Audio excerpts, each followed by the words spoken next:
Jonah said that he decided that he wants to email with Eric the actor. And a lot of us had concerns because once you start emailing Eric, it's a slippery slope of sorts. So I talked to him about that. I went in during the break after the interview finished. I printed out my most recent email from Eric, which is from this morning, which was a whole diatribe against Johnny Fratto that he's not working hard enough. And I gave that to Jonah, A, so he could see what we get, and B, he could see Eric's email address. But I warned him, and I said to Jonah, here's the thing. If you get an Eric's email world, he will put you in. He doesn't know how to hide everyone else's email address. So everyone in his world will now see your email address. Jonah goes, I really have to think about this. That's how much he wants to do it. Yeah. My favorite part of that was his reaction when you Gary didn't hand Jonah like Eric's email on a Post-it note. He handed Jonah one of Eric's actual emails with his email on top. And when Jonah looks at it and just sees that mountain of words, he was like, whoa! And he just started laughing, and it was really fun. No more bullshit. This is a Howard 100 News Brief. I'm Mike Hambrick. Whackpacker Jeff the Drunk, high on his good fortune, can't leave well enough alone. It's Howard 100 News, in depth. Hey, Eric, how you doing, buddy? Hello. What's the news?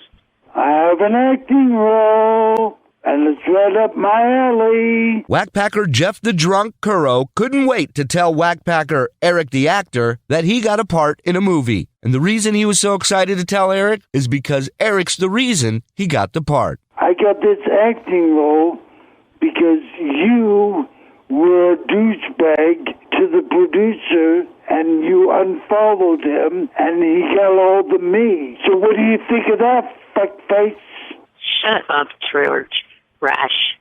If I cut someone off on Twitter, it's because they were the douchebag. Yeah, well, not me. Whatever, it's the douchebag that gave me the role. So then Jeff decided to call the producer of the movie, and all hell broke loose. Well, he must be. Call has been forwarded. He must be a real producer. He's not available. All right, you can hang up, Jeff. Hey, hang up. Jeff, available. Hang up, you idiot. You just gave that guy's phone number to everybody listening to this interview, moron. Well, it ain't a live interview, fuckface. You really are an idiot, Eric. Julie Agar, Howard 100 News. Howard 100 News, the only news organization that gives a shit about Eric the actor. Oh, well, yeah. Yeah, I guess you could say that. This is Howard 100 News. Actor-writer Jonah Hill in studio Tuesday, telling Howard Stern he's contemplating establishing an email connection with Eric the actor, or perhaps buying something from the actor's Amazon wish list. Has either happened? No and no. All I have is Gary saying that he gave Jonah my email address. And also, will you keep him out of the email group chain that you send out? Oh, yeah. No. You're talking about when I send things to the show and to Johnny? Yes. No, I'll keep him out of that. Eric the actor, I got 2 seconds, Eric, but go ahead. I wanted to get to you before I go to train. Oh, come on. Really? Yeah, I got to. Either that come on. Or I can just, not get to you at all. I have an important PSA. Go ahead. Your fans are totally fucked in the head. Because now... This is the PSA? This is a PSA? How is this serving the public? No offense, I don't see this serving the public. Well, it serves the people involved with this show. Just tell me what's on your mind with the PSA. They have taken information, my personal information. Go ahead. And one person made a Craigslist posting with my address, and 2 people showed up here. So to the other members, what kind of like a gay porn kind of thing? Well, it was they listed as Sibian. They listed what, a Sibian? Yes, something I would never mess with in my life. Wait a second. Someone took out an ad in Craigslist using your home address, and it said I was selling a Sybian. That's terrible. And people showed up at your house? Looking to buy a Sybian? Yes. Wow. Let me jump ahead a little. Okay. So, to the people that you consider whack packers, I advise them to go online to make sure that their personal information of where they live and other stuff like that isn't floating around the internet where shitheads could get a hold of it. I can't believe people want to buy a used Sybian. And they wouldn't just call, they'd come. Yeah. An old 70-year-old woman showed up to buy it for her son. That's disgusting. For her son? Yes. A Sybian? Oh, you mean this is the 70-year-old woman showed up to buy a Sybian for her son? Yeah, that was one of the two people. Were people freaked out when you answered the door? No, my roommate answered. Right. Let's go into Gonzo and find out if he was behind this. Were you behind this, Gonzo? No Gonzo, because he's one of these guys I know who's always at war with you. Gonzo Shitcock. Vince, were you behind this? Hello, Vince? What's happening? Yeah, I'm here. Were you behind this prank played on Eric?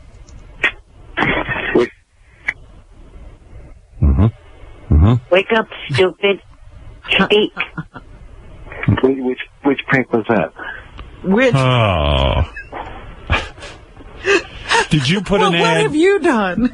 Vince, all right, let's work that way. Let's work backwards. Which prank did you do to Eric? I didn't do any prank to Eric, but I called in because I have Eric proved that he's gay or he has gay tendencies. How so? Oh dear. Well, because that call that your guys made to Eric about sticking the finger in the ass. Yeah. And at the end he said, "Kiss my ass." So he's inviting guys to kiss. So what? You jackass. That's as stupid as when two guys get into an altercation and one guy says to you, "Hey, fucking." So you're saying that Eric is wanting a man to kiss his anus, so therefore he might have gay tendencies? Yeah, and he definitely will work the way to his dick. Whatever dick he has. You think it's a subliminal or subconscious desire to have someone work his way to his cock? Right. Eric, how do you respond to what Vince is saying? He's a fucking idiot. Right. I have no fucking gay tendencies. My ass is exit fucking only, piece of shit. Is it for what, a cock to come out of there? No. Shit like you. Then why do you own a Sybian if you're not homosexual? Didn't I just fucking say I had no fucking use for that? I don't have one. Were you selling one, though? I had one. No.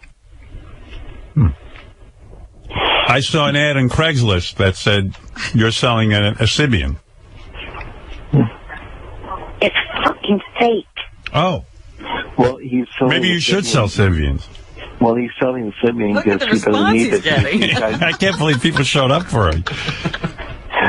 How much were they willing to pay? Rid of that dumb fuck. Who, Vince? Yes. Okay. He's not selling the Sybian because he's selling the Sybian because he doesn't need it anymore. He's got guys lined up to do him. His wish, you know. All right, Vince. Thank you. Okay. Go yourself.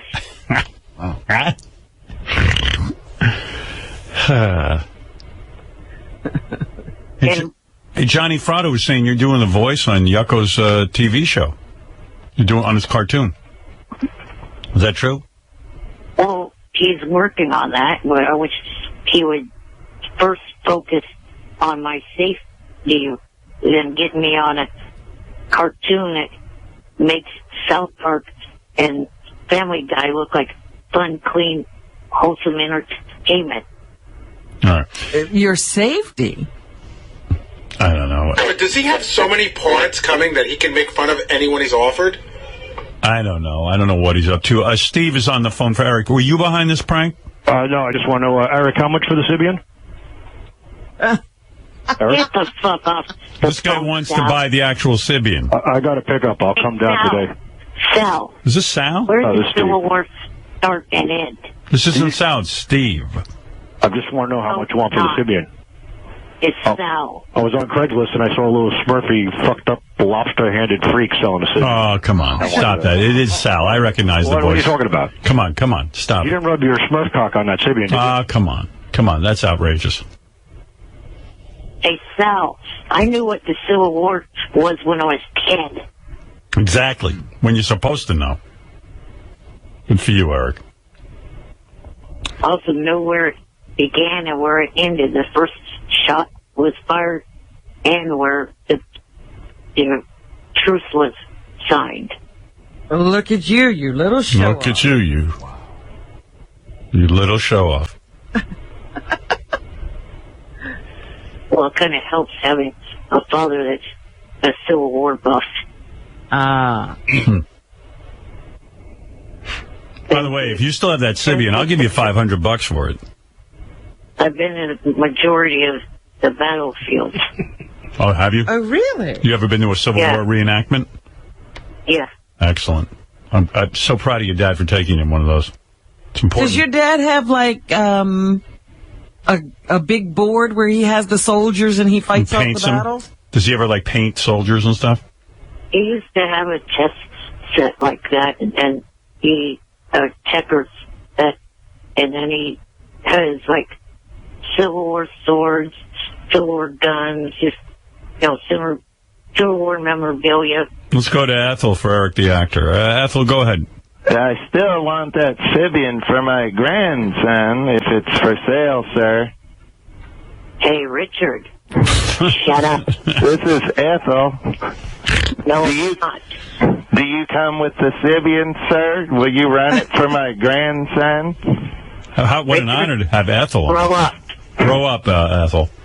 I don't know what the hell you're talking about, sir. I want that Sybian. Well, maybe you ought to get off with Eric and get on Tradio and make some phony phone calls. Yes, sir. Yeah. All right. Eric, I got to go. I got train coming in and... Okay? Okay. All right. If anybody's giving out Eric's address, please don't do it. Yeah, that's going a bit far. Right. Bye for now. Bye. It's Eric the Actor. Okay. Hey, Johnny, did you get Eric a job on that Yucko TV show? I thought Johnny was there. I guess he hung up. All right. No more bullshit. This is a Howard 100 News Brief. I'm Mike Hambrick. Whackpacker Eric the Actor, a victim of online fraud, and he is not happy about it. It's Howard 100 News in depth. Hey, Julie, these fuckers that have been harassing me on Twitter and on Facebook and email have gone way too fucking far. That is one angry little guy. Whackpacker Eric the Actor is no stranger when it comes to being harassed online. But this time, he's right. These people have gone too far. Someone put an ad on Craigslist claiming to have a Sybian for sale with Eric's home address. Not cool, especially when someone actually shows up at your door. I just had some guy show up to my house, asking if he could purchase the Sybian. I'm pretty sure he meant Sybian that I have for sale. I don't have a fucking Sybian. I have no fucking need for one of those stupid ass things. He said he saw it on Craigslist and saw my address and asked if he could buy it. Yeah, he was here to pick it up. I already talked to you by email. These fuckers need to be fucking stopped. And they need to be put where they should be.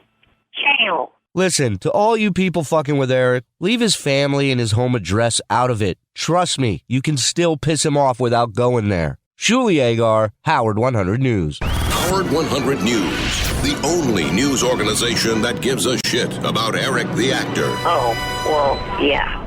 Yeah, I guess you could say that. Boots to the rescue. No more bullshit.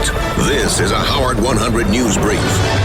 I'm Mike Hambrick. Whackpacker Eric the actor asking fellow whackpacker Joey Boots to help him out. The actor says one of his Twitter followers is gay and hitting on him. Now, the first thing I'm thinking is, like, why is he contacting me? Is it because I'm gay? So Eric then goes on to say, I want you to tell him to stop.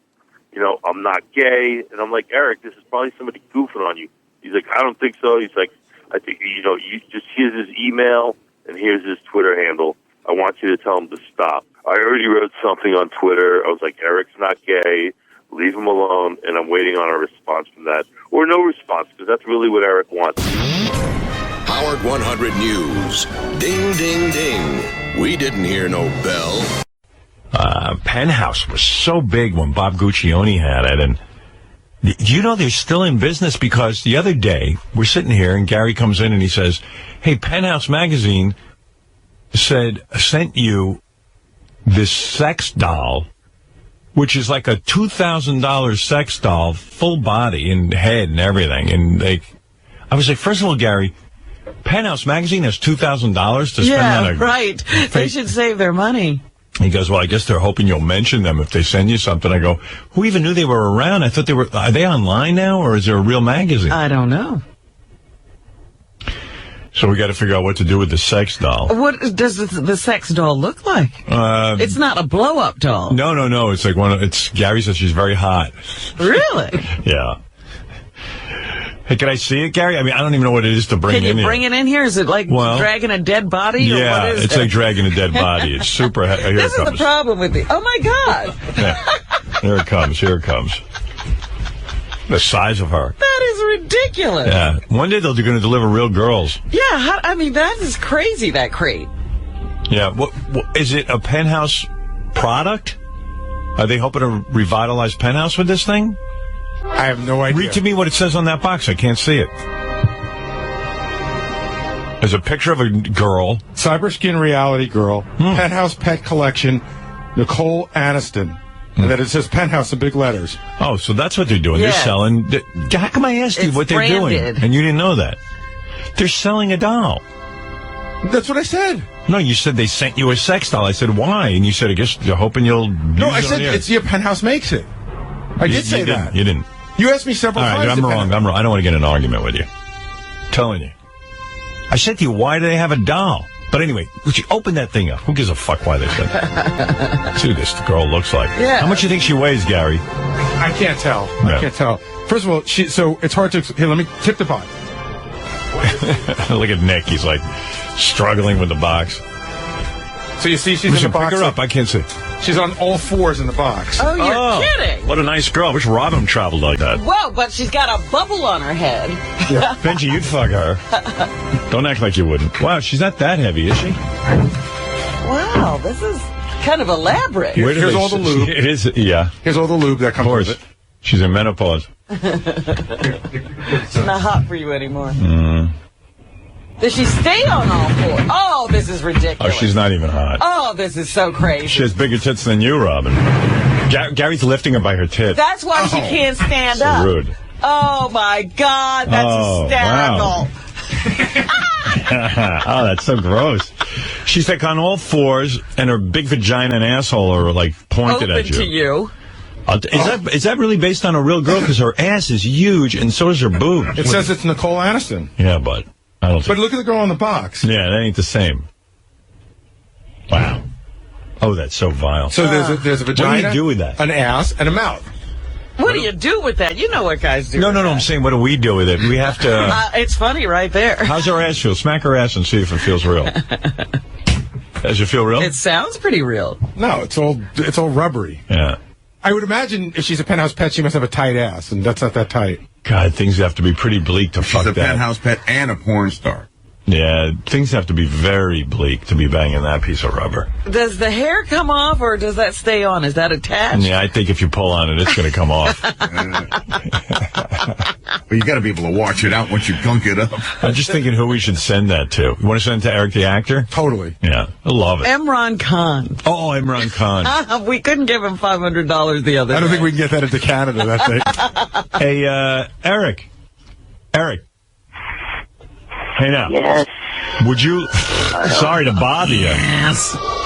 Eric, you want Cyber Skin Reality Girl. I'm not accepting that. Let me tell you. Got big tits. Oh, hey, Johnny. Hi, Howard. How about we send it Why to not? Why won't you take that? And you know who we ought to send it to?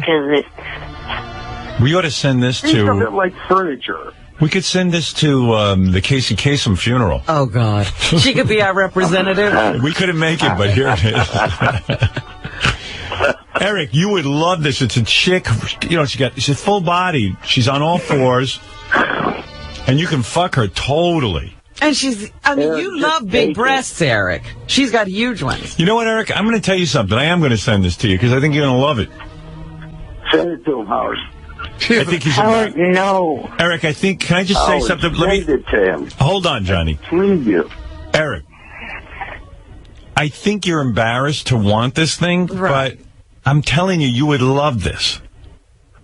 I wish I could send you... Can't. What? I cannot have something like that. Why not? Why? Because I don't have anywhere to put it. Put it in your bed. Oh, Eric, if you had a real girl, would you have some place to put that? She wouldn't be living here. Oh, she Just tell your mother I killed the girl and she's in your bed. Hey, Eric, I mean, if you're fucking your bed, which is your method of masturbation, why not fuck this? At least it kind of looks like it looks like a real girl from behind. Big tits. And nice hair. And a very, very tight ass. I think you know what? I'm going to say Eric is smart not to say on the air he wants this, but I'm going to send it to him anyway, and then let him look it over. We get the wink. Wink, wink, and then you can throw it out if you don't like it, okay? Oh, my God. Yes. And a body bag. Eric, you agree to that? At least meet her. Yeah. Her name is Kendra. You can't even get her out of the box. Not. All right, just send it to Eric. I'm reading between the lines here. You know. There's no reading between any lines. I cannot accept that. Wink, She's wink. in the perfect position for you. Hey, Eric, I get it. How about this? It'll be to Eric. Eric, I get it. I know what I need to do.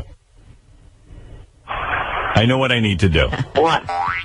I need to send this to you, but you can protest and you don't want it, but I'm going to send it to you. Right, you can actually pretend that you never got it. Just go on a date with her and see how things work out. I guarantee you'll get laid. Yeah. I can't accept it. Except that I cannot accept it. You know what? I know he'd love this. Yes. Tell me what would happen. By the way, I can't even really masturbate myself anymore because when I do it, my heart starts messing. He'd get too excited. You can't jerk off? Then this would help you. No, he's saying he can't get excited because his heart will give out.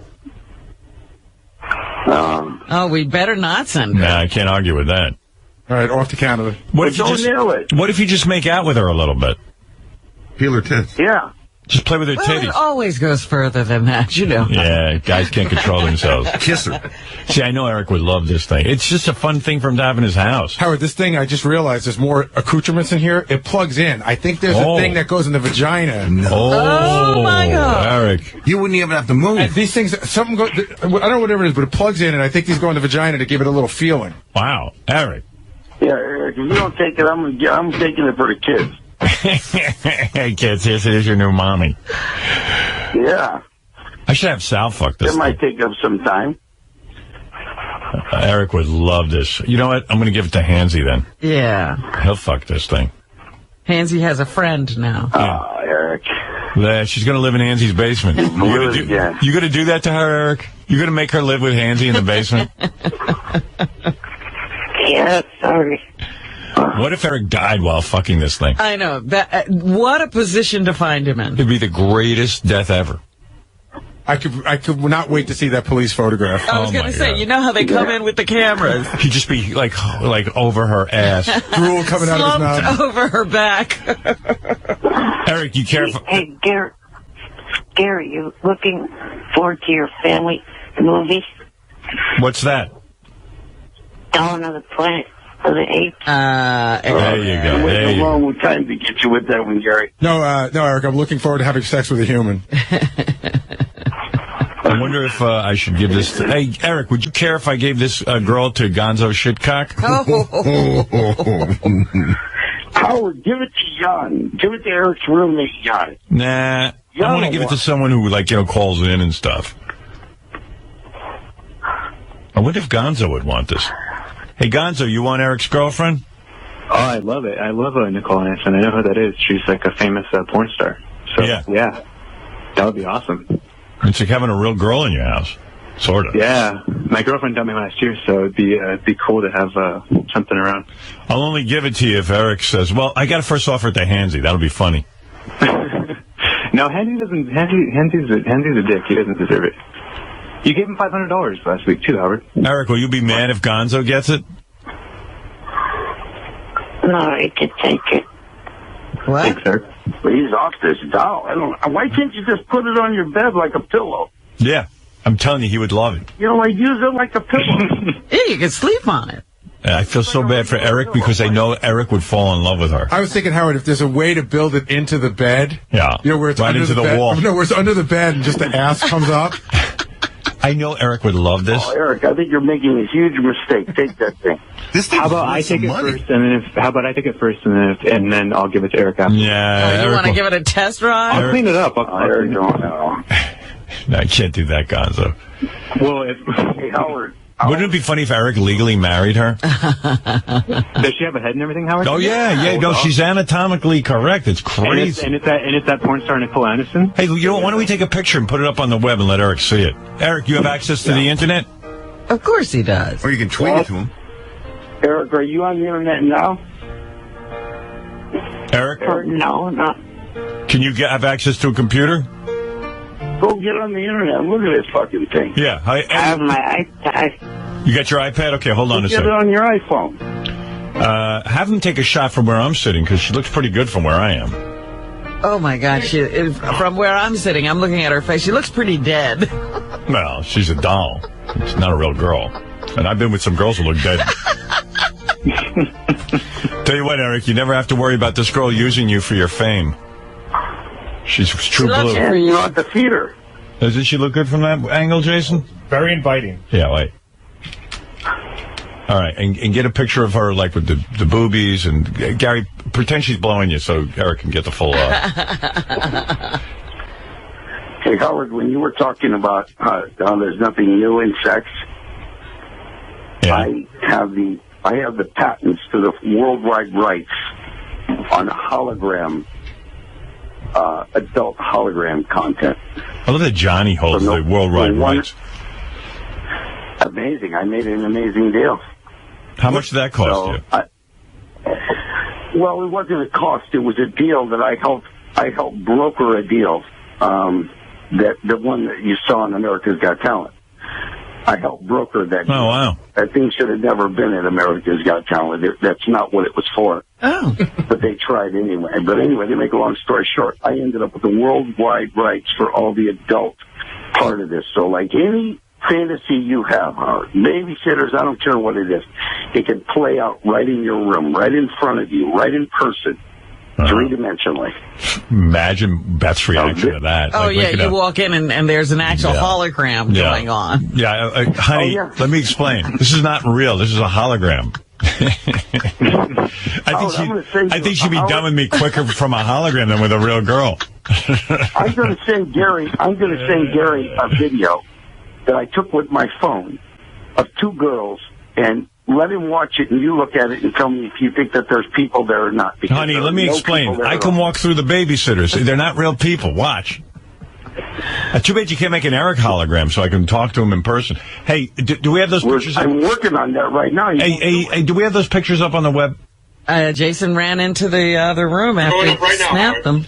Let me see that. I wish I had a little computer I could see what Eric's looking at.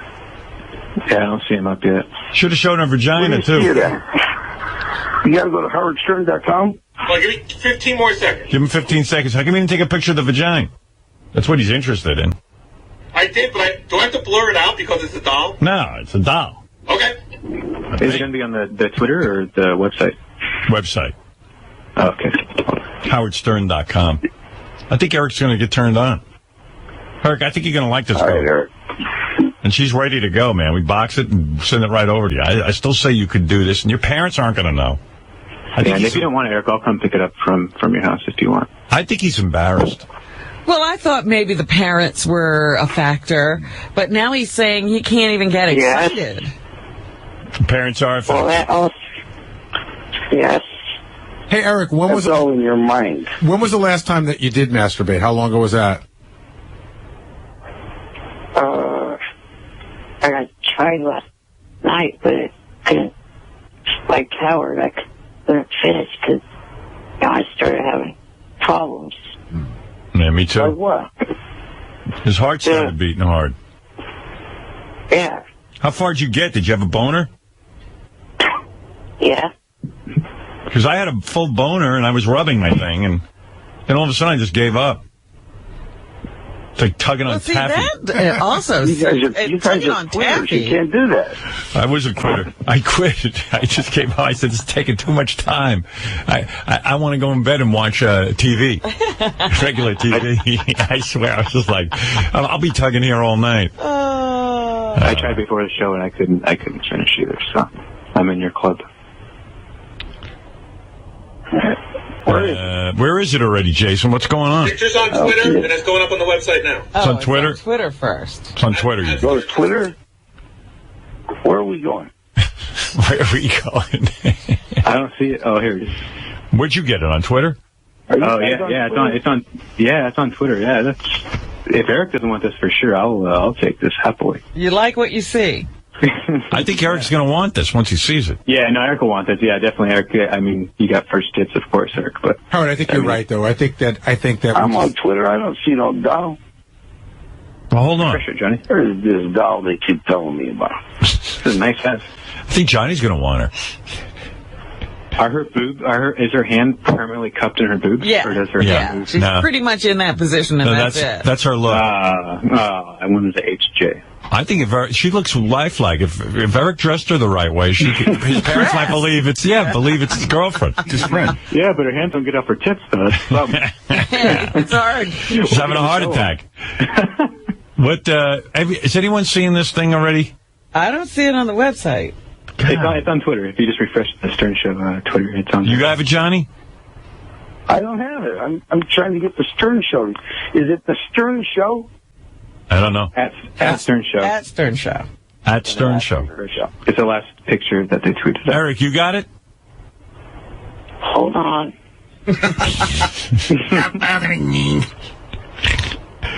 I'm telling you, once he meets her, he's going to want her. You're going to want her. Howard, it's on the front page of howardstern.com. There you go. Okay, I'm going on howardstern.com. Jason, are there any other pictures besides the one from the back, or is that just the only one? They're uploading as we speak. Okay, cool.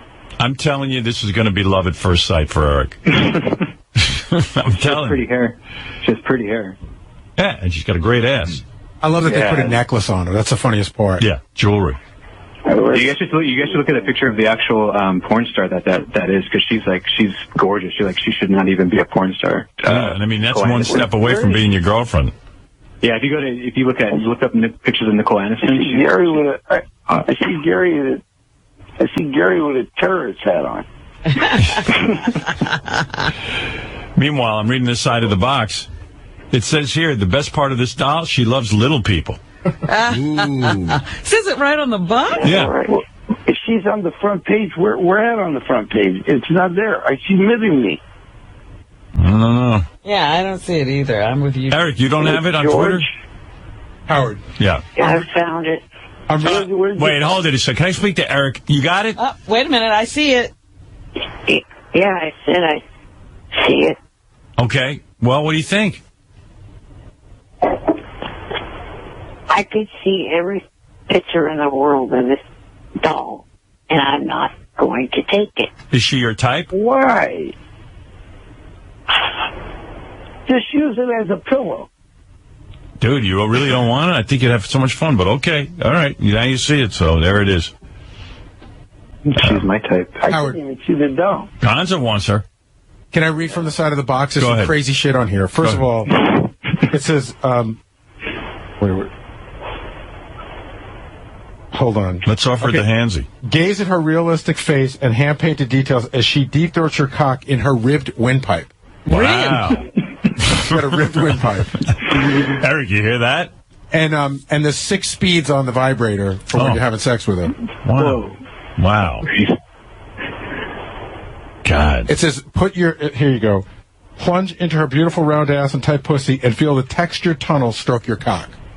Eric. Are you hearing this, Eric? Come on, stroke Eric. Your cock with a ribbed windpipe. 6 feet. That's better than fucking a real girl. What? I'm gonna hang the fuck up if you idiots cannot accept that I do not want to take this. I got it, Howard. Eric, we're not sending you the doll. We're sending you $2,000 worth of something. No, $2,000. We're sending you the box. You're getting a box. Just accept the box that comes. He wants it, but he's embarrassed to admit it. All right, I get it. No, I don't. I do That's not a pretty big want doll. That's my read on this situation. it. Well, you're reading wrong. What if I chop her head off and just send you the head with the ribbed windpipe? And the 6 feet. Is that her butt? That's her ass, Her laying on the blue couch? Yeah. Eric, are you seeing this? Yes, I looked at it. Well, I think Eric's probably thinking where he's going to hide it, like when his parents. Right. To me, I want it, Howard. You want it. Actually, come on, Johnny. I want it. I want to tell you that's actually Robin. Oh, stop it. There's no doll here. Eric, where would you hide it if your parents came over? If you had that doll? Yeah, Exactly. What Gonzo said. Like, what did Gonzo say? Where would you hide it? I have nowhere to put the damn thing. When you could probably just tuck it underneath the bed. She actually looks like she'd fit in a closet very easily. You don't have a closet? Under the covers. What a great TV show that would be. Put it in Jan's room. Just blame it on Jan. Yeah, just put it in Jan's room. It's Jan's. Yeah. They don't care what Jan does. Art. Can't you have art in your house? Jan might start fucking it, though. I wouldn't trust Jan with it. Because I would definitely fuck it. Imagine Eric loses her to Jan. Oh, my God. Howard, I want it, Howard. Well, seriously, why can't Jan put it somewhere? It doesn't have to, he could hide it for you in a closet. Yeah, not in these small-ass closets. Just put her in the bed and put a sheet over. And then you'll be like, hey, Jan, my parents are gone. Bring me my girlfriend. You just put it in the bed like a pillow. All right, man, I got to go. If you guys don't want it, fine. All right, I got to go. Howard, I want it. Howard, please. What? I want it, Howard. I want it. No, I'm going to offer it to Hansy, and then I'll call Gonzo. And Johnny, you don't need it. You got your own problems. Hansy just got $500. Howard, he could buy 10 of those dolls. Oh, please. No, he can't. No, he can't. A quarter of that doll. Yeah, maybe. Come on. Hansy has a big, thick cut. What? He's going to he's going to go to town on this girl. Hansy already fucked a girl before. He doesn't need that. And he sleeps all the time anyways. Fuck Hansy. You might get it, Gonzo, but you're third in line. No, I think Jeff the drunk would be after him. Oh, Jeff the drunk, yeah, he might want her. Jeff hasn't had an erection in 5 years. I don't think he needs that doll. I don't know about that.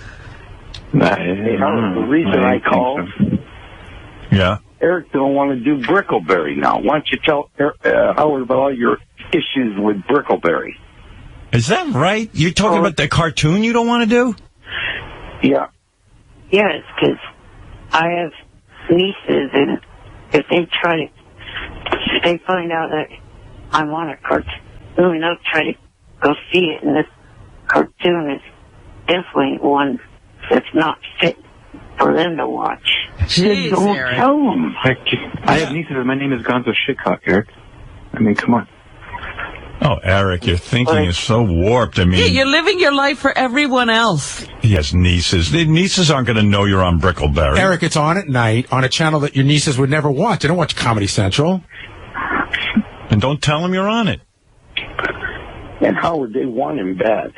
And I mean, if that was really true, how about if your nieces how about if your nieces find out that you follow those porn stars on Twitter? Aren't you worried about that? Yeah, what about that? Yeah. Good point. You follow 5,000 big-titted porn stars. They're going to find out about that.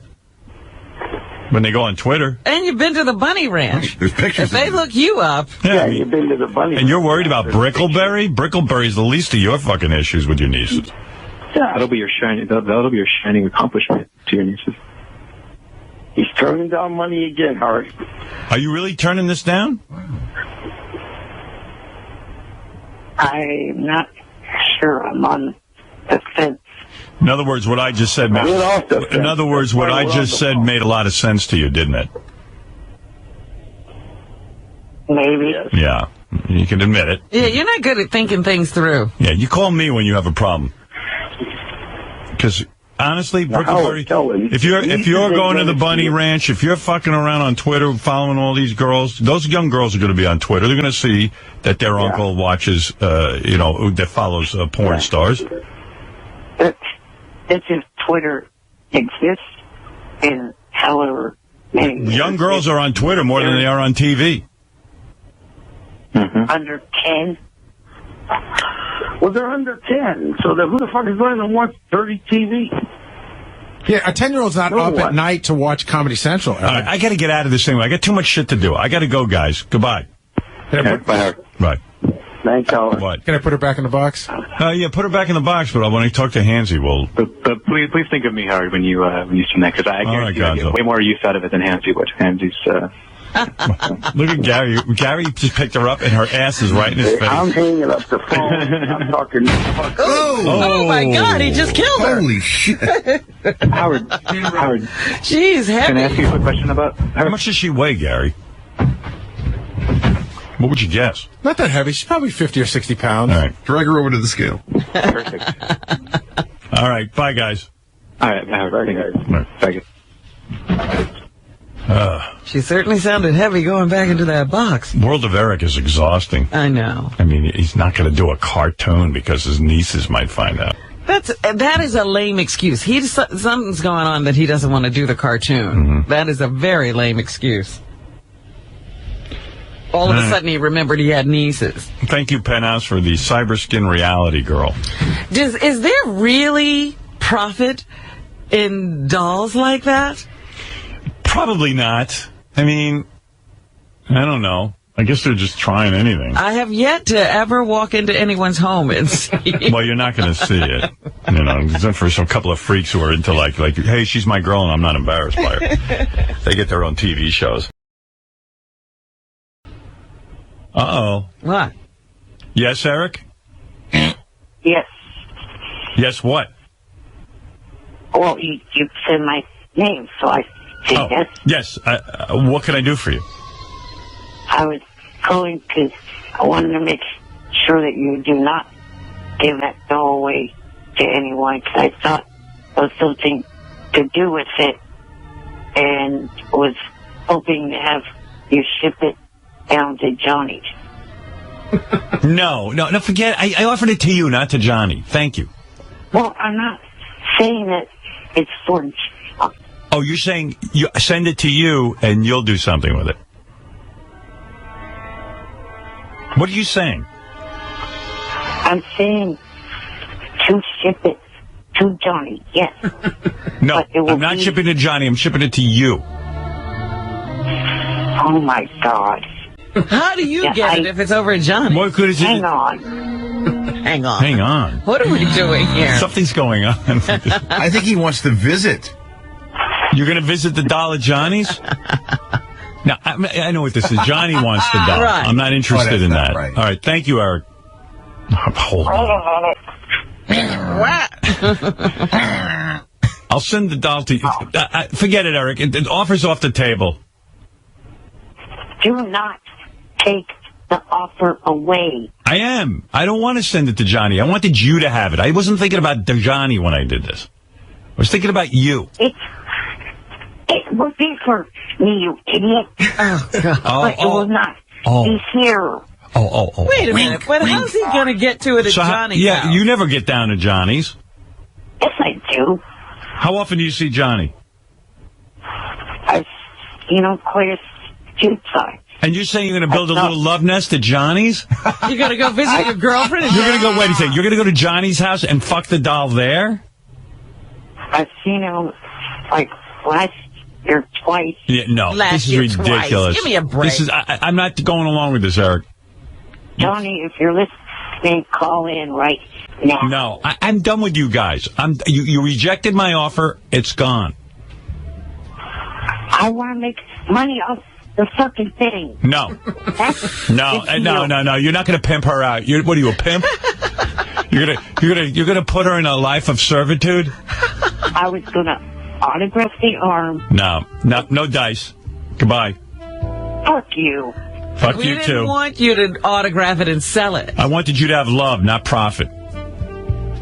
Do Brickleberry for money. Yeah, Brickleberry. Imagine this guy. He's going to autograph it. Shame on him. I offer him a beautiful girl to sleep with him. And he tells me to fuck off. Who else is calling him with anything? Nobody. Gonna take her and give her to Johnny. Johnny, don't go along with that stuff.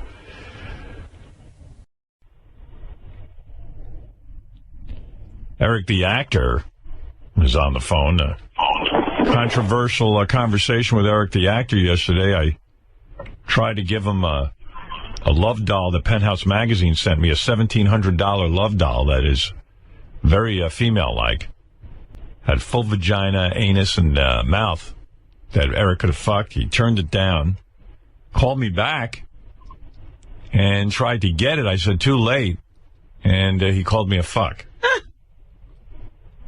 Anyway. No, Good morning. I said, fuck you. Fuck you, right. Anyway, what can I do for you, Eric? Well, for starters, not in the mood for any stupid games. Because I got bad news about a friend of mine. So I don't want to have any stupid things go on right now.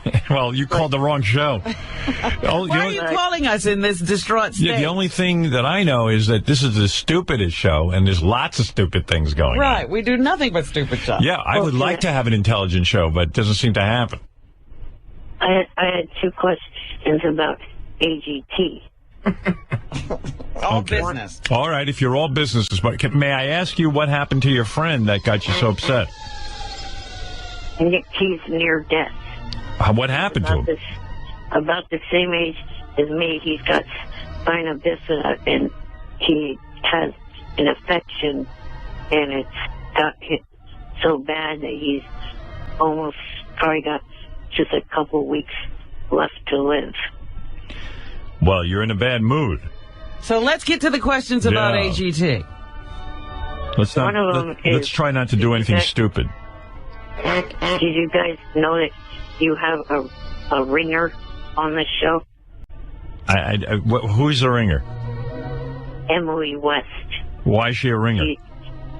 She has had a career as a country singer before. Yeah, that's not. Everyone's aware of that. About anyone in America, you know what? The Beatles can enter America's Got Talent and compete. Anybody can. Yeah.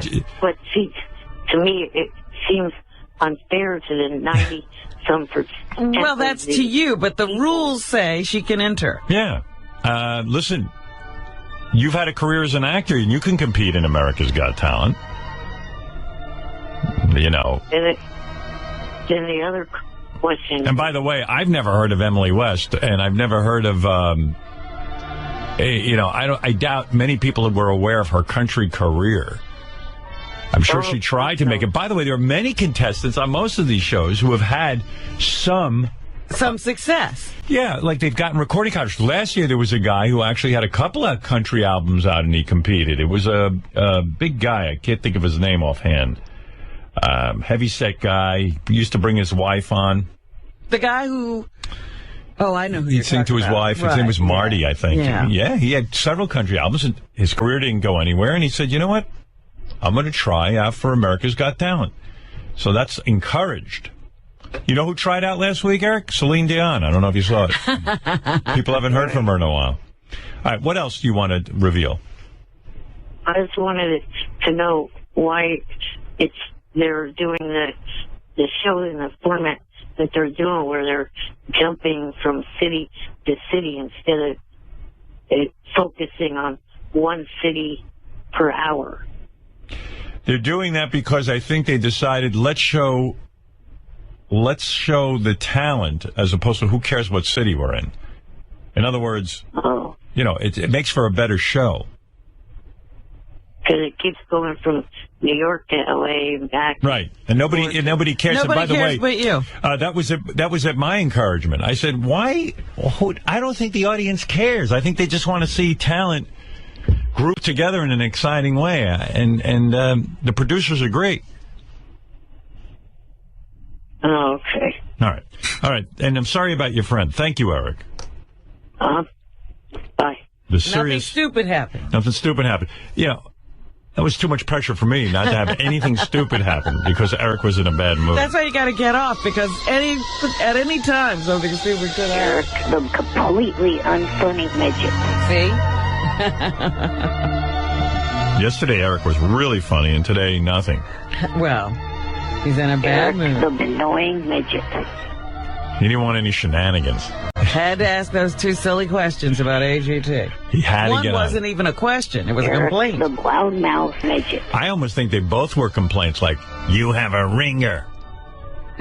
Yeah, you're right. Because he doesn't like the jumping around from city to city. Eric, the obnoxious midget. Eric, the ridiculous midget. The actor and the sex doll. No more bullshit. This is a Howard 100 News Brief. I'm Mike Hambrick. Eric the actor saying no to Howard Stern on the sex doll gift offer. His reasons for rejecting the gift creepier than if he'd accepted it. It's Howard 100 News. In depth. Two things. You know that I love boobs. With the fact that the doll's hands were permanently cupped over her nipples and areolas, I wouldn't be able to do anything. This reporter was shocked when I heard that whackpacker Eric the actor turned down a new, unused sex doll as a gift from the Stern Show. Well, now Eric explains to me why he just didn't want it, and it makes total sense. It's because Eric is really creepy. When I am around a topless woman, I like to suck on their nipples and areolas. Gotcha. So I wouldn't be able to do that.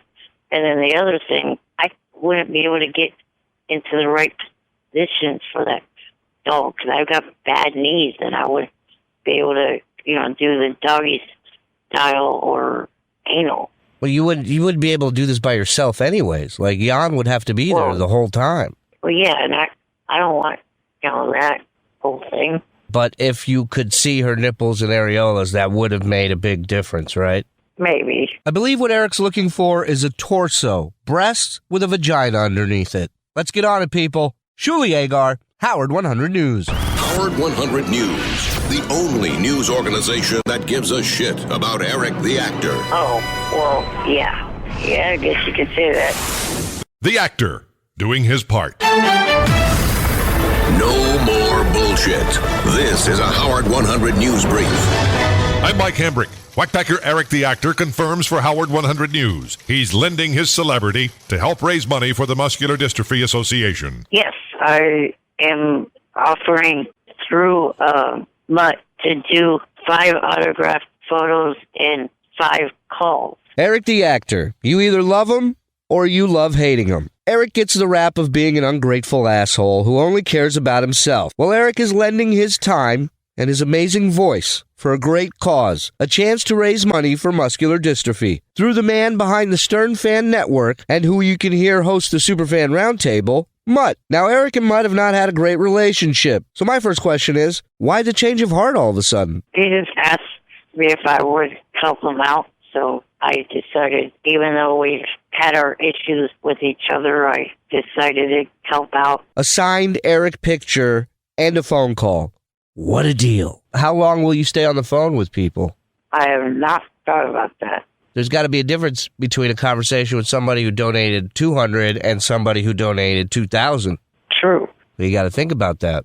Right. Yeah, it doesn't make sense. Shuli Agar, Howard 100 News. And I see Gonzo Shitcock is on the phone. Oh. Yes, Gonzo. And by the way, there's a new thing going on with the people who send in song parodies. Hey, Howard. Hey, Gonzo Shitcock. What's this new thing? The new thing is they've created songs for everyone but Wolfie.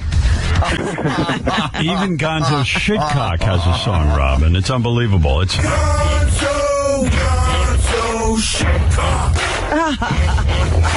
Gonzo Shitcock. Oh my goodness. Gonzo Shitcock. and a nice tie-in. Sometimes I feel that song or those words should never be in song. Gonzo Shitcock, by the way, of course, it became Gonzo Shitcock because of Eric the Actor. Yeah. Eric the Actor's arch enemy is Gonzo Shitcock. And nicely there, Eli Braden incorporated the ack into your theme song. But it's great. And wait, Eric wants to talk to you, actually. This is a great way to come back. Eric is on the phone. Hey, Eric. Hello. I believe Eric has... Does Eric have a new theme song, too? It's weird that Eric wouldn't have a theme song. Yeah. Gonzo Shit... Here, how's this? Here's one for Eric.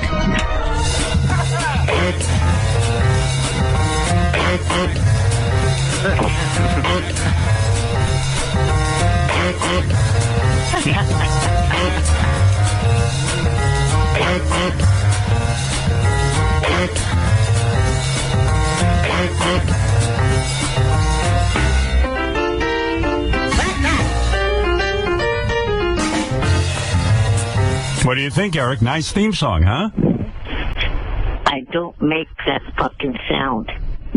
But it's you making it. No, it's not. That's from a movie. Is that not Eric? That's my point. You know the name of that movie. Mars Attacks. Right. Well, it just sounds like Eric. It's not Eric. But Eric, it does sound like you. You got to admit. No, it doesn't. That's you, Eric. That sounds exactly like you, Eric. Shut up, idiot. Howard,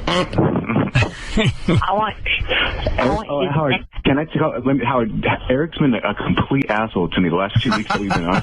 He has been such a dick. Like, I'm nothing but nice to this guy. This guy has been fucking torturing me on Twitter, sending me fucked up emails, all kinds. See? Okay, go ahead. Fuck up. And also, Howard, I exposed Eric because Eric was tweeting from a fake account. Because I stopped tweeting. He made a fake account called Rodeo Man, Nicest Man. I exposed him and I released voicemail clips. I sent it to you guys. I don't know if you have them, but I exposed him and he got pissed off at me. I told him all I asked him was to unblock me. That's why I keep calling you a fuck up. Why? Because I told the truth about your fake accounts that you were tweeting from. Will you admit now that at least it was a fake account? Because you were making me look like an asshole, and you were like destroying my good name. Eric, you've been accused of making a fake account. This is where it comes down to you telling the truth, or is Gonzo lying? Yeah, you're destroying my credibility, Eric. Like, you're making me look like the asshole when you're the asshole. I let you in on that to try to test your loyalty, but right. Eric, are you saying the fake account was set up with Gonzo Shitcock's knowledge to see if he was loyal to you? It was a mastermind of a genius plan on your part to see if he was loyal to you. This was a sting. Yeah, but then the fucker blocked me, and I said, Eric, just unblock me by midnight, and I won't release the audio tapes of you admitting to being this fake account, because Eric had my trust, and I wasn't going to expose him for being this fake account. So I said, Eric, and then he blocked me. So I said, unblock me by midnight, and I won't tell anyone that you're really this account, and I won't release the audio. Hey, Mr. Bullshit. This is unbelievable what I'm hearing. A plot by Eric the Actor to fool Gonzo Shitcock. Gonzo Shitcock falling for it and Eric exposing. Wow. The only reason why you got blocked again after being unblocked was because you exposed me. You called in the... But I gave you an opportunity. Hey, Dopey, I...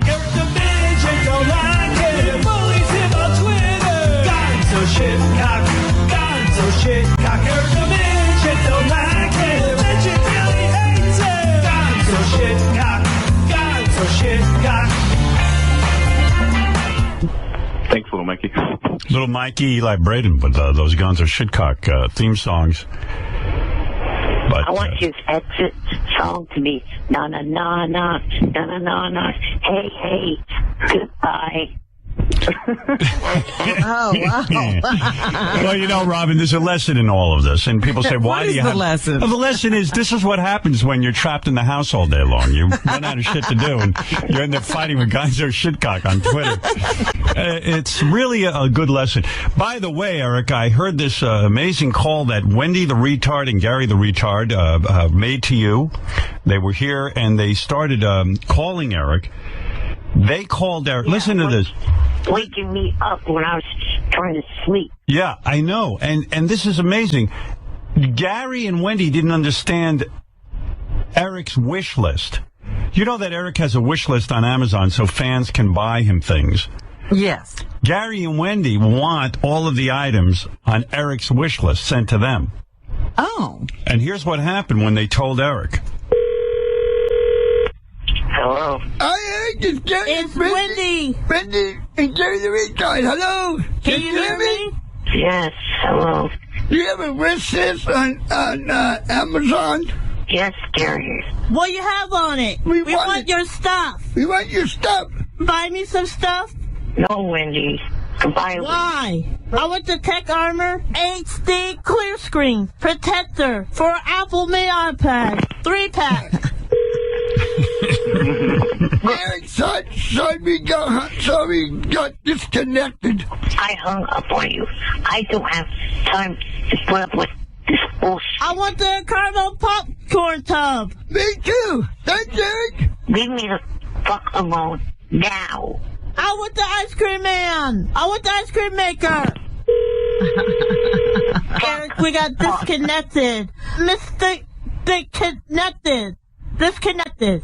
I fucking hung up on you. Fuck off. I want the 5,000 cases of bottled water. Leave me the fuck alone. 5,000 cases. Why can't you fucking get that? Oh, wait, I forgot. I have one question, Eric. Leave me the fuck alone. I want the Ghostbusters DVD, goddammit. You two mentally challenged people. Question, Eric. I don't give a fuck if you have a fucking question. I want your BB gun. Me alone. Hello. Eric, we're back. Sorry, Eric, you just got disconnected. We weren't finished. Right. I don't care if you weren't finished. Eric, I want Monopoly. Leave me the fuck alone. You two mentally challenged people. Hey, Eric, you mean, hey, you stupid fucking retard, shut up. You mean tell me you can't click this shit? You know what? You goddamn fucking retard. Yeah, you're calling me the retard, Gary. Shut up. Leave me the fuck alone. Can't wait to get your stuff in the mail, Eric. We want your wish list. Eric, are you wrapping our presents? Now leave me alone for good. Sorry. I thought you'd be more sympathetic to them, actually. Eric's just mad because he was the dumbest person on that phone call. Oh. Shut the fuck up, idiot. Eric, I would have thought you'd be more empathic with them. Isn't your IQ like the same as theirs, Eric? No, it's not. You bullshit. It's pretty close. Would you guys clear something up for me? Gonzo, I thought you were friends with Eric now, and now it seems like Eric's mad at you. No, we were friends, and then Eric blocked me. He got mad because I said I was just goofing on him, and he can't take a joke. He got mad. He blocked me, and then I released audio tapes proving that he was tweeting from other accounts, and then now he's pissed at me. But so I was trying to just be his friend. You guys are not friends. Not now. I've never been this idiot's friend. No, we were friends for a while, but no. Now he just turned on me over the break. Hey, I unblocked you reluctantly. Yeah, right, Eric. All right, well, okay, Eric and Gonzo. Wait. Yeah. Wait. He wants to go to war with me. I don't know what his problem is. He wants to fight. Let me hear what Eric has to say. Okay, sir. My purpose for calling this idiot for the last 2 weeks has been begging me to take Tony's job and he'd be my agent. So over the weekend, I wrote out a challenge contest. Okay. I mean, okay. So I sent it to you guys. All right. Okay. Look, Eric, I just got back, so I got to really kind of get down to a lot of things.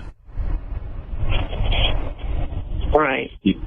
Yeah. And I don't know that Gonzo Shitcock is a powerful player in Hollywood. As much as I like Gonzo. Well, if Gonzo is asking for the job, he must have some plans. Gonzo, do you want to be his agent?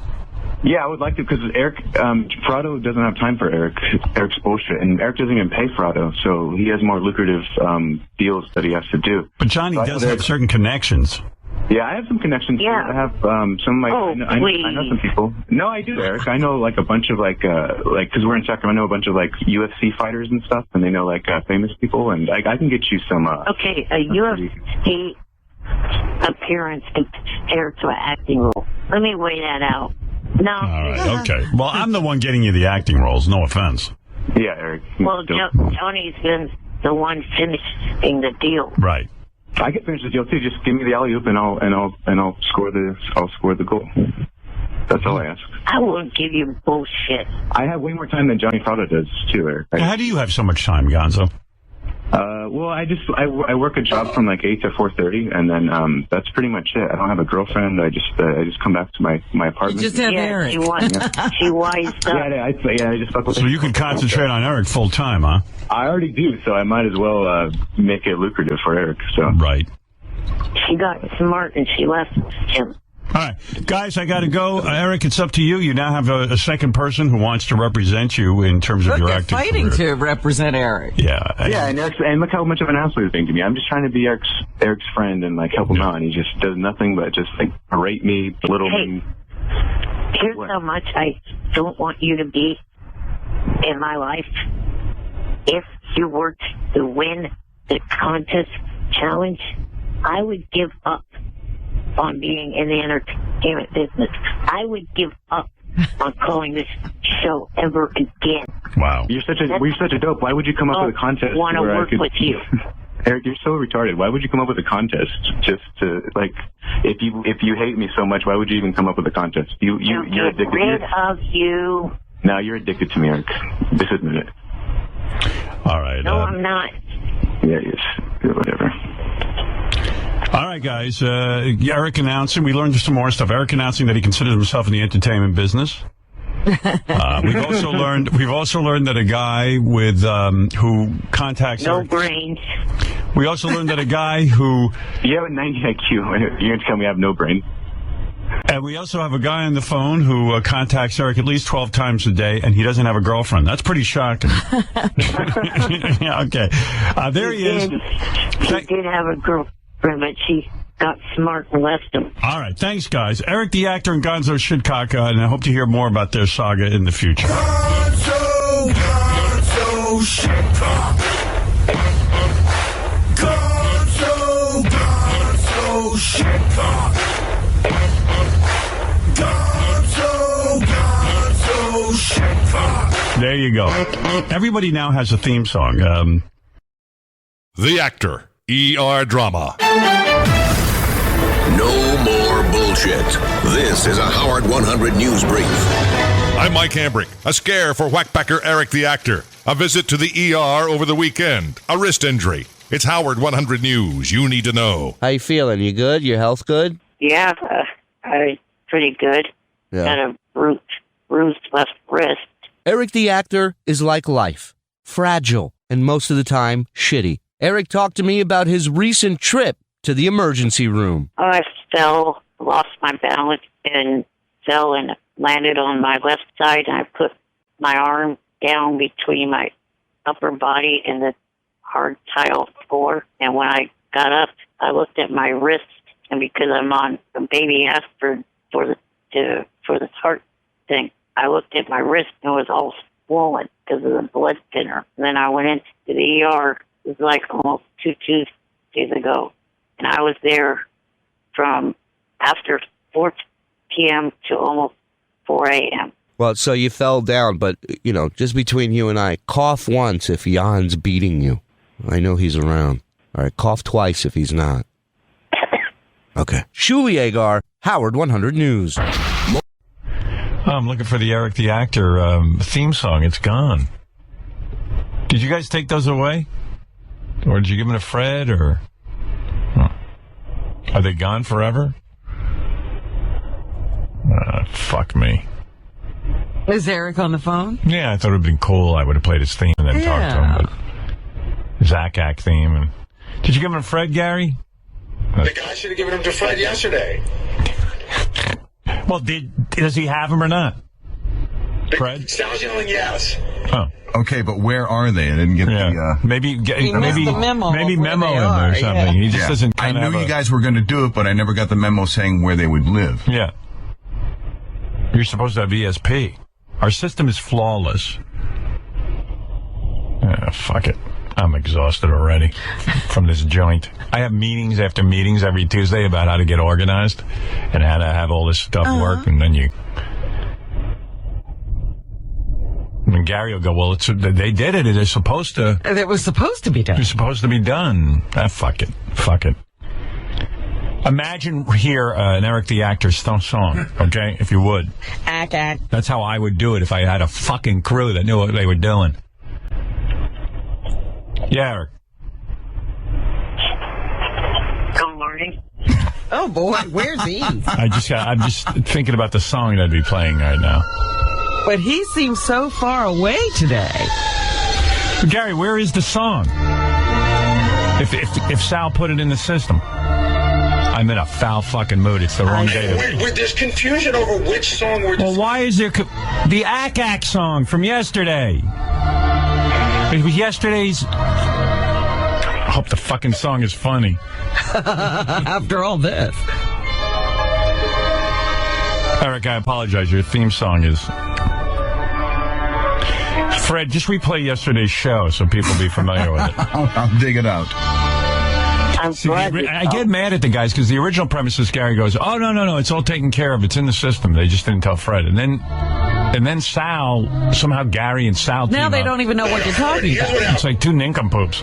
We're not two nincompoops. There's one nincompoop.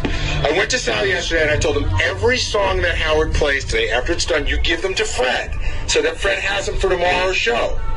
Right. Do you agree that's what should be done, right? I agree. So why don't I have it? I don't know. Sal doesn't... I'm not even positive which song it is. Sal's not sure. Well, obviously Sal is fucking moron with a capital M. So why would you trust him with this? Now you know not to go to him. He's a fucking loser's loser. He can't do it. It's obviously beyond his process. I'd sit down with Fred after the show and have Fred coordinate this. What is it, Sal? Where's the Ack? GP1 and white, second column. Now, what happened to it? Nothing happened to it. It goes in rotation. It's marked. It's timed, and it goes into rotation. Then there's a page called Theme Songs for Callers. Oh, good. That we constructed for Fred. But Eric the Actor song wasn't in that one. Why? Thank goodness. I mean, why would we trust a guy who doesn't know how many states there are in the United States? There are certain songs that we put on Fred's bumpers page. There are certain songs we put on top of the page. And then yesterday, a whole bunch of new theme songs. Why don't you have a meeting every day with Fred and work this out? We do. And for the most part, I update Fred on a daily basis. All right, good. Well, the whole system's working great. Where's the goddamn Eric song? It's in the second column in white. No, Fred, can you play that? Yes, I can. Yeah. 10 minutes of the show have been eaten up by incompetence.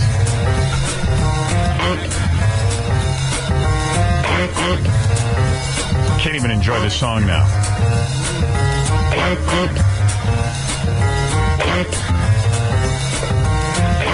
Eric, we've run out of time to talk to you.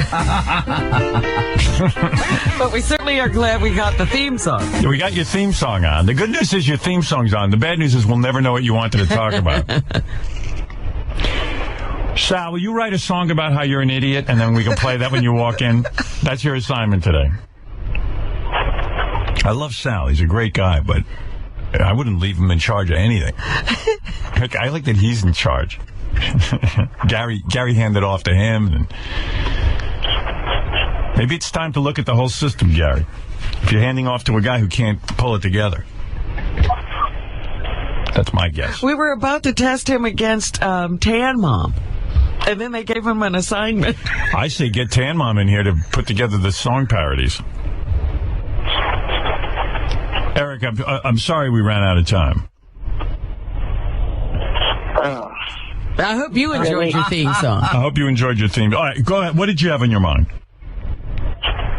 Well, I was thinking today I would have to watch what I say because simulcast, obviously, that kind of went out the window listening to you guys. What do you say? What? I didn't get any of that. I thought that I would have to watch how I talked. And I didn't say any four-letter words in the simulcast. Obviously, listening to you guys. What just happened? I'm so sorry I asked. It was so much better when I said we've run out of time. What's he talking about, Robin? The simulcast with the Today Show. He was afraid he'd be on it and would have to watch his words. Oh. In other words, he was hoping he'd be on the Today Show. Yes. This is the Today Show. We're on now. We're on live. It's fantastic. They can't even believe the ratings have gone through the roof with this opening of the show. No, Eric, the Today Show people are dropping by around 8:45, I'm going to say, somewhere in that 8 o'clock hour. And they're just... Oh, he's so disappointed.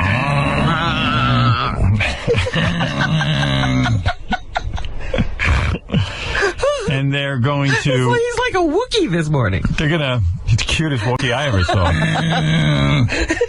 They're going to come in here and I guess talk to us for just a few minutes to celebrate the fact that they have the Today Show on Sirius XM. That's the plan. Oh, okay. All right, Eric. Thank you. You guys work over the whole thing with... What is going on with his phone today? Whatever it is, it's funny. He's with the Taliban. They're hiding in a cave. Sorry. Have you looked over the thing that I'm trying to ask is, have you looked over the whole thing between Johnny and the guy? Eric, unfortunately, the phone connection is very poor today, and I do have to move along. Thank you. Oh, my God. He's not hard enough to understand. And another.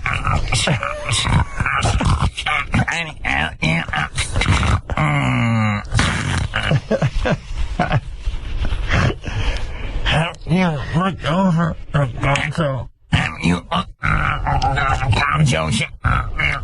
Johnny Thought I'd have to watch my words. She had plans of being on the Today Show. I love him. He's so adorable. Matt Lauer, Al Roker, Savannah Gus, my friend.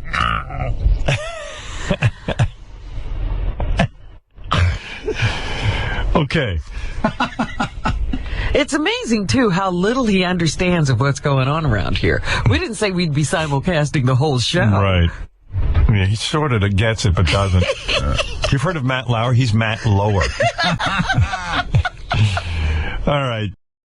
Eric the actor is on the phone. Oh, hold it, Eric. I got a bunch of theme songs for you before you start. Do you have them, Fred, or do I? I have, hold on, here's one. No, wait. Na na na na. Na na na na. Hey, hey, hey. Goodbye. Na na na na. Na na na na. Hey, hey, hey. Goodbye. I'm not a black packer, but I would take nuts in my ass after I give head to a 5th grade retard that comes into my mouth.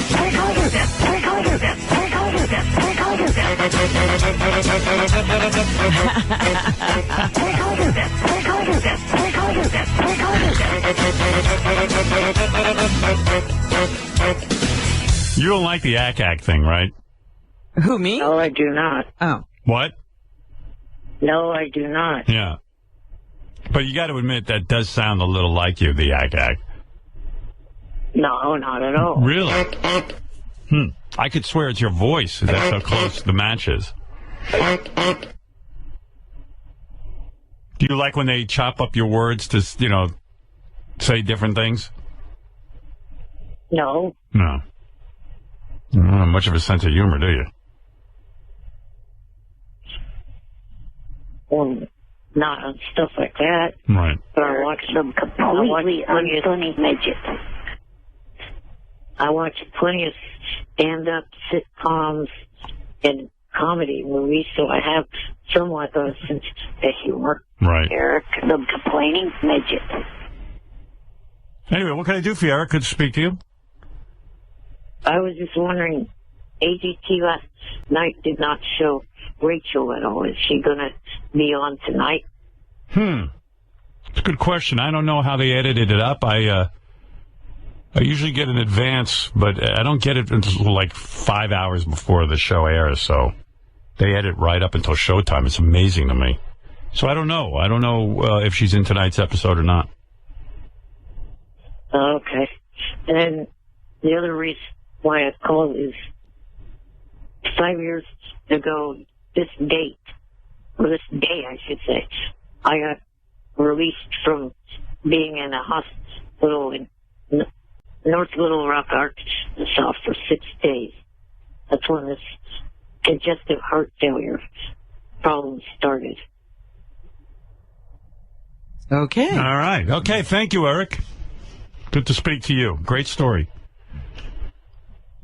Thank you for sharing. Thank God for his theme song. Yeah, that kind of helps, doesn't it? Kind of pulls everything together.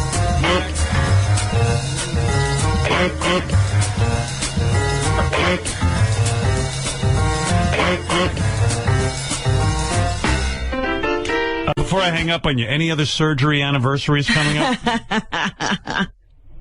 No. One more theme song, Fred.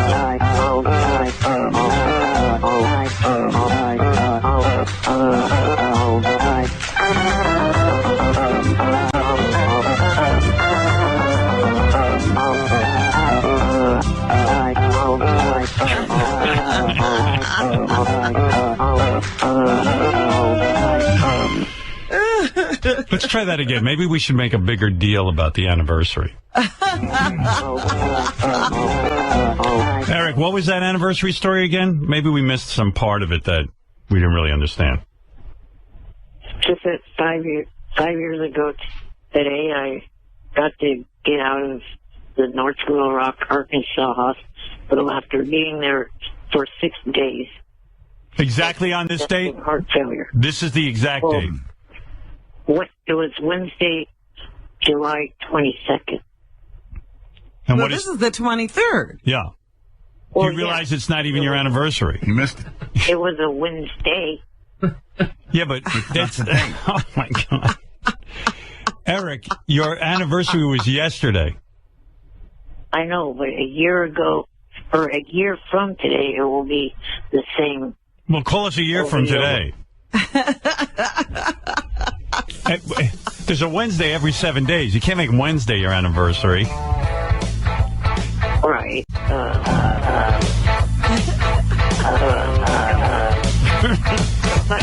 By the way,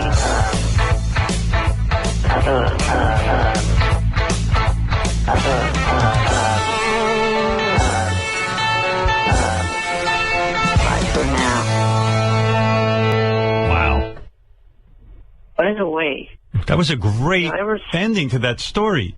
It's not even, you called in about your anniversary, and through just a little bit of questioning, we found out and discovered that it's not even your anniversary. Oh, I didn't want, excuse me for not wanting to sit on hold yesterday when you guys wasted the whole the show talking about Benji. So that was a waste of time. It was a waste. Well, it didn't sound like there was much. Let me get this straight. Resolved about it. You said a year ago today you got out of the hospital. 5 years ago today you got out of the hospital. And then when we questioned you for 1 second, It turned out that it's not. You're the anniversary. It's fucking unbelievable.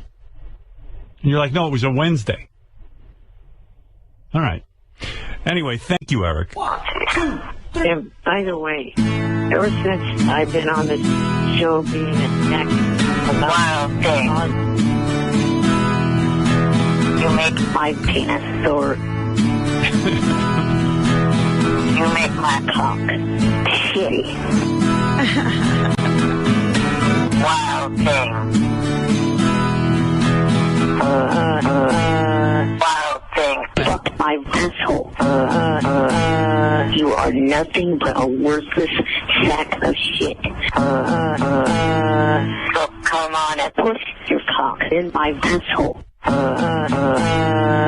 love Steve Langford's long penis. Wild thing. You were saying... What? I was saying, ever since I've been a part of the show and getting criticized about the pauses and stuff in my speech, I've been kind of studying other people talking on TV, and it's a normal thing. Even the president takes pauses when he speaks. Not in the middle of words. Sports coaches, when they're giving interviews, take pauses in their speech. You just said talking. Yeah. You're pausing in the word.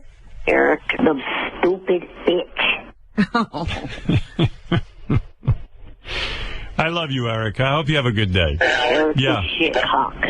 By the way, some of those acts, some of them are from the movie, but some of them are actually Eric. Because Eric went on a show once and said, I don't say ack, and then Fred took it and plays it all the time. It is him. Oh, it is Eric. So when I'm playing it, this will let you know. Listen to this one. That's him. And that's him? That's him. I thought so. And this is Mars Attacks. So yeah, Eric, it's you.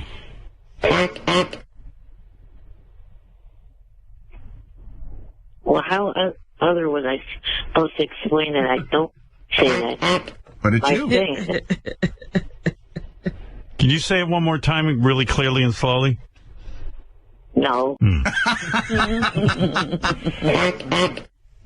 All right, Eric. Listen, have a good day, and congratulations on your anniversary. Thank you. All right. Bye-bye. I would have called in yesterday. Right. All right, Eric the actor, everybody, who has been doing a lot of acting lately. Thank you. All right, Eric the actor.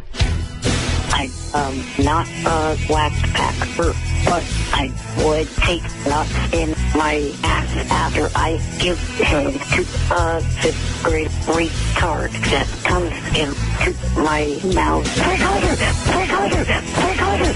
What part is that? That high part? Who is that? Is that Eric? High pitch Eric? It's him, yeah, screaming. But I'm not Eric sure the what actor. it is.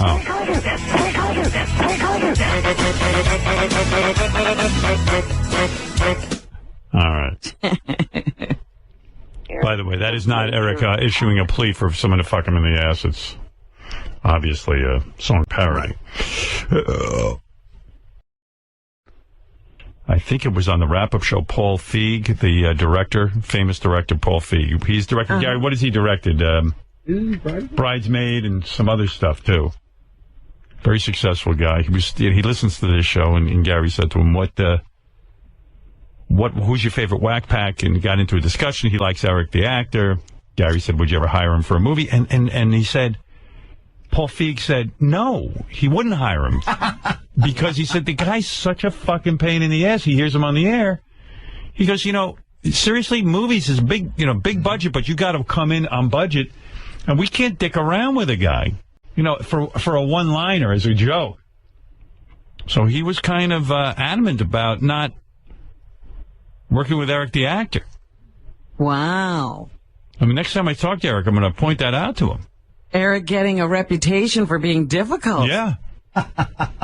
Who's your favorite whack packer? Oh, God. Oh, that's a hard one. I think Eric. Has Eric been in touch? Has he been... No, I have not had the honor of getting to have him turn me down for a job. He could actually get in more things. And I know, just because I want to put him in some things, but you go, like, all the troubles I hear on the show, I go, like, it's so hard to make something. You're like, I don't know if I can go through that.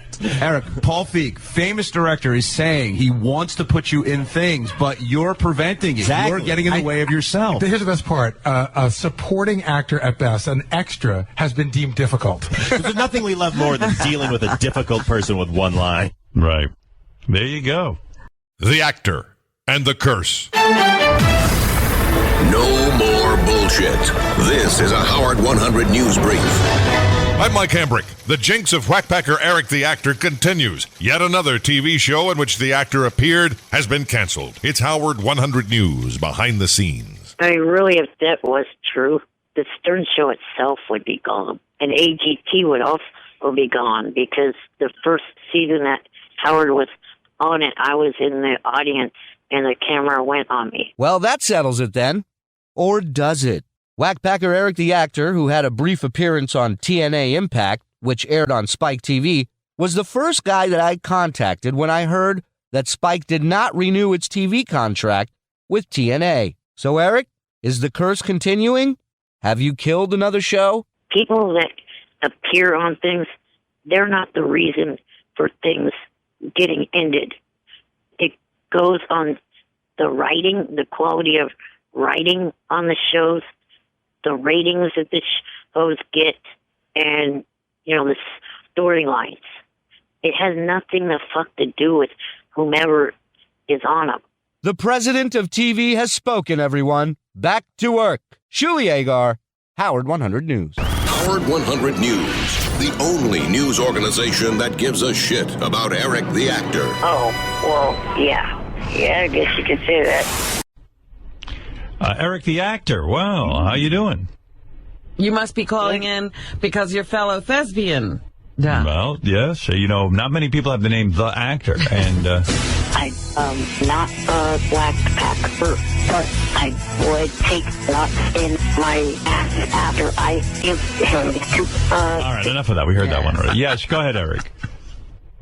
Well, I was calling because of the fact that last week I did another acting gig. I recorded for Brickleberry.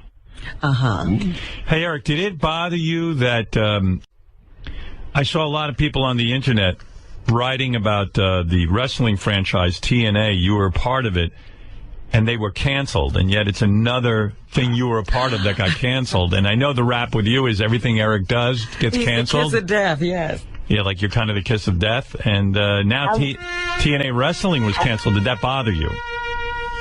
How many times do I have to repeat myself? Go ahead. I don't have one fucking thing to do with any of those shows being canceled. No, but you were on TNA. Hey. Shows get canceled because lack of good writing, lack of good acting, lack of viewership. That's why shows get canceled. Yeah, but you got to admit, in a way, it's sort of unlucky when they have you on because they all get canceled. I don't think there's one show that you were on that ever survived. Having you on. Okay, so then... It is kind of a coincidence. The show was Robin Williams that you just mentioned. Yeah. I wasn't on that. Well, yeah, of course. Well, of course, other shows get canceled, but all of yours get canceled. Right. I have nothing the fuck to do with Well, we know, but I'm saying we know you had nothing to do with it, but I'm just saying, does it bother you that people say that about you? Fuck yes. Because I know even some of the songs I get are like Eric the Show Killer, or, like this song. Eric the TV show killer. He's got carrot-colored hair. Every TV show he goes on ends up going off the air. In Plain Sight got canceled. Fringe and American Dreams Now FX has killed off legit, and he was only in one scene. If you want that tiny man to be on your TV show, you're playing with dynamite. With Eric, your show might be gone by tonight. Listen up, all you producers. We know you have some empathy, but if you cast Eric the actor, your TV show will be his story. Which is kind of a funny song. I mean, all the coincidences, and then now TNA got canceled. Yeah. All I have to say is, Sal, grow up. Grow up. It is. Oh man. It is this simple. Hey, what's going on with you and Gonzo? I see he's on the line too. Let me see what he has to say real quick. What is it, Gonzo? Yes. Hey, what's up? Hey. What's up, Howard? How are you and Eric getting along? Not very well. Not very well at all. Yeah, he's been a real dick because he's been a real asshole lately. I've been avoiding him. I've been trying to avoid the abuse, so I haven't really been talking to him much. But I did find it interesting that TNA got canceled. I see by looking at your profile, you're still making up bullshit about me. What did he say, Eric? Like I caused Ebola. Right. What? He caused what? I don't know. It's Ebola. Eric, did you cause Ebola? Yeah, I've never even been to Africa once. No, I think it was from when Eric took his trip to the Congo, he got Ebola, and then he brought it back to the States. That was just a rumor. That's a rumor that I heard. Yeah. So. What else did he write about you, Eric? Dumbass. The only foreign country that I've ever been to in my life is Canada. Yeah, Gonzo. Here's another song about Eric killing off TV shows, in case you want to hear it. Every show he's been on, it's not a song, has been canceled. He's one. Every show he's acted on. I thought it was a song, sorry. Yeah, who was? Yeah, I also heard Eric was starting the well. I thought Eric was in jail, so I'm surprised that he's actually on the phone. How do you get Ebola in Canada, Eric? Eric, I thought you were starting the wildfires in California. There was like a lot of wildfires, and I thought that you might have been in jail. So I'm happy that you were able to. You started. He started the wildfires. You said that Eric started the wildfires. Yeah, like I saw the AP tweeted about Eric, or they said somebody was starting wildfires in California. You're saying intentionally he started them? Yeah. So I thought I was pretty sure it was Eric. Howard, don't even listen to that bullshit. How the hell I can't believe is that logistically? Don't think why would the AP tweet and report that though? Well, you live in California, right? Yeah, Eric and I both live in the same city. We both live in Sacramento. Hello? Yes. You and I aren't the only two males in the state. Well, was it reported that Eric was seen in the woods? I think that's what I read. Yeah, I was going through my tweets, my mentions, and I thought I saw that. Like, a lot of people were tweeting about it. So, Eric, do you hate trees because they're tall and you're not? You are the biggest dumb fuck walk the planet, Gonzo. Eric, what happened with TNA? I thought it was me. I really did too. I thought, Eric, what happened with TNA? Or how did you manage to kill off that franchise? Because I was kind of upset because I know like the wrestlers, they have families and stuff, and I know people like Hansy are big. Well, Eric didn't cancel TNA, but it is a coincidence, I guess, that every show he's been on has run into trouble. Yeah, I don't want him to be on Walking Dead because I really enjoy Walking Dead. So if we can just make sure Eric doesn't go on that show. I love Walking Dead. Yeah, please, Eric, don't do Walking Eric, Dead. are you up for a part in Walking Dead? Please, no, Eric. No, okay. So far, we're safe. All right. Well, Eric, you wanted to say something. What you said you just recorded lines for Brickleberry. How's that show doing? Is it? That show will be done in a month. Yeah, don't start airing episodes till September. Oh, they may never air. I hope that show stays on the air because that's Yucko's show, and I hope it stays on the air. If he kills Yucko's show, that's a double tragedy. Right. Yeah. We're all going to be watching it to make sure that we want to see if it goes down or not. What is it, Gary? Howard, you know who the great director Paul Feig is, the guy from Bridesmaids and Heat and all those movies. So we had him on at Comic-Con. Yeah. And he talked about Eric in two ways. He said, first of all, he would never hire Eric because of, he loves the show and he loves Eric and he thinks Eric's interesting, but he hears the difficulties that you get, when you get Eric. But he also said that there's a superstitious part of him. Right. That says, if I use Eric, will I be killing my project? Wow. Well, I think it's only a coincidence. 11 times? No. Howard, how many? Look how many shows there's been. Look how they've all died. They've all died. Wait a minute. Hey, Gary, who's bad with math now? I have 5 gigs now. How do I cancel 11 shows? Right. You win. Well, we're still here. Eric's on our show. Yeah, he hasn't killed our show. You're something special. We're ground zero, I guess. And Eric never acted on. We're the roaches of the. We created the evil. Yeah, we're roaches. You can't kill us. There you go. Yeah, Eric the show killer. Ah, come on. So Eric, I wish Mr. Strauss would call in again, because when he talked to you before I was on In Plain Sight, he said these words: In Plain Sight is having their final season. Right. No matter what. That way you couldn't kill it. He probably waited. Right. All right, so there you go. There's proof, Gonzo, okay? All right, well, Yucko, if you're listening, don't be careful, Yucko. I'm sorry for Yucko in advance, because it just I feel awful for all these shows that have been murdered by this serial killer. Hey, let's go on to something. Let's go on to something happy. Let's talk about getting Eric the actor laid. I mean, when's the last time you got any, Eric? 2009. What? 2009. Oh, I think you said just the other night. I was like, what the? What's happening? The world just shifted on its axis. 2009. When you ask a guy when he was last he got laid, and he goes back years, it's depressing. Let's see. What year is this? 2014. Let me do some quick math. Right. 2009. Then let's round that off to 10. That's 1 year. 5 years. Oh, thank you. You want me to check that math, or you got that right? I think a man who hasn't had it in that long knows. Don't you picture like Eric's bed, and next to the bed on the wall is like those chalk marks like prisoners put on the wall? Scratching. And there's 5 years worth of marks. Mathematics just died. Yeah. Because Eric just did math. Eric, 5 years. That's a long time. And he loved sex. He did. Is it time to break? Bunny Ranch style? Yeah.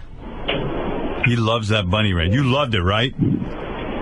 Yes, one problem though. What? With my condition right now, I can't go to high elevation. Oh dear. Oh my. Oh dear. Is in high elevation. I would say fuck that. You know, the only pussy Eric can get is in high elevation. is where he can't go. Is there some pussy palace that's on low elevation? Do you have an underground location for the Bunny Ranch? Something at sea level, please. Yeah, anything at sea level. Do they have a Bunny Ranch in Death Valley?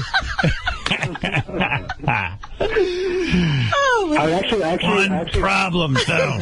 What's that? I can't go to high elevation. Oh my God. I actually think I know some girls that would actually fuck Eric, because we live in the same town. If oh yeah? Wasn't such an unruly asshole, I could probably hook him up. But you think you can get Eric laid? Oh, I know I could. He's like a celebrity. Like I know some girls that are pretty hot that would be down to fuck him, but Eric's kind of a dick. So are you just saying that to screw with his head? Right? Yeah. No. Actually, no. I'm pretty sure I know at least 2 girls that would be willing to at least like give him like a hand job and like So can you hook him up? Yeah, I'd be happy to. But Eric's been he's been kind of a dick to me lately, so I'm not really. What if he apologized? If he apologized, yeah, and he unblocked me, I would be down for that. And you think you could get him a hand job? Yeah, I could send him some pictures tonight of these girls. It might like I have some pretty cute friends that would be they're Stern Show fans that would be willing. Do they live in high elevation? No. Are they willing to come down? Are they willing to come down to Eric's elevation? Yeah. They actually already live in this elevation, so it'd be perfect for Eric. Would they be willing to give Eric a hand job in a submarine if we had to submerge him? Yeah, I'm sure they would. If Eric was willing to do it. I'd like to interview a girl willing to have sex with Eric for free. I can arrange that. And you say these girls are hot, huh? Yeah, I mean, well, for Eric, it's not. I mean, the Eric, they're Are they fat? No. Actually, I know one of them. She's pretty hot. I actually used to bang her myself. But do you know any girls? Like, would any of these girls take their boobs and jerk Eric off with their boobs? No. I don't think they would be down to like make out with him and shit, because that might be a little weird. But I'm sure they would be down to like jerk him off or like give him like titty fuck him. If Eric would be down for that. You think they'd put lotion on their hands when they jerk them off? Yeah. They wouldn't do anything lame like wear a glove or something, would they? Maybe. Yeah, who cares? No, they wouldn't care. They wouldn't, as long as Eric was a gentleman. But Eric's kind of like, he has a really bad reputation of being an asshole. So if he could kind of switch his reputation and be a little bit more friendly. Eric, what do you say? I do not know if I want to do this or not, because I don't want to have anything to do with him. With Gonzo. Well, Eric, they're Eric the Actor fans. They're just like friends of mine in real life, but they're actually like, they're big Eric the Actor fans. But you kind of have a reputation of being a dick. So, all right, you guys work this out. I got shit to do anyway. I mean, it's fascinating, but if it does go down, let me know. All right, if you guys work things out. Okay, yeah, Eric, email me and we'll work something out. Yeah, that's not going to happen. You'd rather not get jerked off. Guys, you just jerk them off. Put on a wig. Would you like that, Eric? Should I just put a wig on and jerk you off? Nope. Not interested. Nah, he's homophobe. All right, guys, I got to go. Eric, anything you want to say about Brickleberry before we go? Just that it should be on, like Yucko said, January. Oh, this is early promotion. Early pre-promotion, Gary would call it. Right, and then it was the quickest gig I had. I was only in the recording studio maybe an hour. Boy, I can't imagine. What was your line? I had about 10 to 12 lines. Wow. Can you give us one? Not really. As a fellow actor, any statement about Robin Williams? Well, I enjoyed his movies. Probably one of my favorites was Patch Adams. Not critically acclaimed, Patch Adams, and yet audiences loved it. Robin Williams actually said that he makes no apologies for that movie because the people liked it. I got a feeling Brickleberry is going to be joining Robin Williams pretty soon after. Oh, yeah. Let's hope not. I mean, poor Yucko. Yeah, Yucko will be following. Yucko's finally having a life. We can't do that to Yucko. Yeah, break the jinx, Eric, and let's make sure that Brickleberry stays on the air. The Night at the Museum movies were also good.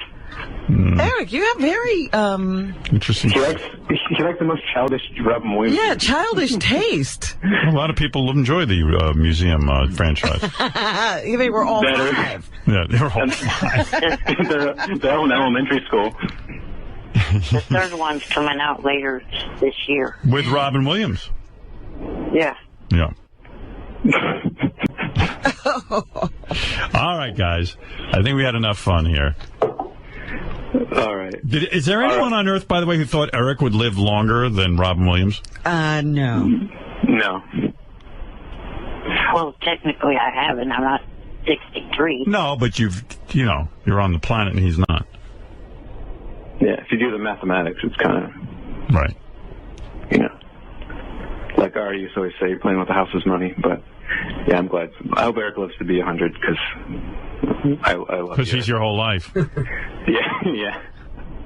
No, but I do want to get Eric. Eric sounds like a little bit Robin Williams in Popeye. Do you ever think of that, Robin? There you go. Yeah. Yeah, because Eric, even though Eric's an asshole, I really do have Eric's best interest at heart. And, all right, good. All right, Gonzo. Thank you. And Eric, thank you. By the way, that was one of the movies that was left off almost every list. Yeah, Popeye didn't do well. Yeah. No, they all can't be a home run. Eric, you want to give one final nanu for the day? Guess so. Go ahead. Nanu, it's Tony's birthday.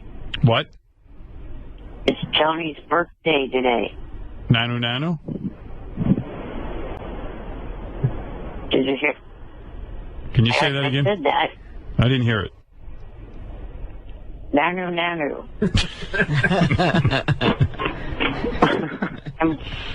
and by the way, Friends lasted 2 seasons after I was on it. Right. What show is that? Fringe. Fringe? Fringe. Okay. French? You still killed it, though. You just killed it a slow death. All right, guys. I got to go. Later. It's like cancer. Gonzo. All right, Eric, go fuck yourself. Bye, idiot. Ack. Show killer. Shut up, dipshit. That took you a while. Not very quick today, are you? I was trying to think of what word I wanted to call you. And you have a very low IQ, so it takes a long time. No, I'm getting tired of that bullshit. That test was not accurate. I'm above 90.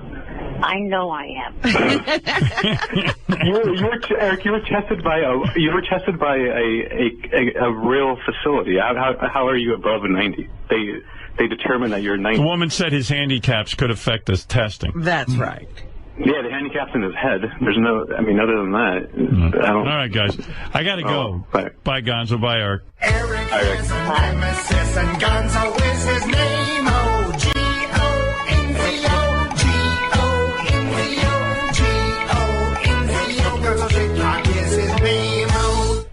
Yeah, Gonzo, Shitcock, and Eric always go at it on Twitter. Amazing. Yeah. Can you believe he can't get laid because he's got to go above, he's got to go into high altitude? Right. That was a shocker. I didn't know that altitude was holding him back. Yeah. By the way, when I had Eric on the phone, I meant to mention that there's a guy on Twitter who has a feed called Eric the Midget Facts, and every day he posts a different Eric the Oh, yeah? He calls him Eric the Midget. We call him Eric the Actor. Yeah. Nanu. Right. I knew that was going to be isolated. Yes, of course. Here, I'll give you some facts, all right? On July 8th, 2005, Eric said he wouldn't ask Jessica Simpson why the Jews ran Hollywood because he didn't think she knew. Nanu. On September 12, 2007, Eric said he isn't an anti-Semite because he only called Shuli a balding Jew out of anger. Oh. See? You're only anti-Semitic if you use those terms when you're not angry. Right. Didn't know that. In February of 2008, Eric insisted on being called Eric the Songwriter. His only song was changing the lyrics to Wild Thing for his girlfriend. That's when he went through his Eric the Songwriter phase. Eric's a shitty songwriter.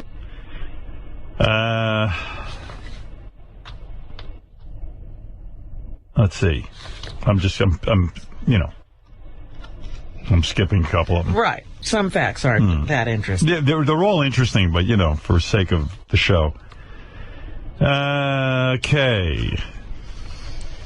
On February 13th, 2006, Eric admitted to voting for Diana DeGarmo 445 times in the American Idol finals. She lost. What if she only got 445 votes? On November 27th, 2012, Eric asked Gary Dell'Abate to go on Twitter and tell everyone he didn't have HIV. Eric's the best. Let's see. There's other little facts. Like, when asked to rate his own physical attractiveness on a scale of 1 to 10, Eric gave himself a 5.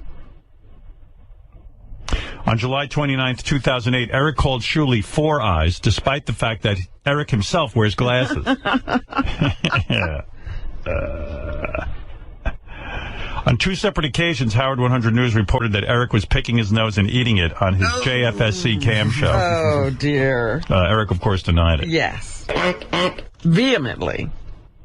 On December 10th, 2008, Eric revealed he wrote a 38-page script about loving the Bunny Ranch whores called You Hooked My Heart.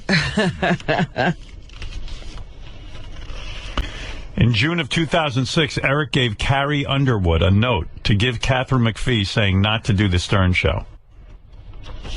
Well, these are just little Eric the Actor Wow. facts. Now, this is history I'm interested in.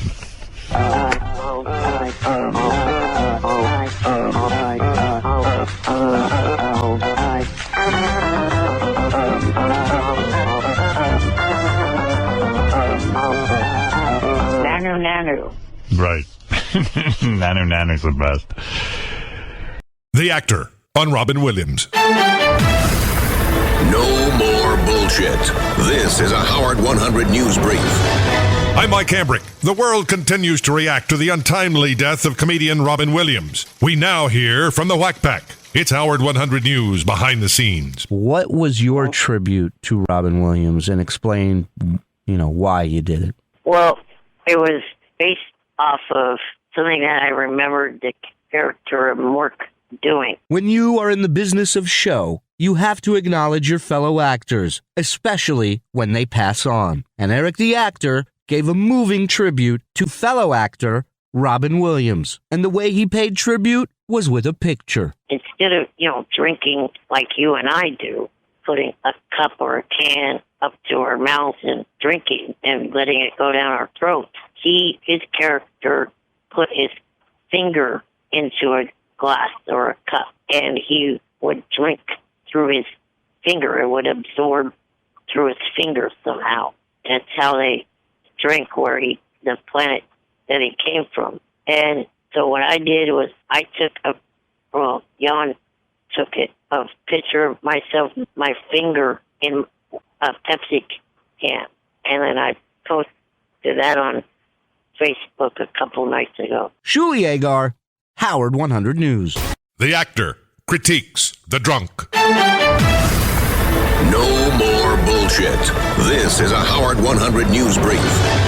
I'm Mike Hambrick. It comes as no surprise that Eric the Actor would be critical of Jeff the Drunk's acting abilities. Objective observations or just covetous comments? It's Howard 100 News in depth. My reaction to the interview, that was not acting. Give me a break. He was, the clip that I heard, he was sounding exactly like himself. That's Whackpacker Eric the Actor, and he has some harsh criticism for fellow actor Jeff the Drunk Curro after he heard some rough clips of Jeff's acting on Howard 100 News. Eric feels Jeff is not acting at all because he doesn't sound any different, unlike Eric when he was on the show in plain sight. Here's a clip. You the reporter I called? Reporter? I'm Beth's sister-in-law. Who are you? I'm her landlord. I'm going to shame that crazy bitch on YouTube. Keys, woman. Your mama didn't teach you any manners? My mama's dead. Happy? Eric now tells me why he's a better actor than Jeff. And believe me when I tell you, this makes no sense whatsoever. I say they're wrong because, in what I've done, I've played a homeless person. I've played a landlord. Neither of those, I've never been a landlord. I've never been a homeless person. So that's where I say there's a difference. He was sounding like he was just playing his same drunk self that he is. Shuli Agar, Howard 100 News. As a matter of fact, I see Eric the Actor is on the phone, who, by the way, has his own update on work that he is doing in the acting field. As you know, Eric has been a very, very busy actor. And, Eric, what is your update? First off, good morning, George. Good morning. How are you? George doesn't like you, Eric. What? Why did you say that? Just to bust his balls. You are such a rascal. I saw on the internet this weekend there was all kinds of stuff about Eric starting wildfires. Yeah, what was that? Wildfires. Actually, here is Gonzo Shitcock, who says he has an update on Eric, which is shocking. What is it, Gonzo? Hey, what's up, Bud? Hey, George, I'm a big fan of yours. Morning. Good morning. Yeah, I saw the Ferguson riots yesterday. Uh-huh. I thought I saw Eric throwing Molotov cocktails at the police. Really? Yeah. So I just wanted to see if. Do you live in Ferguson, Missouri? Eric? No. I was watching this. Eric, please respond to this. Were you in Ferguson, and did you throw Molotov cocktails at the police? I have not been out of state. Shut up, asswipe. You burned down 6 churches, Eric. Please. I have not been out of state for almost 2 years. No, I'm pretty sure. Eric, I believe you, but do you have any proof that you were not in Ferguson? Yes. What is the proof? He's starting wildfires. He's doing Molotov. What do you mean by wildfires? What did you say, Gonzo, about Ebola? That Eric was somehow involved? Yeah, there was an Ebola thing too. Oh yeah, that was just a rumor, and that wasn't true. So it was not true. He was. There is a warrant out for his arrest for starting the wildfires, though, in California. I don't believe it. There is no such warrant out for my arrest. Excuse me, Gonzo, but I want Eric a chance to respond. Eric, how do you feel about the police? Are you anti-police that you would throw a Molotov cocktail? Fuck no, my dad was a cop. Oh, okay. So why a Molotov cocktail? That is widely known. That is widely known. George, did you know that? I did not know. You have an inside job, Eric, and then like your brother's like a firefighter too, so it all kind of makes sense. And the fires keep his brother employed. Is that what you're saying? Yeah. So I think Eric's he's masterminding some crazy shit, like all this crazy stuff that's been going on in our Is nation. Eric also throwing Molotov? Eric, why are you so silent with all these accusations going on? Oh God, George, please don't buy any of the bullshit this idiot says. Oh, that's this what it bullshit is. That he said is the reason why I will never, ever fucking unblock his ass. Gonzo, Eric was thinking of unblocking you on Twitter, and now, Eric, you claim you will never unblock Gonzo. He said that before, and then he unblocked me. So Eric's logic is kind of stupid. So you're claiming he did unblock you. He unblocked me like 3 times. He's full of shit. He always says he's going to unblock. He's never going to unblock me, and then he ends up unblocking me. Eric, how do you unblock me again for a 4th time? Eric, how do you respond to that? Well, I may have unblocked him before, but not again, ever. Hey, Howard, Eric's threatened to throw me off the Tower Bridge in Sacramento. I sent him an email because I thought it would be fun for us to do the Wonderlic Challenge, that little game you were talking about yesterday, the IQ football fantasy quiz. Absolutely, yeah. So I told Eric, I was like, it'd be fun to do like a little challenge because Eric always calls me an idiot, and he has a really low IQ. So I was like, it'd be fun to. But Eric's, I'm sure I would beat you in the Wonderlic. So I emailed Eric that with a friendly little email. I said, Eric, let's take the Wonderlic. It'd be fun for the show, and then whoever wins, like, if I win, you unblock me. If I lose, then I'll stop calling the show. Eric, he told me to go kill myself and jump off the Tower Bridge in Sacramento. Well, I understand why he's upset because you're accusing him of doing. You accused him of starting Ebola. You accused him of doing all different kinds of weird things. Yeah, he's done nothing but excuse me of bullshit that I have not done. All right. Well, Eric, you said that fucking image, her little prick. Eric just doesn't want to have fun. He's just an asshole. And by the way, stop playing the bully victim card because you're the one bullying. Look at the emails that you send me, Eric. If you go on Twitter, if you go on my Twitter account, you can see Eric's emails to me. They're clearly bullying. It's defense, moron. I'm the one being the victim, standing up to the bully. How am I bullying you, Eric? I just email you and I say, let's have fun and let's take this chance. Dumb fuck. How am I harassing you, stupid? You're such a retard, Eric. I just asked you to take a challenge and then you get all offended and then you send me this crazy email with like nothing but caps and like basically yelling at me through email and call me a dipshit, a dumb fuck. Gonzo, didn't you say that you could get Eric laid? I did say that, and I told Eric I can get him laid, but he hates me so much he won't even. I probably can't get him laid because I don't know who's fucking him, but I could probably get him a hand job at least, at the very least. Gonzo, why are you picking on poor Eric like that? I'm not picking on him, George. I seriously, I'm a fan. No, George doesn't know our relationship, Eric. Yes, I don't. But you're being very mean to him. I know. I'm sorry, George. He just worked me up, George. He's just been like sending me really mean emails and like really crazy stuff, and I do feel bad. I'm sorry, Eric. Is that true, Eric? Yes, he's bullying the ever loving shit out of me, George. Eric, are you confirming that? I'm standing up for myself. And have you been sending those emails to poor Gonzo? their emails replying to his bullshit. If you go to my Twitter, it's not clear what's going on, George. Who's clear. bullying who? Yeah, because I'm coming in from left field on this. I don't know what's been going on. Gonzo sounded like he was bullying you, but then now it sounds like you have been. There's a history behind your relationship. You have been not very kind to him either. Not at all. Eric, you want to apologize to Gonzo? I'm an Eric the Actor fan. You are? I've always you been Eric. certainly don't sound like a fan. I know. He got the best of me. Sometimes, I let him get the best of me. Gary, what is it? What do you want to say about I feel this? terrible. I'm sorry. Go ahead. I just want to say that I just spent the last 20 minutes reading an Eric email that he sent to all of us with a plethora of ideas, just tons and tons of ideas. What does he have? Well, I'm going to go through some of them. It took me it's a long time to get through them.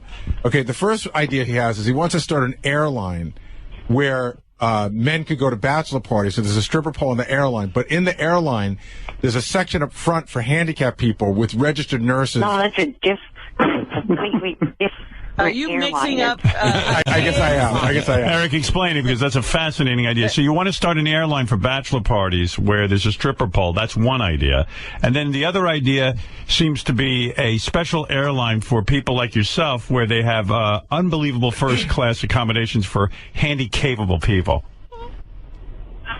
Right. And then one thing also about the airline, the flight attendants would be all nurses or EMT, and then the other thing is there would not be any nut products. It sounds like no nut. It sounds like maybe no nuts. Eric, it sounds like an airline that would be really just perfect for you. Well, Eric, you're a nut yourself, so I don't think you... Howard, every one of Eric's ideas is to benefit Eric. Right. Just so you know. So, in other words... Well, is Eric going to be able to take the airline with the stripper pole? Well, I don't think Eric understands that the airline that he's talking about that would benefit him couldn't sustain it as a business because there's not enough people to fly. Yeah, but what if Eric, with all his acting work, he'd have to fly constantly, so... And he can't even go up to high elevations, too, right? All right, here's another great idea that I love. Yeah, you can't even take the plane, Eric, because you can't go on high elevations. I can with an oxygen machine. So why can't we send you to the Bunny Ranch to get laid and hook you up to an oxygen machine? Well, why couldn't you come to the birthday show with the oxygen machine? At ground level. He's just being difficult. See, Gonzo has a point. Yeah, he's always difficult with everything. Like, even just trying to, just do the most basic stuff with him. He's just hey, Eric, to be cool. I know that these are your ideas, but what about on that plane that has the private nurses and the EMT workers? How about if all the nurses have to have, double D breasts? What do you think of that idea? That's my idea. Would you incorporate that or not? I don't know, because that airline's supposed to be the family-friendly one.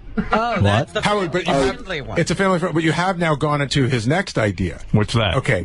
He has decided that he wants to get into a term I've never heard, but the breastaurant business. It's restaurants with big-breasted women. So this particular restaurant that he's interested in opening up, this chain, is for people who are into big slabs of meat, but also girls with double D breasts. And the name of that restaurant would be called Racks. Like that. Has he ever heard of Hooters? Yeah, there's a Hooters. Yeah, but hey, Racks is better because there's big slabs of meat there. Sounds misogynistic to me.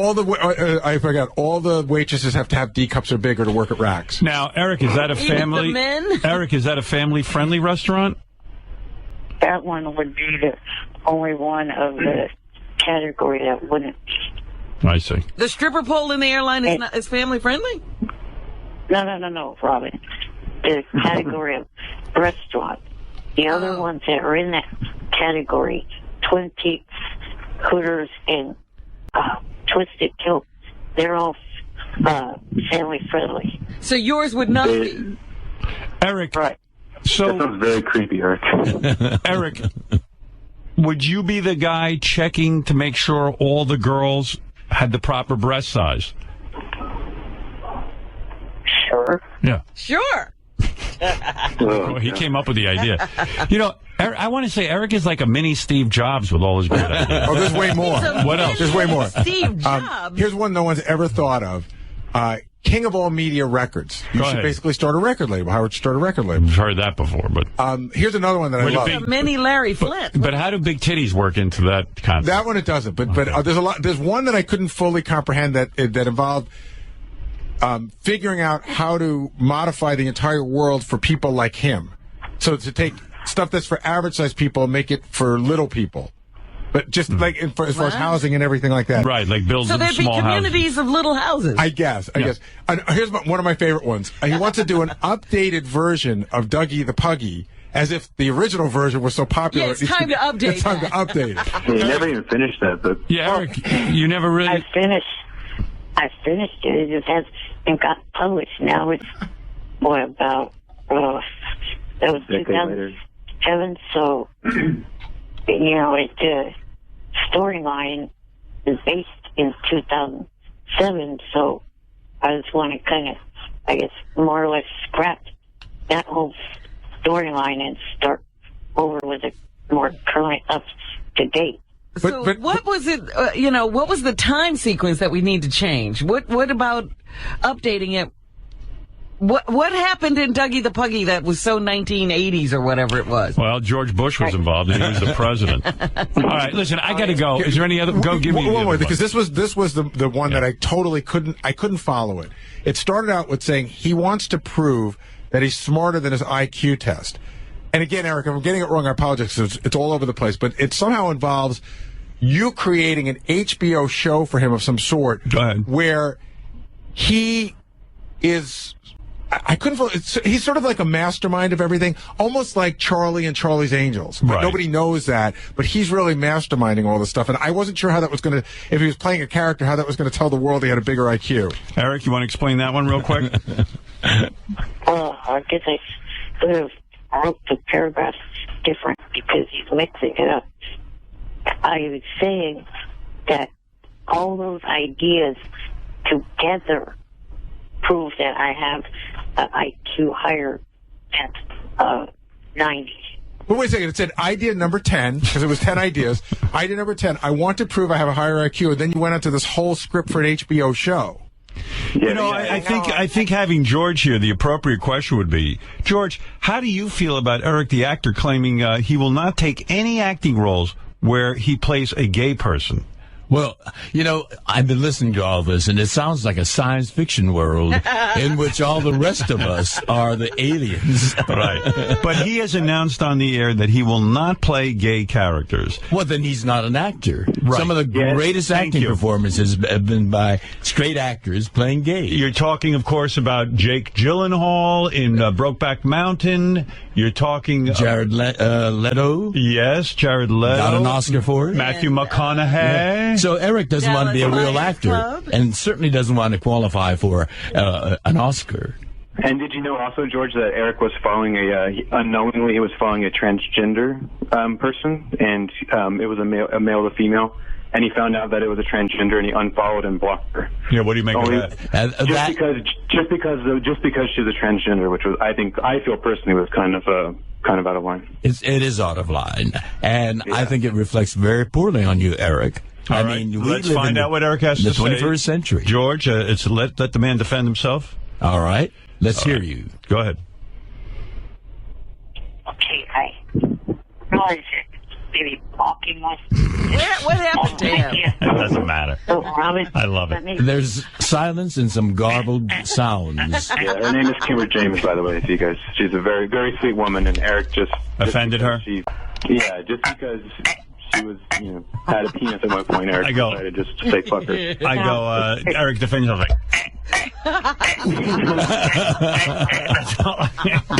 I don't think there's any kind of justification coming from Eric. Eric? Well, let Eric is it just silence? Go ahead, Eric. Okay.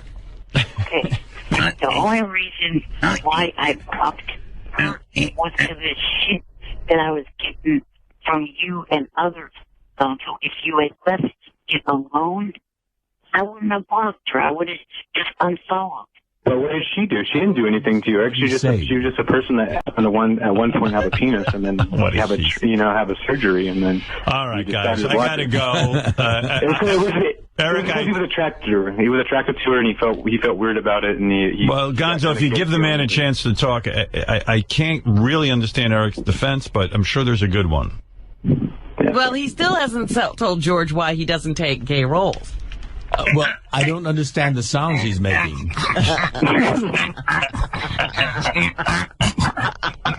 He's speaking a whole different alien language. Well, let Eric speak. Go ahead, Eric. Okay. Now, I wholeheartedly respect gay people. I support gay people. I think they have the right to be married. They have the right to serve in the military. So I am in no way, shape, or form a fucking homophobic person. You were being misrepresented then. Well, why don't you take gay roles? Answer the question. The people that are completely fucking ridiculous. There's nothing different other than the fact that a gay person wants to be in a relationship with another guy. Why will you not play let's say, a cross-dressing man? Yeah, Ronnie played one. Did you see Texas or Dallas Buyers Club? No, I'm not. I don't think he'll even watch it. Jared Leto played. I don't think he'll even watch a gay film. Eric, will you watch a gay film? I think he's afraid if he watches a gay film, he'll turn gay. So he's like... Will you ever watch a gay film? I've seen bits and pieces of Brokeback Mountain because my mom was watching it on hotel TV. Why not watch... You don't watch gay movies? And you won't act a gay part? And you call yourself an actor? It's all a ruse. I got a feeling that. I watch Philadelphia. All right. All right. Tom Hanks. Yes. That's good. Tom Hanks. And what'd you think? It was good. Eric, you mean to tell me, if I tell you right now that in the next Star Trek film, you could play opposite George Takei as his gay lover, you would not take the movie? No offense, George, but no. Because you're not an actor. Yeah, I'll take You just proved that you're not an actor. All you have to do is be his husband, and maybe give him a hand job in the shower. That's it. That would be the only thing you'd have to be called. Little wrestling. A real actor knows how to play a character other than himself. Can you do that? I'll blow you in the transporter room. Eric loves the wrestling. Oh, I'd be transported. Eric, are you willing to watch two men kiss? I prefer watching two women kiss. No, that's not the question. Would you kiss me? I'd pay to see that. I would too, as a matter of fact. All right, why don't we do a quick screen test? Okay, Eric, you're in a scene with George right now. You're on the Star Trek Enterprise. You're playing his husband, and you say, "George, I'm madly in love with you." Okay, and action. Hello.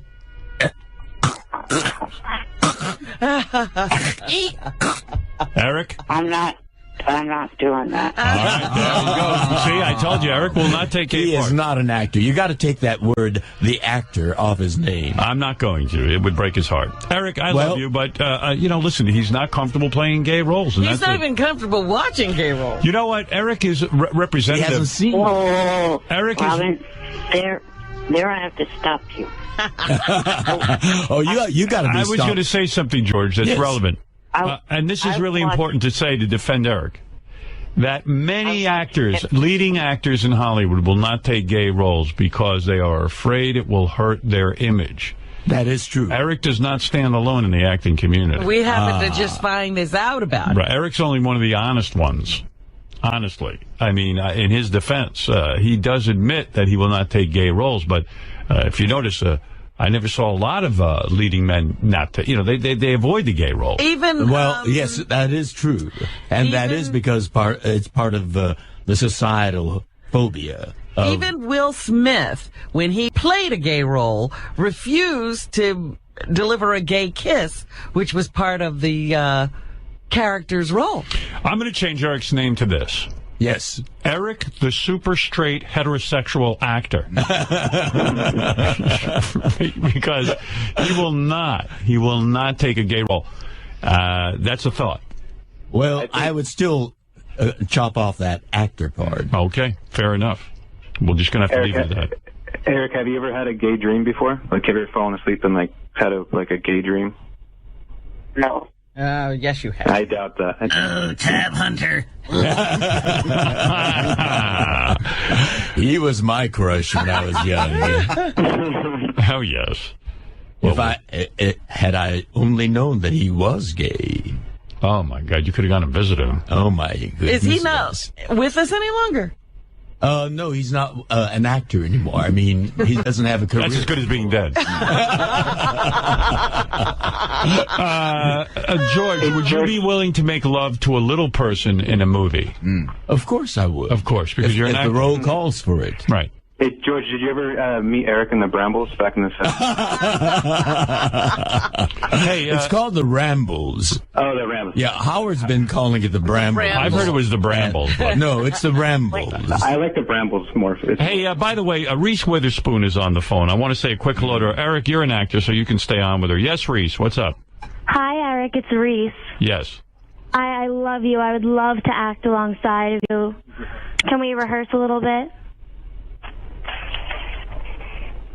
I'm not falling for this. I'm not kidding, Eric. I listen to the show. I love Howard. Reese, thank you, first of all, for calling in and speaking with Eric. I think it's great. Go ahead, do a scene with Eric. Eric, come on. Go to start, and he'll fall in. He's an actor. Eric, tell me you love me. I'm not falling for this. I'm not gullible. You're blowing it, Eric. You're blowing it. All right, Reese Witherspoon calling in and demanding Eric a scene. will not do a scene with her. All right, well, there you Eric, go. tell me what you love best about me. All right, thank you, Reese. It was a waste of time. Eric, thank you, and thanks for calling in. Going to the well one too many times. Right. He can only go so far. And, Eric, thank you very much. Check out Brickleberry on the 16th of September. That's when Yucko said that my episode will be on. Fair enough. Right. And by the way, Eric claims he is not the originator of Ebola virus, and he was not in Ferguson, Missouri. And he doesn't start wildfires. And you did not start in the wildfire. California. Right? Right. Right. Okay. And I'm not any older than 39. Oh, okay. So I was not going anywhere in the 70s. Okay. Where did he say you went?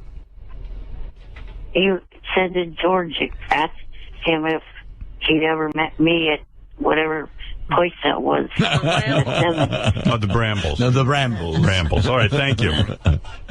He wasn't born then. Eric the actor, everybody. Eric the incredibly straight heterosexual actor. Na na na na. In person. Na na na na. Hey, hey, hey. Goodbye. Na na na na. Na na na na. Hey, hey, hey. Goodbye. All right, thank you. The king of all media has said no to getting dunked with freezing water for ALS research, but that has not deterred others from accepting the challenge. Actor Zac Efron got the freeze, then challenged others, including a whackbacker. That was way colder than anticipated. Thank you, Ashley, for my nomination. I donated, and I nominate Rob Pattinson, Matthew McConaughey, and Eric the actor. When a midget's head explodes, Howard 100 News is there. You fucking retard. The actor and the challenge. No more bullshit. This is a Howard 100 News Brief.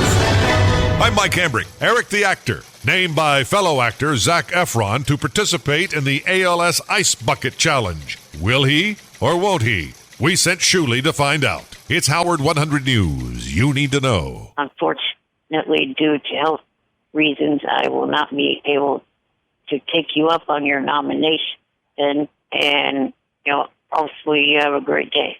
Pussy. Whackpacker Eric the Actor has been nominated for the ALS Ice Bucket Challenge. And it was fellow actor Zac Efron who nominated Eric. But sadly, due to his heart issues, Eric cannot participate in the challenge. But that won't stop him from nominating other people to do it. Well, I would actually go above and beyond the limit of 3. I'd like to see from WWE, Rob Van Dam, number 68, the lineman of the offensive lineman of the 49ers. I'd like to see him do it, and the entire team, actually. Then also actor Jonah Hill, then cross me over into the world of adult entertainment. Brandy Tallur, Sonny Lane, and Dennis Hoffman, all of his Bunny Ranch babes.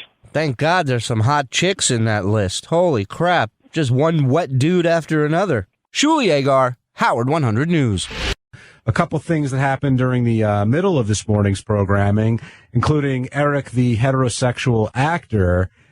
Howard talked to Eric with George Takei there, and George immediately told Eric that he is not an actor because he is not willing to play certain roles. And Eric disagreed, but George, and we talked about this on Wrap Up the other day with George too, George is willing to play roles that are against his personal feelings. And I wonder if any of you guys would draw the line on any roles that you were offered, or if is that just part of being an actor? Richard, you first. Well, I've never drawn the line on this show with anything I've ever done, so certainly I'm up for doing anything on camera. So whatever the role requires, I'm up for it. You just said the other day, like, about, if it hurts someone's feelings, like, you won't. Why do you call Eric that if you know it actually bugs him? Because he's a little pain in the ass. He really is. He's somebody, he's a little bit of a diva as well. He makes these ridiculous demands. He doesn't appreciate everything that the show has done for him. He appreciates it. Yeah, I don't know. I like calling him Eric the Midget. As a matter of fact, I don't even, midget to me, midget is midget. I think it's just manifested into something that's so bad. Yeah, but it is to him. And George Takei. Is it? Why is it so bad? Why is midget so bad? For whatever reason. But I bet you, I don't know. If it is, but little person to me sounds worse. Well, George Takei did say, hold on, Mitch. George Takei did say that Eric is not an actor because, and he gave his reasons. I know that was being debated last week, but I don't want to talk about Eric right now. I want to get back to Gary because Sal, in the bit, you played Abraham Lincoln. Now I feel bad that I called him midget. All right, Eric the dwarf. That makes it better. Yeah, much better. Eric the midget got very offended, and you'll hear this segment right after we finish up here, where we were going to make a real doll in his likeness, and he wanted absolutely no part of it. But Richard, everyone was very excited to make a Eric the Midget, now Eric the Actor, real doll. If I remember right, I think me or Sal was gonna fuck it too. I think lots of people were volunteering to screw it. Actually, well, there was gonna be a mouth hole and an anus, so I think maybe Sal called the anus and I called the mouth. JD, were you excited about this doll? Were you gonna fuck it too, JD? I'm not. We're watching for rocks. I probably not. I probably would have laughed watching Richard fuck it or whatever. But yeah, sure, I was excited. Something cool to look at. Now, if they made a real doll in your likeness, would you be honored by that? Embarrassed by it? How would that make you feel? God, I wouldn't want to look at it. First of all, would you get bummed if I fucked your real doll? I don't know about bum. I don't know if bum's the word. It would be really odd. It would just be very awkward. It's like, I couldn't, I don't even want to look at it. We really should have real dolls of everyone on the show. And just as an option, because we always say, like, who here would you fuck if you had to fuck someone? And just have that option always. I mean, it would be that hard to have, 10 real dolls of different people on the show. I wonder if there are certain people who wouldn't fuck certain real dolls because of the person. You know, like I'm not going near that JD real doll. I just can't do it. Oh, now not good enough for you? I was using it as an example. I got to tell you, if there was a John Hine real doll and Sal fucked it on the show, that would be pretty much the greatest thing of all time.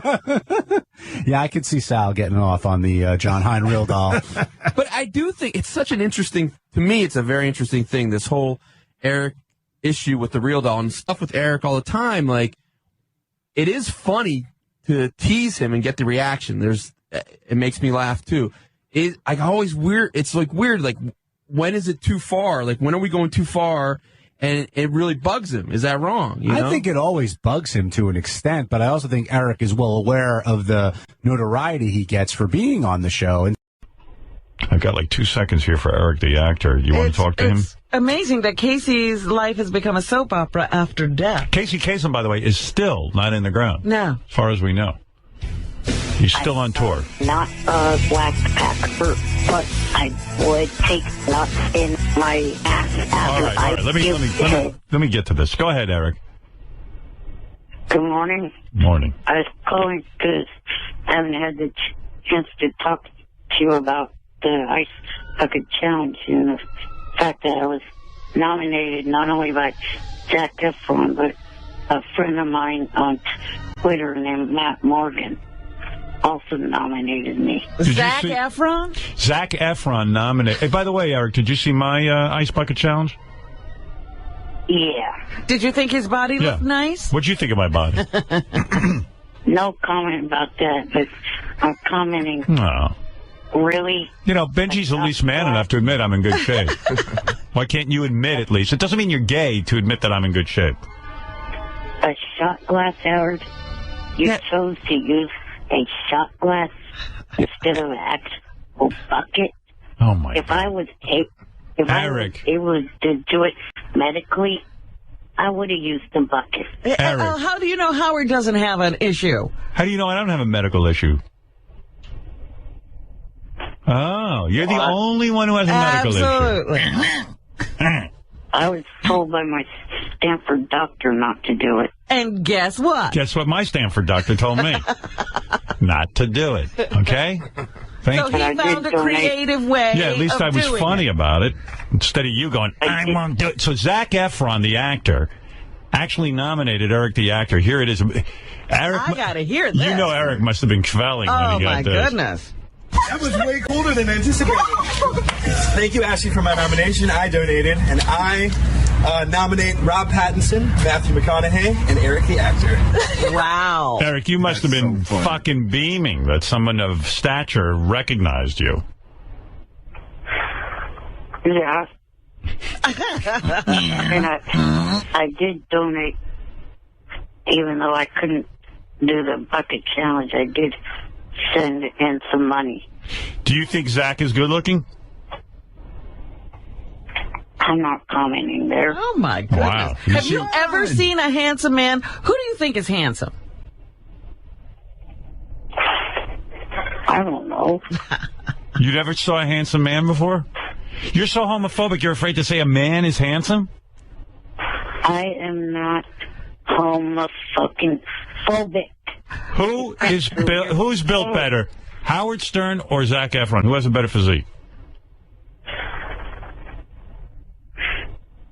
I don't know. You know. You've taken a look, haven't you? You look at wrestlers, you can tell if their body is nice or not, right? Oh, yeah, what else? All right, who's the guy in wrestling with the best build?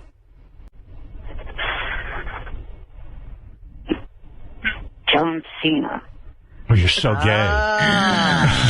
He's a heartthrob of yours, huh?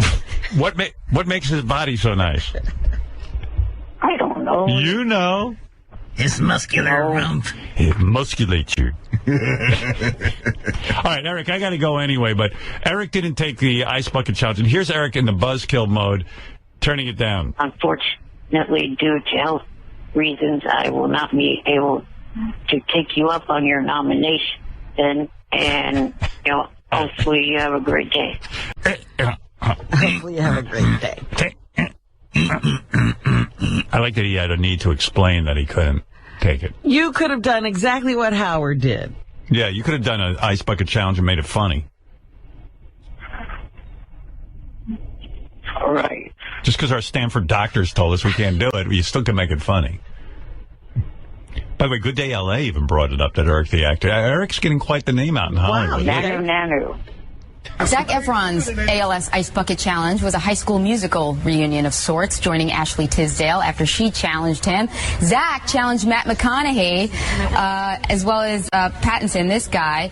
Matt McConaughey's always shirtless anyway, so he's always ready for an ice bucket challenge. Rob Pattinson was challenged as well as Eric the actor. Any Stern Show fans will know who Eric the actor is. But of course, he's such a contrarian. Eric the actor, he has appeared on numerous TV shows despite his serious disability. He responded on Twitter by saying he will not accept the challenge. Wow. Of course he won't. Not even donate or anything? No, that's a blow to Stern Show fans as well as ALS. Not even donate. Has everybody here done the Ice Bucket Challenge? How much money did you give? 100. Wow, where'd you get that? There's a guy on... That's digging deep, so God bless you, Eric. Yeah, you didn't have to give 100. And they obviously were reading the wrong Twitter account because I still have not tweeted since April.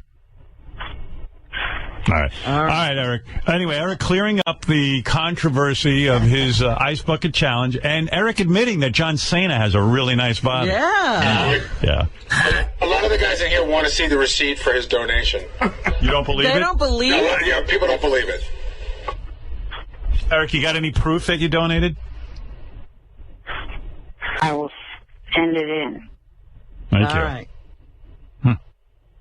How about Eric being mentioned in the news? That's amazing. That's good for his acting career. Two amazing things, that Zac Efron mentioned him and that it made the news. And the third thing, that John Cena has such a great body. Well, that's going to be headline news tonight. Right, that Eric the actor has said. He's hot for...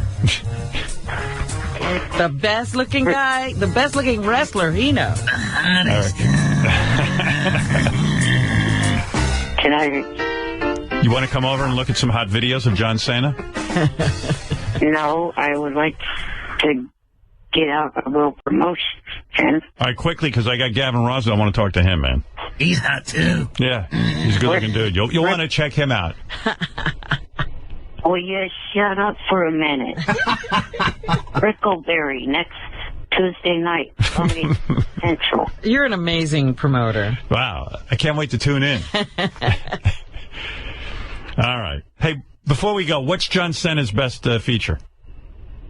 I don't You do, too. Stop it. Yeah, you said he had the best body. What's the best about it? Yeah, what about it? His ass, his legs, what? His cock? What is it? Chest? What makes it so good? Pecs, abs? What? I don't check out him like that. But what makes you say he has the best body? I was just trying to come up with a name to shut you up. But there must be something about it. I mean, his pecs, rock hard ass. His I like his guns.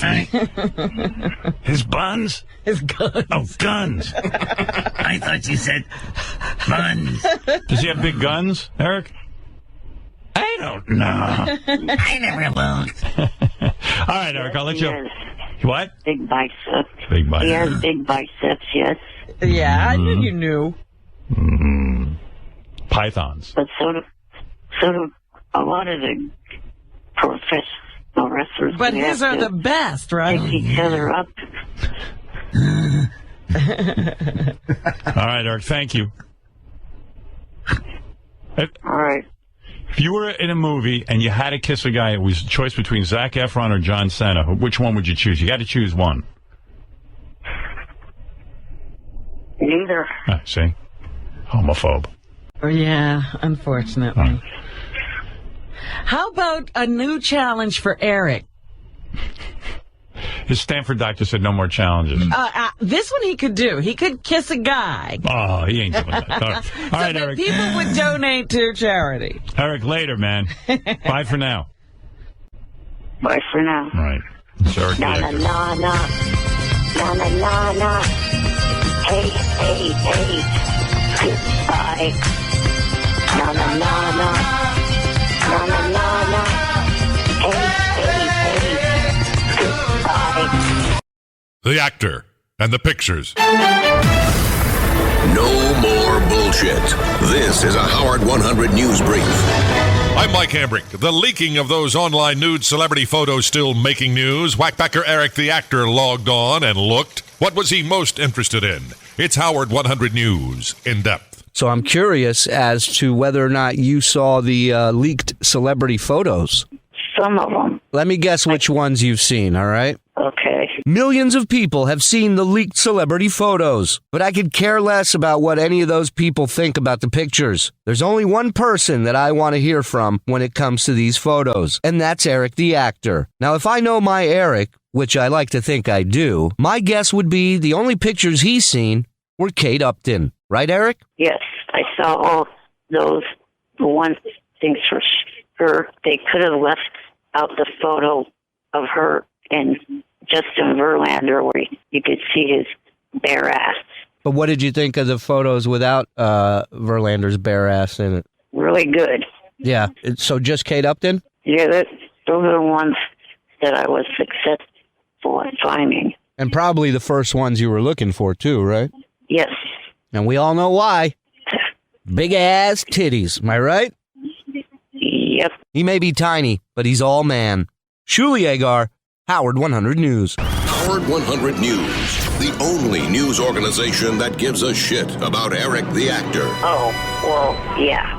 Yeah, I guess you could say that. The Actor. He's a piece of work. No more bullshit. This is a Howard 100 News Brief. I'm Mike Hambrick. Whackpacker Eric the Actor appearing this season in an episode of Brickleberry. Creators of the animated show, Roger Black and Waco, described the uniqueness of working with the actor. Yeah, it was pretty cool. I mean, the only weird thing is we've never had to try to deal with an actor with an oxygen tank. It was kind of like working with Darth Vader.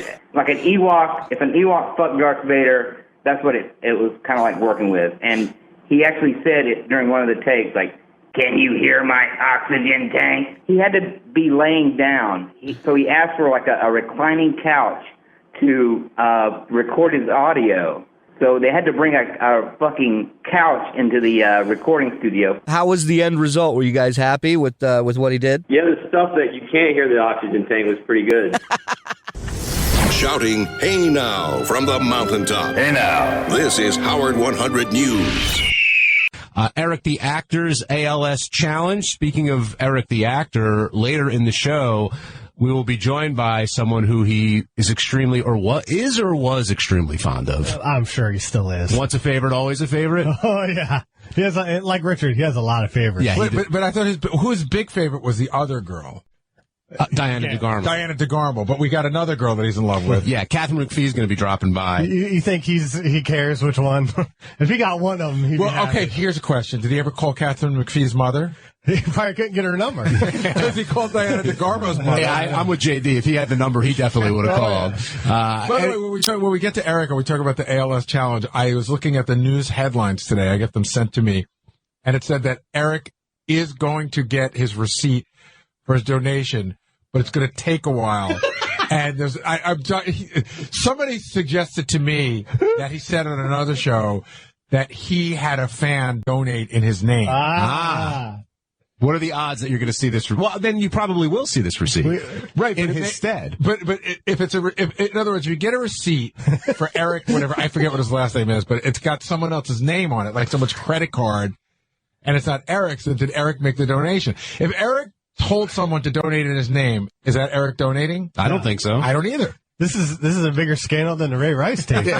So it's like a custodial thing. Like I make if you say you donated $100 to a charity, to National Diabetes Foundation, okay, in John Hines' name, in my name, and you write the check, then you've made the donation, right? And you haven't donated anything, right? Well, I got you to do it, I guess, but you ultimately it comes out of your pocket. The question is, did this money come out of Eric's pocket? If I made a donation to the National Diabetes Foundation for $10,000, would you then go on other shows and say, I, John Hine, donated $10,000. No, of course not. Well, there you go. I want to get to the bottom of it. Oh, this is great.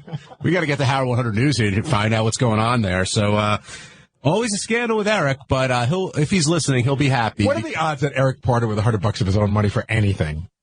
He won't even buy water off Amazon.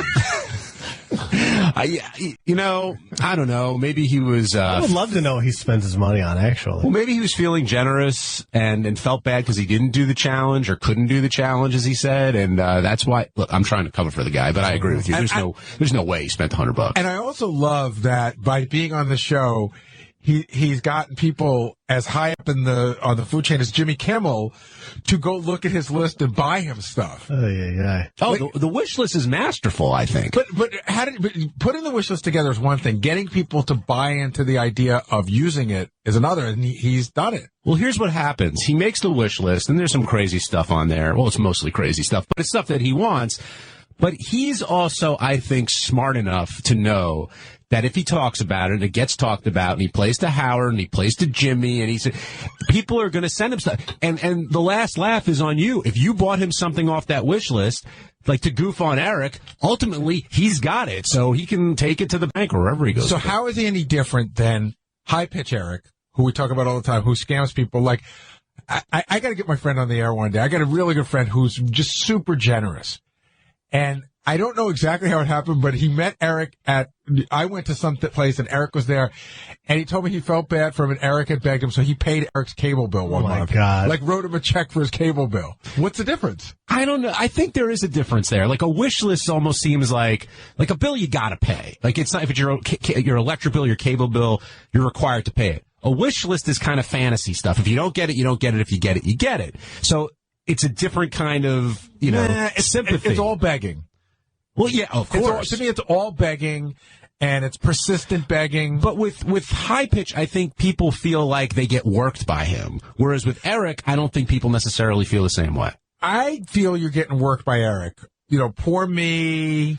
Get me. But again, like, if Eric's wish list were food, I'd buy it tomorrow. But I am not going into my pocket to buy a fucking replica of the A's stadium. Yeah, but if you or a bowling ball, but if you get a laugh out of it and you get enjoyment out of it, and you know that you're the one who gave Eric a replica of the O or whatever else it might be, then you know what? Maybe it's worth it to you. And look, clearly Jimmy and Howard both, I don't know, feel bad is the right word, but Eric contributes to both shows calling in, so why not give him something? I would go as far as to say that it brings Jimmy joy to say he has bought something off of Eric's wish beyond list. joy. I'm surprised he hasn't bought the whole wish list, but JD, I don't think would ever buy him anything off that wish list. No. I wouldn't either. No. So I would buy. He's making me want to start an Amazon wish list, for Christ's sake. Yeah. It's really funny. We have a friend who works at Paramount, and she heard him on Superfan Roundtable, so she sent him Blu-rays of like Mission Impossible, because he said those are some of the things that were on his wish list. What are the odds that a thank you immediately goes out once the gift is received? Nil. Yeah, he said he only gives out thank yous, whatever, if the gift is like over $5,000 or something. That's ridiculous. There was some number I can't remember. I thought I heard a news report about that. That's ridiculous. The other thing that came up when he was talking about the ALS challenge is Howard asked him if he looked good in the video. And Eric wouldn't, yeah, let's hit it out. My Ice Bucket Challenge? Yeah. Did you think his body looked nice? What'd you think of my body? No comment about that. Eric will not comment if a male looks good. And then later on, we did get out of him who his favorite looking wrestler was, which happened to be John Cena. So why does Eric hesitate to comment on whether a guy looks good or not? Does that then imply that there may be some homosexual tendencies? Yeah, Eric's homophobic. I'm going to deem him homophobic. Not, I don't think that he's goes out and yells out words, but I think he's homophobic, and he should be able to. It's okay for a guy to say, "Hey, he looks good," and when everyone says you're gay, you just laugh at it because it's stupid. Right. Yeah, those that protest too much are usually have a little bit of feelings of,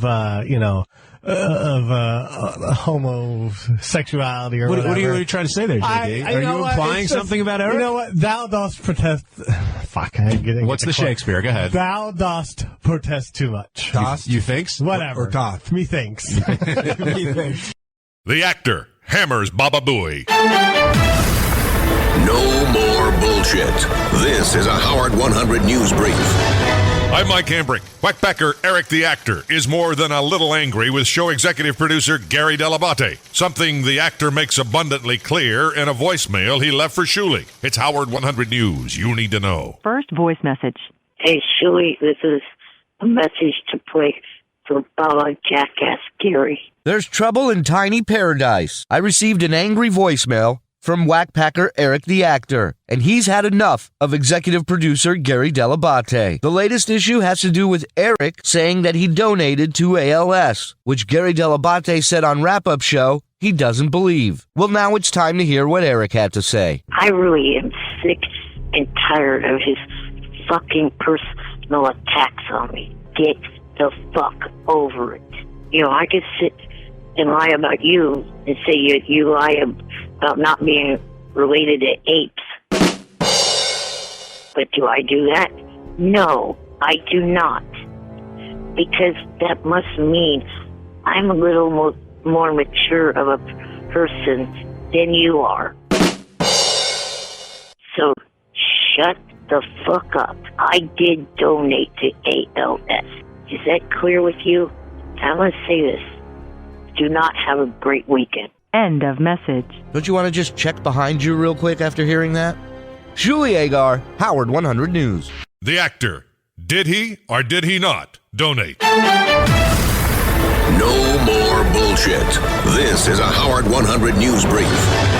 I'm Mike Hambrick. Whackpacker Eric the actor, standing by his claim that yes, he actually did make a contribution to ALS. However, his explanation is questionable at best. It's Howard 100 News, in depth. Well, I'm just getting tired of him and others saying that it was not me donating. Eric the actor is in the news almost as much as the NFL and ISIS. And the question that everyone wants to ask, did he or did he not donate to ALS like he claimed he did? Eric had told us that he would be sending us a receipt over at Howard 100 News to prove that he donated. We have yet to receive it. And I try to get to the bottom of this issue, but only leave more confused. Possession of that money was in my possession.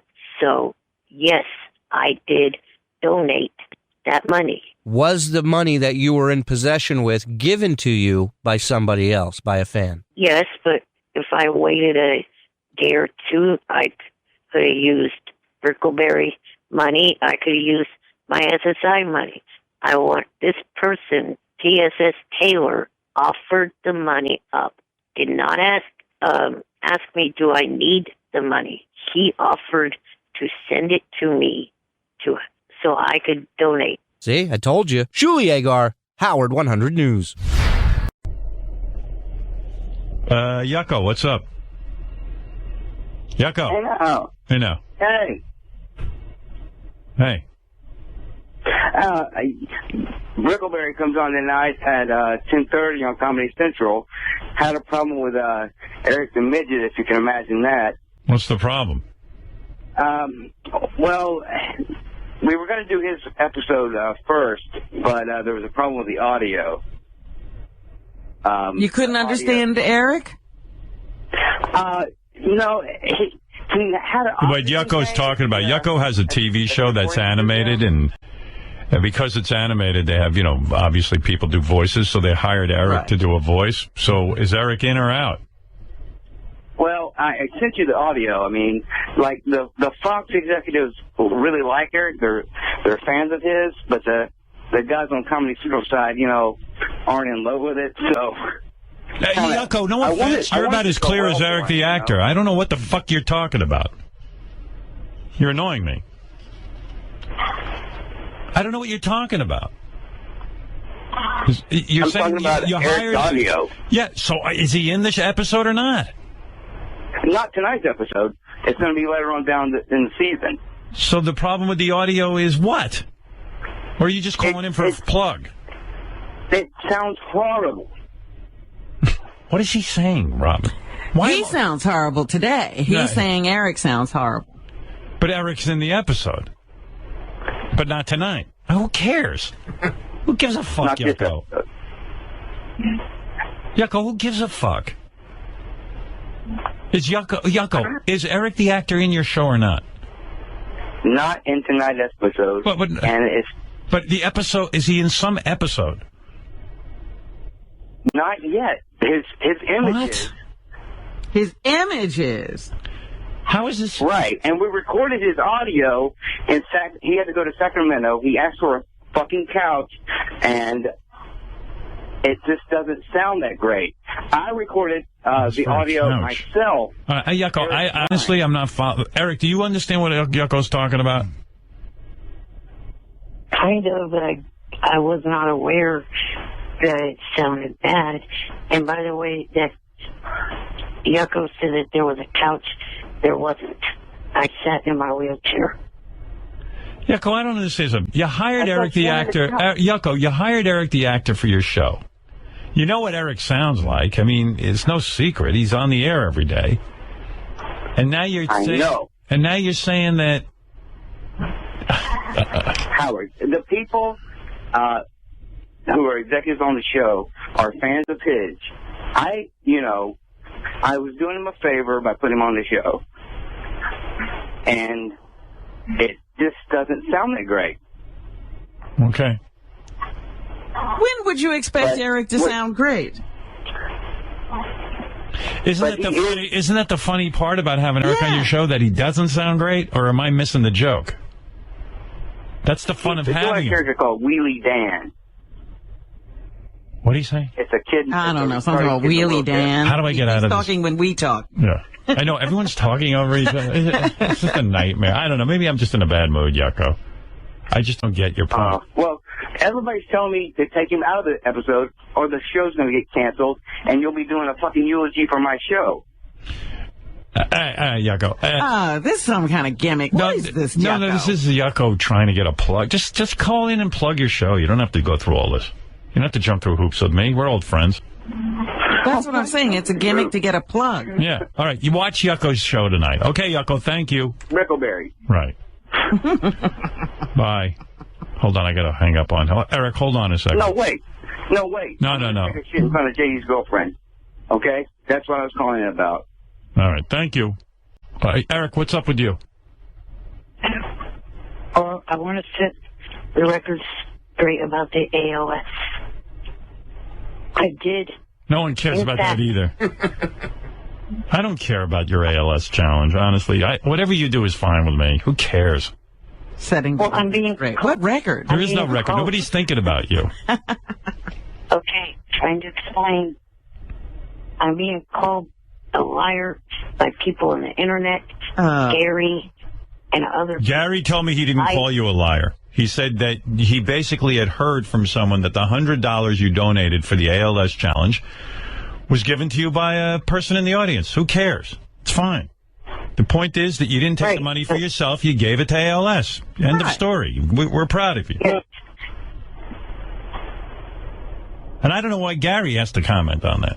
$100 to ALS is good. Who cares?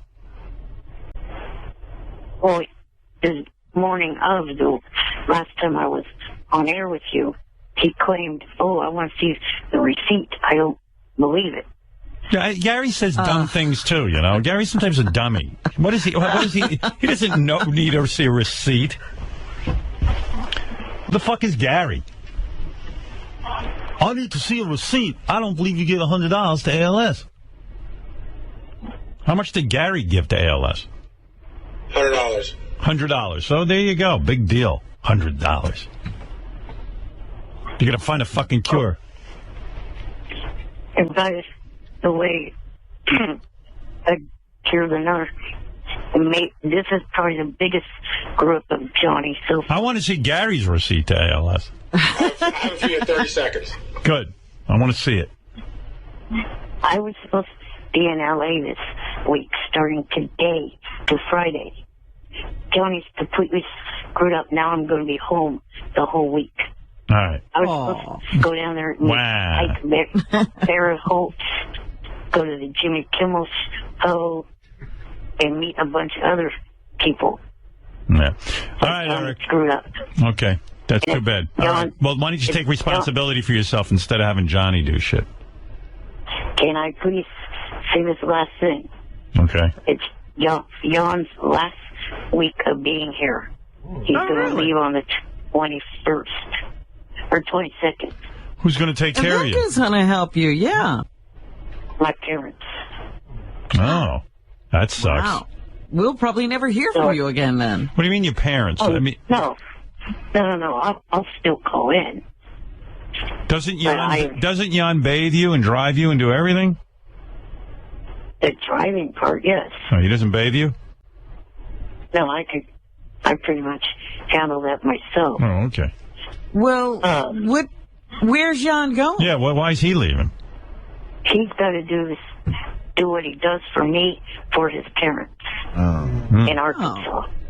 Jan is a good dude. Yeah. I mean, like, he must resent all these people that he has to take care of. It sounds like he's got that servant's heart. How is Jan going to be able to someone was talking about How's yesterday. Jan going to be able to make a living if he's doing that for his parents?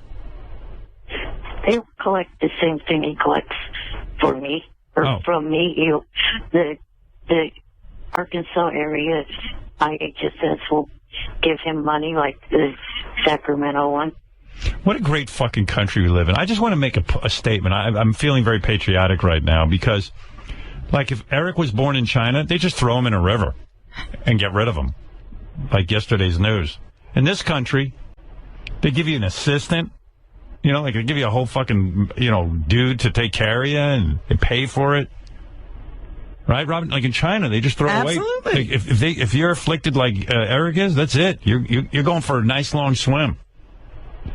Good luck. Yeah, it sucks. This was going to be the last trip going down to L.A. with Jan.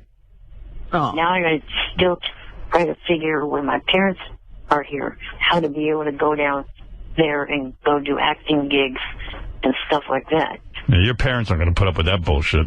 You're done. Well, my dad went, the first time I ever did an acting gig, The American Dreams, my dad was actually the one that went with me. Yeah, and then he saw what bullshit it was, and now he's not into it anymore.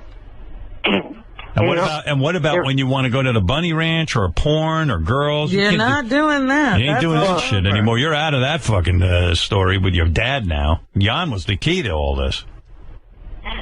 Well, I'm out of the bunny ranch because I that one before. I know, but I'm just I saying. can't go into high elevation. Let's just say the bunny ranch moves to a low elevation all of a sudden, and we have an opportunity You're to still send you. not going. What are you going to do, tell your dad to take you down to the bunny ranch?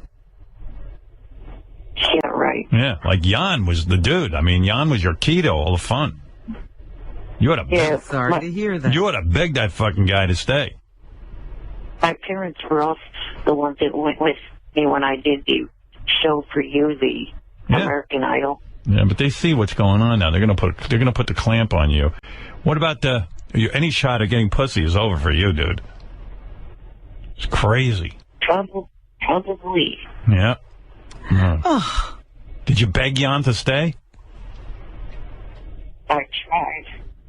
Yeah. Right now, he's got more than 50% of his possessions set back there already, and he got his plane ticket. Maybe I don't hope this, but if his parents are that ill, maybe they'll go soon and then he can come back to you. Who knows? Who knows? Who knows? Why not move in with them? Why don't you just move into Jan's parents' house so you can go to fucking hang? Arkansas. I'm telling you, man. Oh, yeah, that's going to make it easy to go to Hollywood. Sure it is. All the way from Arkansas. Yeah, well, you hop on a plane. Listen. It's the same plane. Poor Eric. Parents are Eric's taking thinking care about of his acting career. This is such a great country where you can, like the country pays for like a Jan. If he was born in Kenya, a lion would have eaten him at birth. They just feed you to a lion. And even if he moves in with Jan and his parents, It'd be a good deal because then, like, Jan could take off with Eric and stuff. Maybe Jan could be available for special assignment when when there's chicks involved or trips to Hollywood. Yeah, who knows? He's gonna hopefully try to come back next year for his school reunion. And, We're going to have to pack a lot in when Jan comes back for that school reunion. Oh, my goodness. It might kill him. Yeah. Oh, my God. Eric's parents are taking over. Can't you hire a new Jan? I mean, you got the dough. Why not? I don't know. I mean, I don't really know anyone that I know enough to be comfortable with them. Yeah, I don't get comfortable with them. You know, you could hire. Remember that guy Casey? He used to work for me. Oh no! Oh sure. Why not? They'll find Eric in a trash bag. No, Casey could handle it. I got along with Casey the one weekend I seen him at a Killer Like Comedy, but I don't think that I would like to have him as a helper. No. I think he could be good. He's a big, strong boy. You know who's looking for work? Have you heard from Casey? You know who's looking for work? Beetlejuice. Oh, get out of here. Imagine he moves in with Eric. That will not work. Not even one little bit. Beetlejuice can't lift Eric. How about Gary the Conqueror?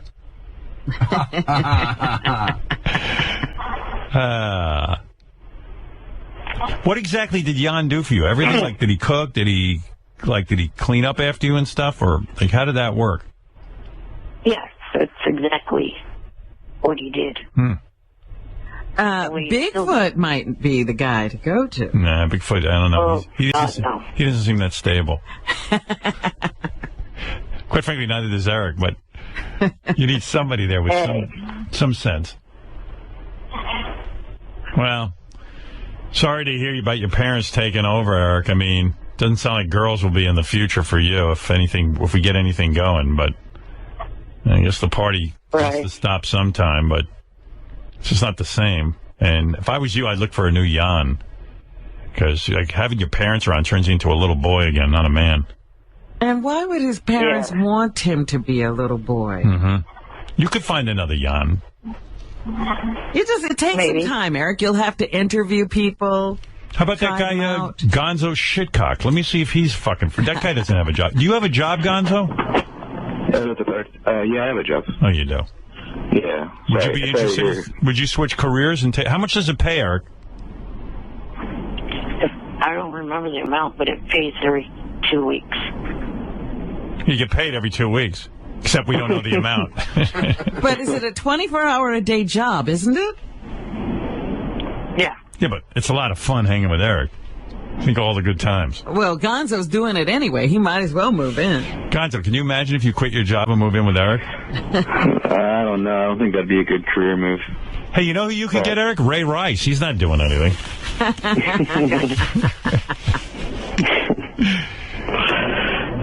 You know who's a good babysitter? Wendy the Retard, or whatever. What's her new name? Wendy the Conqueror? Wendy the Slow Adult? Wendy the Slow Adult. She left a whole... Hey, guys, I got to go. Gonzo, you got anything you want to say? And I just wanted to say that because I didn't think that Eric donated to ALS, and I had because he confessed to me that he didn't do it. I sent some audio clips of him saying he didn't donate, but that was done, I think, the night before I actually did. It won't. All right, guys. I got to go. All right. All right, Gonzo. Okay. Thank you. All right.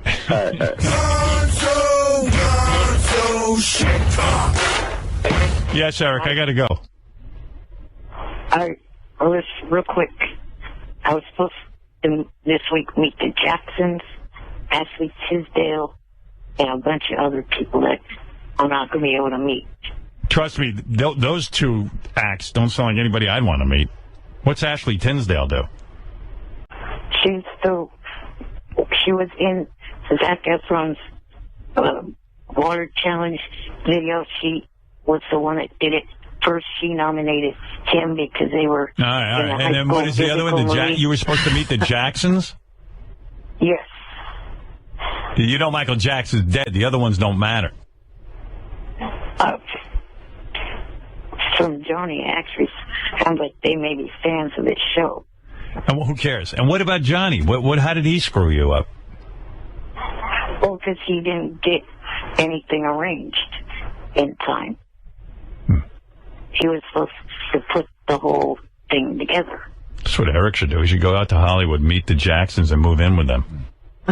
Let them take care of it. Let them cook dinner. There's one other person that I am not saying who it is on air. What? One other that person? You were supposed to meet?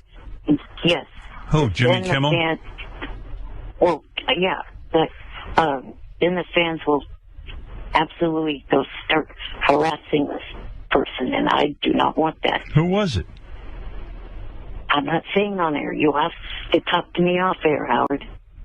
Oh. I don't really care that much. I mean, all right. Okay. Why would they harass this person? Because they've done that to Kendra. They did that to Diana. They did that to Emily Addison. I'm blocked from all of them. Don't you think you were blocked from... I don't know how I get sucked into this. Don't you think they were blocked... Don't you think you were blocked because you were being a pain in the ass to these people? No. I wasn't saying anything. Weren't you calling Deanna DeGarmo's house? Weren't you calling her house over and over again? That was long, long ago. Way before I even met her in person. Let me ask you something. If you had a girlfriend, would you still webcam? No. All right. Thank you. That's what I thought. All right, Eric, I got to go. Later. Bye. Bye. All right.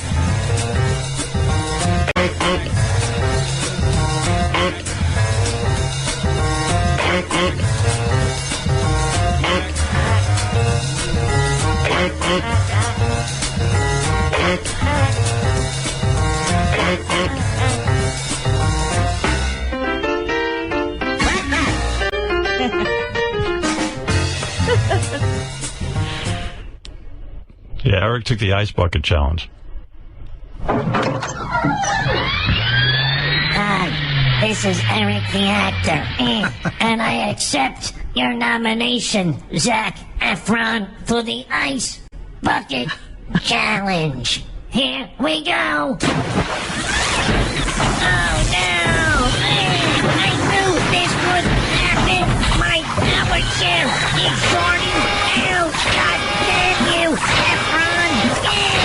Fuck this challenge. There he is. You too, Zac. Every single show he does gets canceled. Every single show he did is gone. The cast was fired and the set dismantled. But Eric thinks his acting will go on.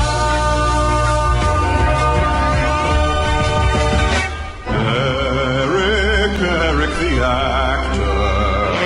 Eric's not really an actor. Every show he's in has been cancelled. What a loser Eric is. Eric the actor. Eric's not really an actor. He won't even take a gay role. What a little shit. He's Eric the actor.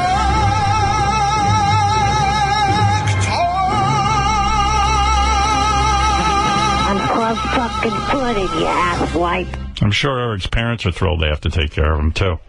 I'm sure everyone's depressed over this whole new arrangement. This is bad news for everyone. Yeah. Let's switch gears because I want to get everybody's thoughts on this Eric the actor. As I said at the top of the broadcast, his new Vietnam is this ALS receipt situation. Take a listen. Last time I was on air with you, he claimed, oh, I want to see the receipt. I don't believe it. Gary says dumb things, too, you know. Gary's sometimes a dummy. Oh. Gary, let's start with your reaction to Howard's comments that you're a dummy. His prerogative. And let's continue by asking the question, are you satisfied that Eric the actor gave this money to ALS? All right. I don't want to reveal too much, but lots of times I like to say stuff to Eric to just irritate him. So when he said he donated, I threw it out there. Let me see the receipt. Just being a dick, which I think I'm good at sometimes. Got it. Let's talk about Eric and the fact that Jan, whom we've all met and spent time with, and who's taken absolutely superb care of Eric the actor. How do you see Eric's life changing now, Sal, that his parents are going to have to take care of I've him? witnessed Jan. He is a spectacular person. How many What years he have does. they been together? Oh, I would say at least 12 years. At least a decade. Yeah. And Jan's a great guy. And why, I didn't catch that part. Why is Jan leaving? Jan has to go and take care of his parents now. It sounds like it's a personal situation, so he's leaving his duties taking care of Eric the actor. I'm not making a joke here, but I'm being honest. If Eric is stuck with his parents and he's not accessible to going to these places with Jan and getting women, I personally would look for a woman to take care of me. And I think that would help him. He's getting, and I mean a woman that wouldn't mind, messing around a little bit with him. Yeah, as it's well. called a prostitute. Well, but that's okay. But it's a prostitute that she'll have a place to stay. She'll have a place to eat. And you have a warped sense of how the world there are women works. out I'm there. sure there are. I hear all the time about these old men. They hire these Jamaican nurses and they're jacking these guys off left Where and do you right. hear that? Yeah. Well, every time some guy dies and people go for the will, you find out that Inga, the maid, he left everything to her. I think every time is a sweeping generalization. Again, where do you hear, these are all things that you act like. No, I've had some personal, I'm not going to say out here, but I know one or two situations. And you know what? So what? It was a partnership of some sort. I'm saying if I was Eric, I would go on like Backpage or something on one of these sites and say, hey, not only, but feed me, clean me, and give me a hand job. But Sal, let's be clear. He needs a caregiver. Ronnie, for example, last year, you guys were out in Vegas. I was there to cover it. And the dynamic between Jan and Eric is much more almost like two friends, the way they talk, the way they laugh, than it is caregiver. And so I think Eric's actually going to miss that camaraderie. Oh, yeah. That he had with He's Jan. he's losing his best friend. Did Eric explain why they haven't decided to go and try to hire someone else? I didn't get any full explanation there, except that it sounds like the easiest thing was for Eric's parents to just step in and do it. But Ronnie, what do you see as the potential pitfalls there? First of all, he's probably going to be a lot less, like now he's out in the open. With Jan, he's able to go places and do things more and be on the phone with the show. And so I think his parents are going to curb him a lot from doing, things that he loves to do, like get on the air and bust Gary's balls and call into the show whenever he wants. I think that's going to slow down now. What do you think, Gary? Do you think Eric's participation in the show might wane now? Anytime you make a change, you never know. And I know that he's always said that maybe his family isn't so fond of his appearances on the show, so it remains to be seen. I want to just listen quickly. Eric the actor and Jan are splitting up. Jan no longer Eric's caretaker come this next week. What exactly did Jan do for Eric? It seems to still be a point of contention. Doesn't Jan bathe you and drive you and do everything? The driving part, yes. Oh, he doesn't bathe you? No, I pretty much handle that myself. Oh, okay. It's unclear exactly what Jan does do for Eric, but we do know that Jan was a competent and caring caregiver for a decade for Eric the actor, so this is going to be a time of transition for him. I think everybody brought it up the other day, but the part that's hard, yes, he's done a great job and he's been good to him, but, he's his best friend. That's his best friend. It's a guy that's with him 24/7. Who's leaving. That's got to be really difficult for him. Yeah, I don't know that Eric has a ton of friends like that.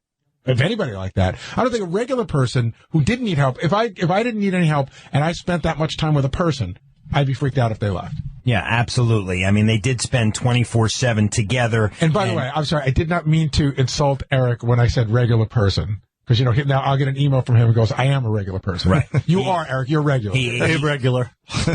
The actor and his anniversary. No more bullshit. This is a Howard 100 News Brief.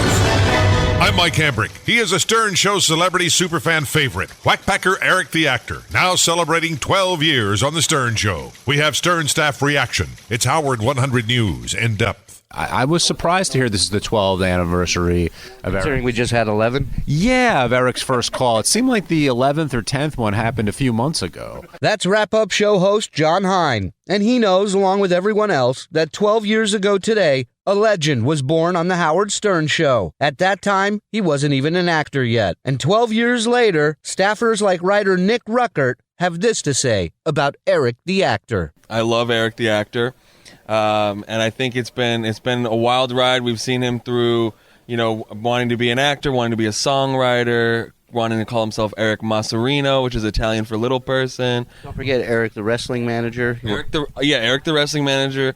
But it all began as Eric the Idol expert 12 years ago. Producer Jason Kaplan. Love Eric. Happy anniversary, yada yada. So let me just take this opportunity to make a plea to one of my favorite Whack Packers regular callers into the show of all time, Eric the actor. Please bring back the webcam. Please, please, please bring back the webcam.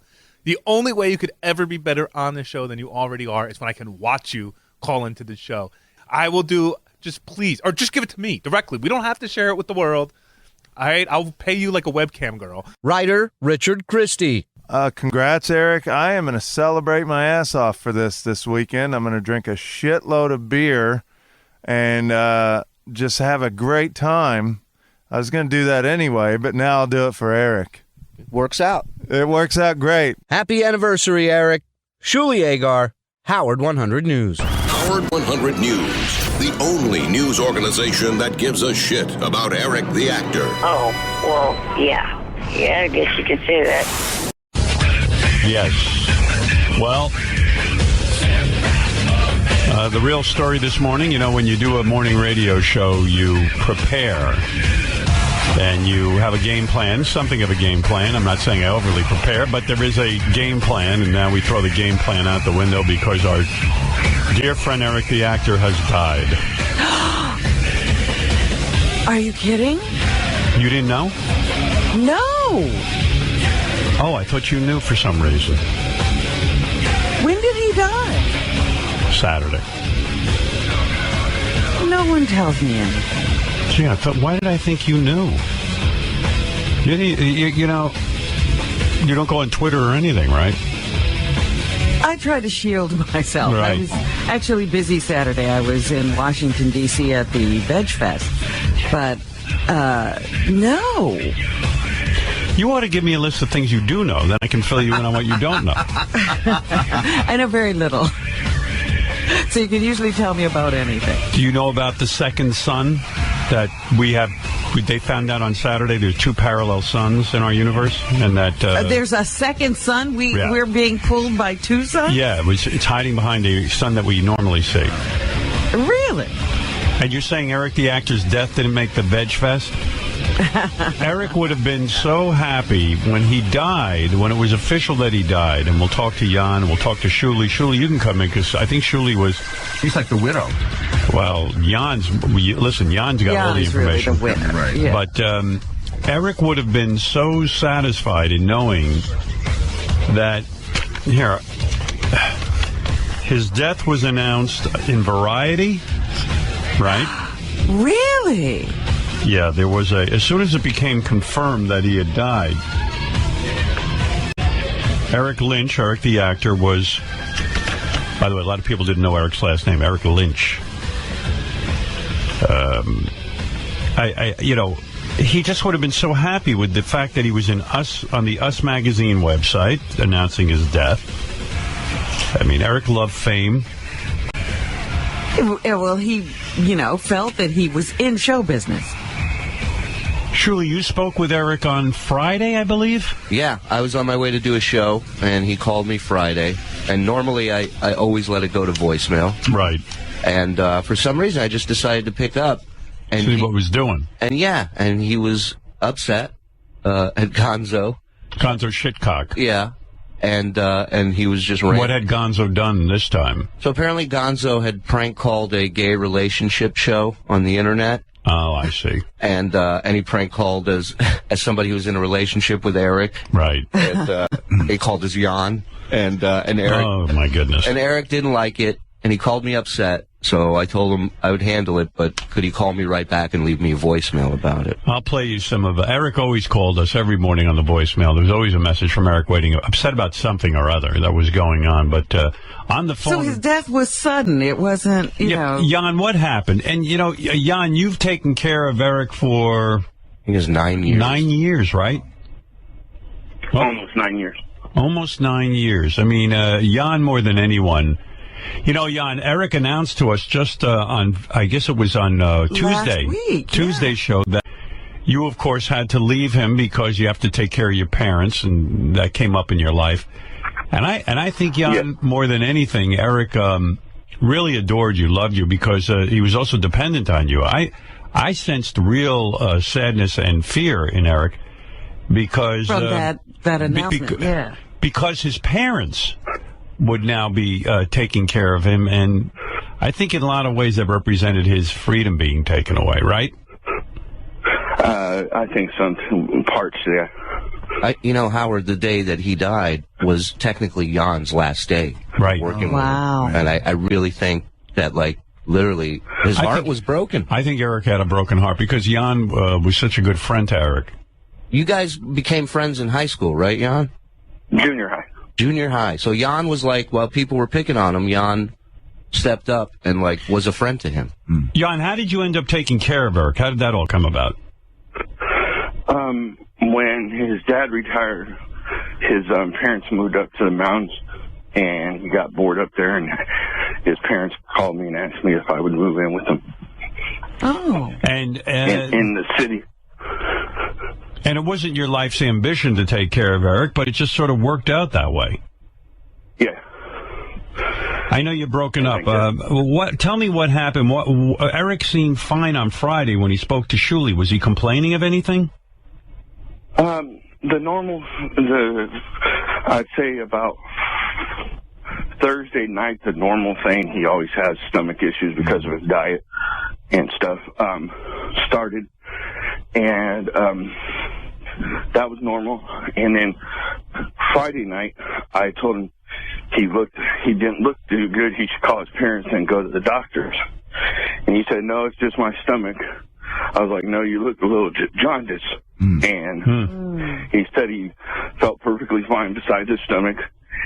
And like everybody said last week when he called the show, he sounded perfectly fine. Yeah. And then Saturday morning, he woke up. He had to use the bathroom, and he said he felt unstable, and he wanted to call the ambulance. So we called the ambulance, and when they showed up, his blood pressure and stuff was pretty bad, pretty low. They got him to the hospital. They got that all stable. They did tests, and his kidneys and liver started shutting down, and pretty much around about 3:15, his body just shut down. 3:15 in the afternoon.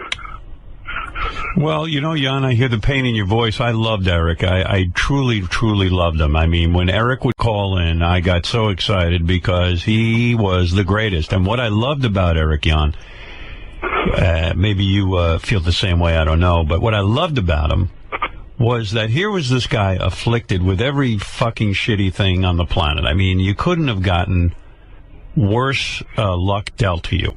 And Eric didn't view it that way. Eric wasn't a guy who acted any differently than any of us. I was always amazed how feisty he was, how pissed off he was, how he called me Big Nose and Gary Beavertooth. And what I loved about Eric, most people in Eric's condition would be bitter.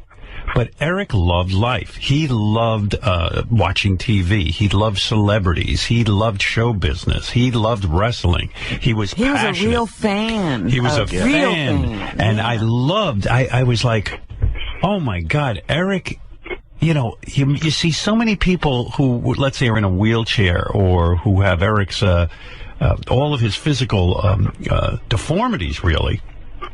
And his foot, it was club-footed. His foot was turned around. It was a whole thing. Couldn't walk. And out of all of this, he still carried on like a maniac. Yeah. And it was the greatest. I said, this One guy... of the best things would be all of the demands. Johnny hasn't done this, and Johnny hasn't done My favorite Eric moment, Jan, was... I have a couple when I think about him. I'm thinking about... You okay, Jan? Yeah, I'm fine. Yeah. I think my favorite moment... Well, I have a couple, and I'll play some of them. But my favorite moment had to be when Eric had gotten a job on a TV show that we got for him in plain sight.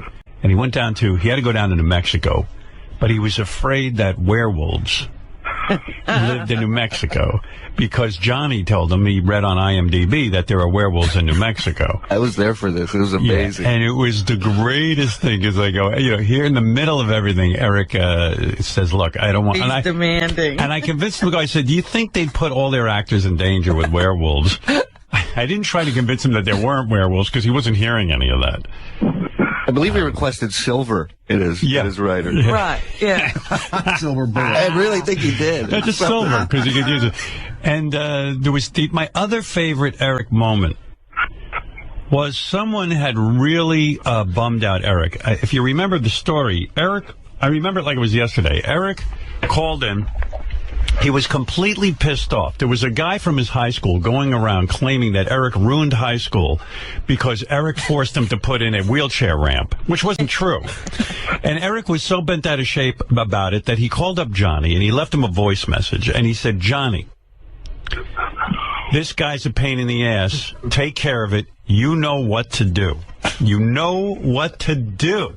And I was like, this guy's like a little mafia guy, he's like, and I know Johnny was thrilled because Eric actually sounded like one of the mob bosses that Johnny grew up around. It was the great, I got to just play it for you. Oh, here's Eric the Midget. Let's find out. I'll get him on the phone. What are you, nuts? What are you, nuts? Eric. For what? So what? What, do you think you could call a hit on someone? That's a felony. I wasn't calling a hit. Johnny knows what I'm talking about, not a hit. What are you talking about? Him to, find someone to teach this kid a lesson. Oh, you want him legs broken or? Beat up. What do you want done to him? Because Johnny's got to know what to do. You leave a message like that, Johnny thinks he's supposed to go kill him. Hey, Howard. Eric, I want to hear this message you left Johnny. Received yesterday at 1:26 a.m. Hey, Johnny, did you catch the replays when that dumbass that was supposedly from my school called in and said that I ruined the school because of having them do construction and everything? Find that guy. His name's Gary. You know what to do. You know what to do. Just find him. Johnny, how did he get the impression that this was what you do? That little motherfucker's a gangster, okay? You know what to do. Oh, my God. Jan, so you get a call that Eric has died from the hospital, that they call you? Are you the person they call? No, I was there. You were there? Yeah, he went with him to the hospital. All right, tell me what you're feeling, Jan, because you must be in shock over this. This is a guy you spent every single day with. Did you ever have a day off even? Just a little bit during Christmas time. And you... yeah. It was complete shock because it was out of nowhere. It wasn't expected. It was all he thought he was having was stomach problems, and it was out of nowhere. And then, like Shuli said, today I was leaving to go to stay in a hotel and then going to the airport tomorrow. So it's just a little eerie that it was on my last day. How hard was it for you to leave, Eric? Had you sort of been at the end of it? Like, had you kind of said, I can't do this anymore? Or I know you have to take care of your parents. Was it hard for you to leave, Eric? Yeah, it sucked. It sucked. I knew it was bothering him. It was hard on him because you represented his freedom, really. I mean, nobody at 30, Eric was 39, by the way. No one at 39 wants to be sort of with their parents and have their parents taking care of them. You represented his freedom. Like, his parents weren't going to take him to the bunny ranch. You were willing to do that, you know? Yeah. And I think he was taking it hard, wasn't he? Yeah, he was. And, of course, even though the last, I'd say, year he hadn't been feeling much but to just hang out on his bed because arthritis and stuff, he still kind of stared at me and he wouldn't be able to do as much stuff. Yeah. So when are they doing the funeral? There isn't nothing planned yet. They've got to get that all still planned yet. I can, because I know on the internet there's all kinds of fake funeral services telling people to go to certain churches and there is nothing yet. And when there will be, his family's just going to have a small private funeral, and they ask for privacy and respect. Right. His family asked if any fans want to honor him. Eric, pretty much when he was younger, grew up in the Shriners Hospital, Sacramento/San Francisco, and said if they want to honor him, they can put a donation in his name to the Shriners Sacramento. Hard to believe. And then, go ahead, yeah. And then his parents know about the Stern fan groups that meet up. They said feel free if they want to have get-togethers and mourn him together. But there's not going to be a public service for him. Right.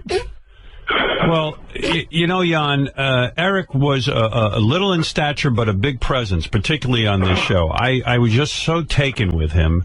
And you know, I was saying earlier, you know, Eric loved the spotlight. He really did. He'd love to be at these events. He would love to be a part of everything.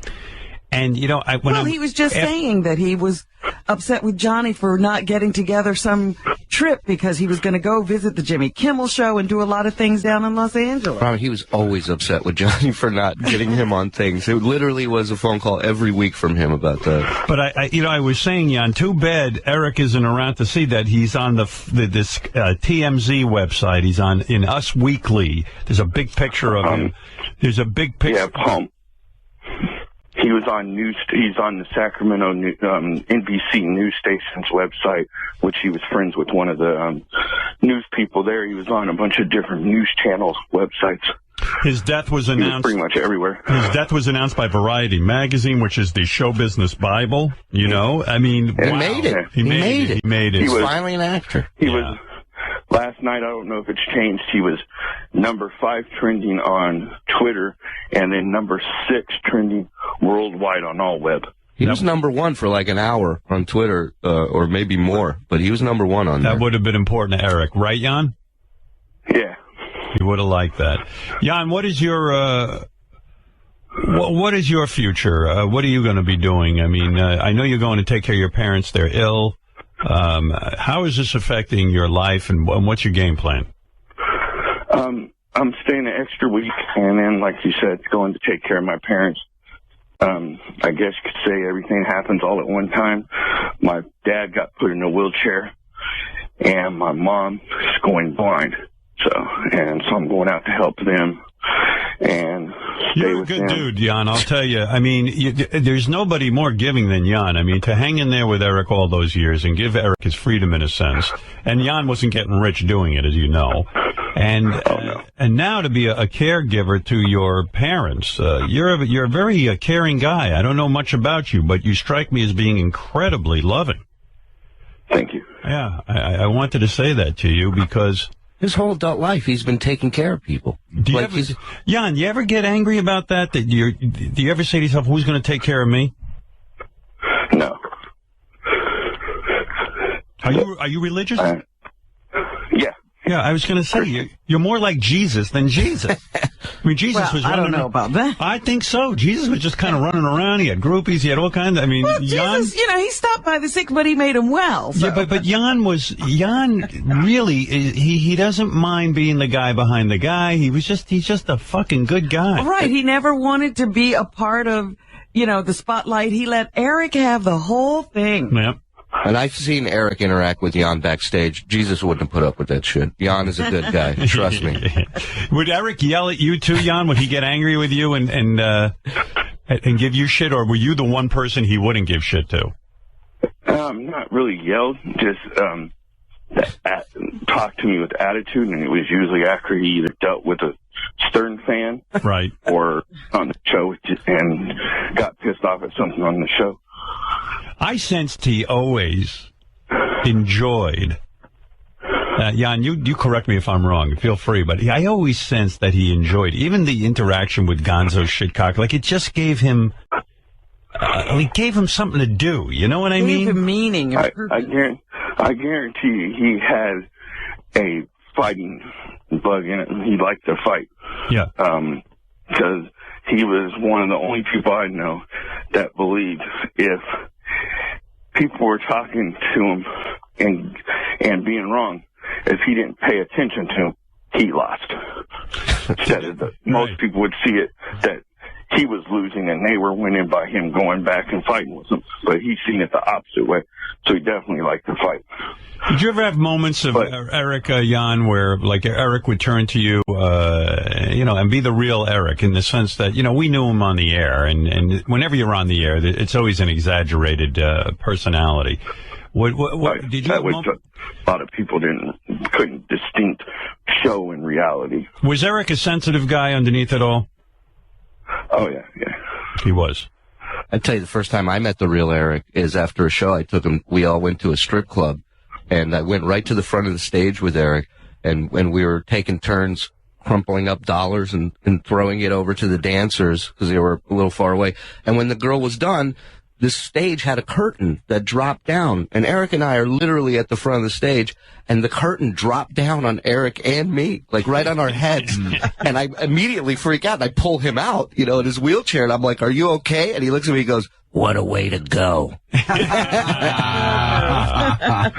Eric loved women, right, Jan? I mean, that was the thing. Was the highlight of his life, and I want you to answer me, was one of the highlights, or certainly maybe the highlight, was when we got him laid at the Bunny Ranch. Am I correct? Yeah. Yeah, I mean, the guy, the poor guy, was sort of saddled with this body that, he couldn't really ever be treated like a man because he was so dependent on everyone. And when he went to the Bunny Ranch, for once he felt like, fuck, this is what it must be like. You know what I mean? To just be normal and have a chick into it. Yeah. If you remember this, who fucked Eric is what I want to know. That was Cherry last night. Cherry last night. Yeah, me last night. Cherry, was he good in bed? I mean, did you have an orgasm? I'm good on him. Yeah, so you did not have an orgasm, but he had one. No, she managed to make herself. Oh, you did. You did have one. Yeah, I did. I see. Last Did you night. have to touch your clitoris to stimulate He yourself? actually can touch my clip. You were playing with her clitoris, Eric. You knew how to do that. Yeah. Where did you learn that move? In porn? Yeah, I guess from watching that. I see. All right. So you knew exactly what to do, huh, Eric? Pretty much. Wow. I'm sure all the whores at the Bunny Ranch, their panties are at half-mast today. Yeah, they are flying a flag at half-mast. They seem to like Eric, the girls. They did. This is the thing about prostitutes. They seem to like everybody. Well, that's what I love about him, and that's why I felt good about Eric going there, because, I knew Eric, Jan, Eric beat the odds. He was a guy, they told him as a teenager, he wouldn't even live to be a teenager. Didn't they tell him that? Yeah. He was honoring, told him no, he'll live a full life. So yeah, and he told all doctors that. And he kind of proved them all wrong. He lived to the age of 39 is still way too young, but for what he was dealing with? For what he was dealing with, it was pretty amazing that he lasted that long. And I always knew in the back of my mind that, when I'd hear, every once in a while there'd be a rumor. Like last week they had a rumor that Beetlejuice died or something. Right. And of course it turns out. There was actually 4 days ago or so a rumor that Eric died too. Right. Whenever Eric even said he was going he had to go get checked or this, everyone, right away you'd read rumors. And when I first heard, I know around here, they said Eric might have died because no one believed it. And I didn't believe it because really because I knew Eric's situation with his health, I knew that we'd lose him at any time. I knew it. But I never really thought the day would come. You know what I mean? He just seemed to be beating the odds all the time. I just never imagined Eric not being here. And I got to tell you, it affected me so much. And even my wife, and I suspect this is for a lot of people. My wife goes, my wife doesn't really know the show all that well. And she really didn't know Eric, but she was crying. She felt so sad to hear that Eric was gone. And she couldn't explain why. She goes, I don't know why. I feel something about this. And that's how I think all of us are feeling right now. We didn't know Eric personally, but we knew him over the air. We knew about his situation. We knew how hard his life was. And I always knew that. And I always loved giving Eric airtime. Eric loved airtime. There was one time he called in. He was so pissed off. He left a voice message for me. He was angry that he couldn't give it on the air. He was on hold. And, there were times I couldn't get to Eric. How dare you? Yeah, right. Oh, how dare you? That was a real affront. He would be. Hey, Richard, it's me, Eric. I was on hold for 2 hours and 59 damn fucking minutes. I'm getting sick of this shit. This is getting fucking ridiculous as hell. He needs to start taking calls from his regular callers that used to call him on K-Rock. I mean, getting annoyed with it. Tell him that I want to talk to him tomorrow. I want on the air tomorrow. Bye for now. Your boss is a piece of shit. He would get so mad. There were times he would call in and go, I can't believe you spoke to Julia Roberts for an hour. How about when he'd say you didn't take my call when you were talking to this person? Oh, he'd get so mad. I remember one time Simon Cowell was on, and when we first met Eric, he was so into American Idol. He was Eric the Idol expert. And he wanted Kelly Clarkson at the time and Diana DeGarmo. And when I finally had Simon on, I promised Eric I would at least bring it up to Simon. Eric the Midget is on the phone. He's in a wheelchair. Eric, I said I'd do this for you. I'm going to do it, okay? Okay. All right.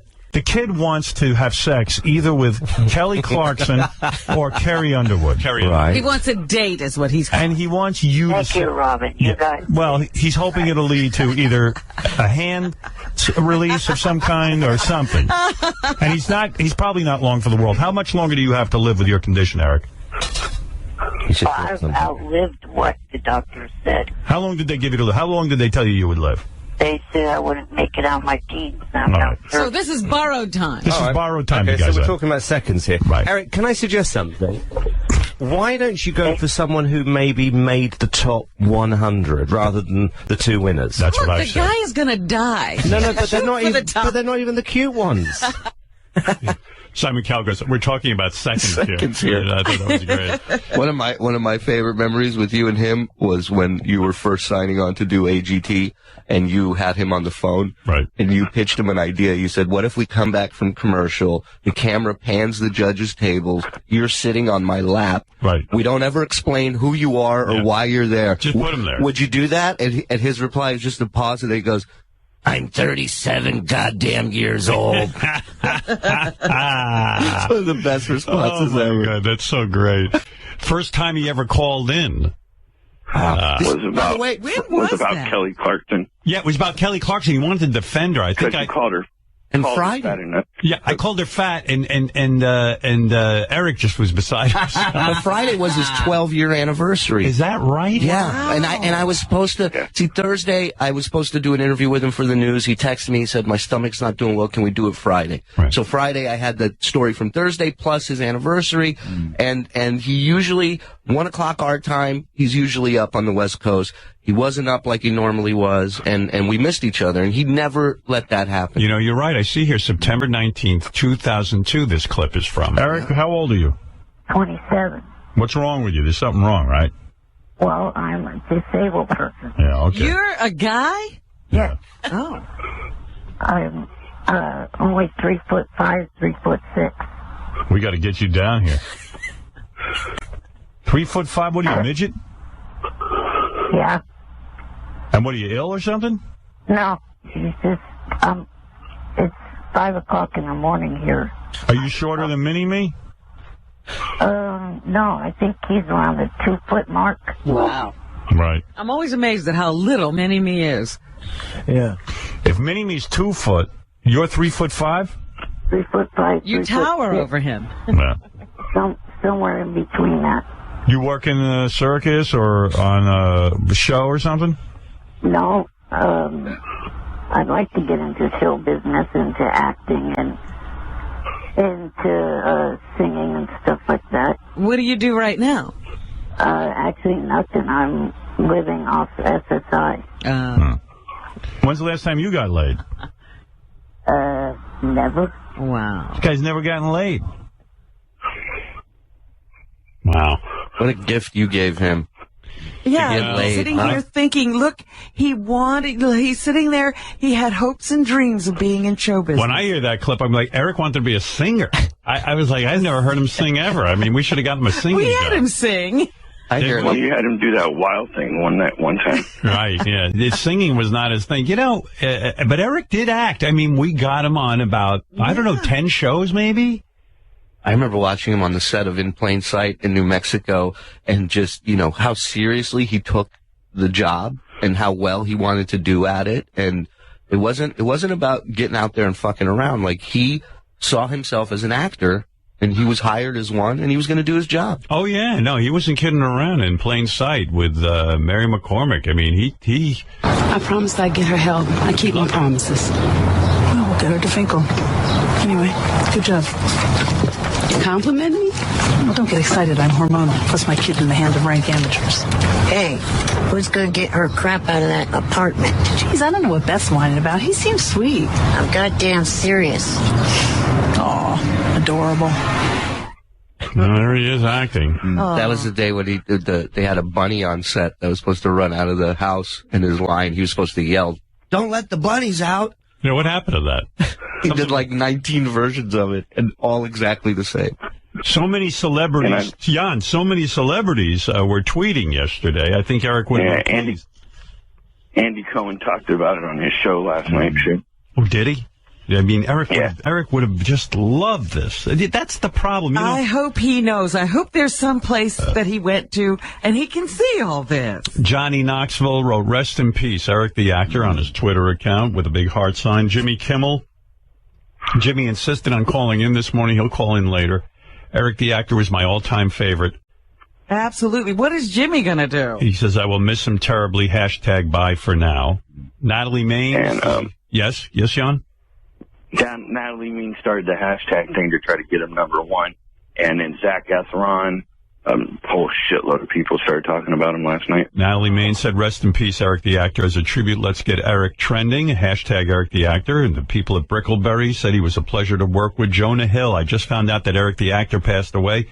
He entertained me for years. So sad that this great man left us. Rest in peace, Eric." Andy Cohen. Seems like it's true. So rest in peace, Eric the actor. One of the great Stern callers ever. We were going to originally try to wait till this morning where we can officially announce it on the show, but then family members and friends from high school seen it on family members' pages and started posting it on my page and started rumors that he was dead. So well, it seems like everyone knew but Robin. Yesterday. Robin was actually shocked when I told her this morning. VegFest. Yeah, I heard. Right. Because, Robin, at VegFest, they don't know Eric the actor, I guess. I guess not. It wasn't trending at like VegFest. News was blocked. I'll tell you, I'll never be jealous of Robin's life when I hear she's at VegFest. I'd rather have Jan be taking care of me. When she's on her boat, I'll get a little envious, but not at VegFest. You know what I mean? They were asking about you there. It was Washington, D.C., where we started. Us Weekly, Howard Stern Show whackpacker Eric the actor Lynch died. He did not like being called a whackpacker. Let's remind people of this. In fact, Jan, I have some tape when Eric called, and he was just beside himself. Let me see if I can dig that out real quick. Somebody keeps changing my page. I don't know how that's possible. Are you crying, Jan, or is that a breathing situation? No, I'm walking around outside where I don't keep people up. Oh, okay. Yeah. You're out of breath, it sounds like. Yeah, I'm just walking around, so I didn't want to keep people up. Oh, God, I have so many great Eric moments. Do you remember when Eric measured his penis? Oh, yes. Yes. Why did he do that, Jan? I forget. Like, there must have been a reason, because that's something Eric normally wouldn't do. I think you offered him something, and all I know is I got woken up that morning and by phone call asking me to bring him the ruler. Now, Eric could have faked it, but he didn't. He was a man of his word, and here's a moment. So you're laying on the bed, nude, on your back? Yeah. All right. Just want to picture this. And you're fully aroused? Yes. Are you ready to measure? Yeah. All right, go ahead. It's, Be honest. From your shaft, not from your balls. I know. I remember what you told me. God knows what I told him. Like your son. 5 inches. You're 5 inches. Fully aroused. Poor Jan. Somewhere a little over. Jan, did you throw away that ruler after that, or did you keep it? I don't know what happened to it, to tell you the truth. Jan's blocked out that whole evening. Well, that wasn't the only time that something like that happened. That time that he was, well, I guess you could say sexting or whatever you would consider through email, taking a picture of his cock and sending it out. I walked in on him when he was doing it. And what, was he ashamed that you walked in on him? No, he got me that he just used the bathroom and he hadn't got his pants up yet. Oh, that's the greatest. Mind your business. He had a cover story. Oh, that's so great. I have so many, oh my God. Eric with women. Eric and his penis got him into more trouble. Remember when Eric was in love with Kendra? She was a girl who had sort of... yeah, that was probably his second most highlight with a girl till after she pretty much showed that she was a fake. Yeah, Kendra had what, a website? She was right, she was some kind of a cam girl, webcam girl or something. And Eric and then she worked at a strip club in Phoenix. Yeah, and Eric was falling in love with her, and he would call up irate if anybody said anything about her. He really, he really thought of her as like a girlfriend, right, Jan? Yeah. Eric, she's a porn star, right? No. Eric, I'm looking at her website. Can you define pornography for me, Eric? She's got live webcams where she's naked on her website. She's got live webcams where she makes up little chicks. Is that not pornography? Horsetoot. Shut up. Well, what is wrong about that? Well, I'm just looking at... I don't even know who this is. Is she... She has a website, Howard. So I can tell you. Does she have a website, Eric? If you would shut the fuck up for a minute, I will tell you. This is his best phone call ever. Of all the ways I thought this guy would die, I never thought of an aneurysm. He's got a girlfriend now. Look at the guy. Wait a minute, on fire. he's going to fight you. Is he on meth? Eric loved the show, didn't he? It gave him a reason it gave him fame. It gave him so much, right? Yeah. He liked the fame. He liked the fighting, like I said earlier. Yeah. What a character. God, I loved him. I mean, people say, fuck what people say. I just love the guy. I loved him. Sometimes Gary would come to me and go... I can't believe...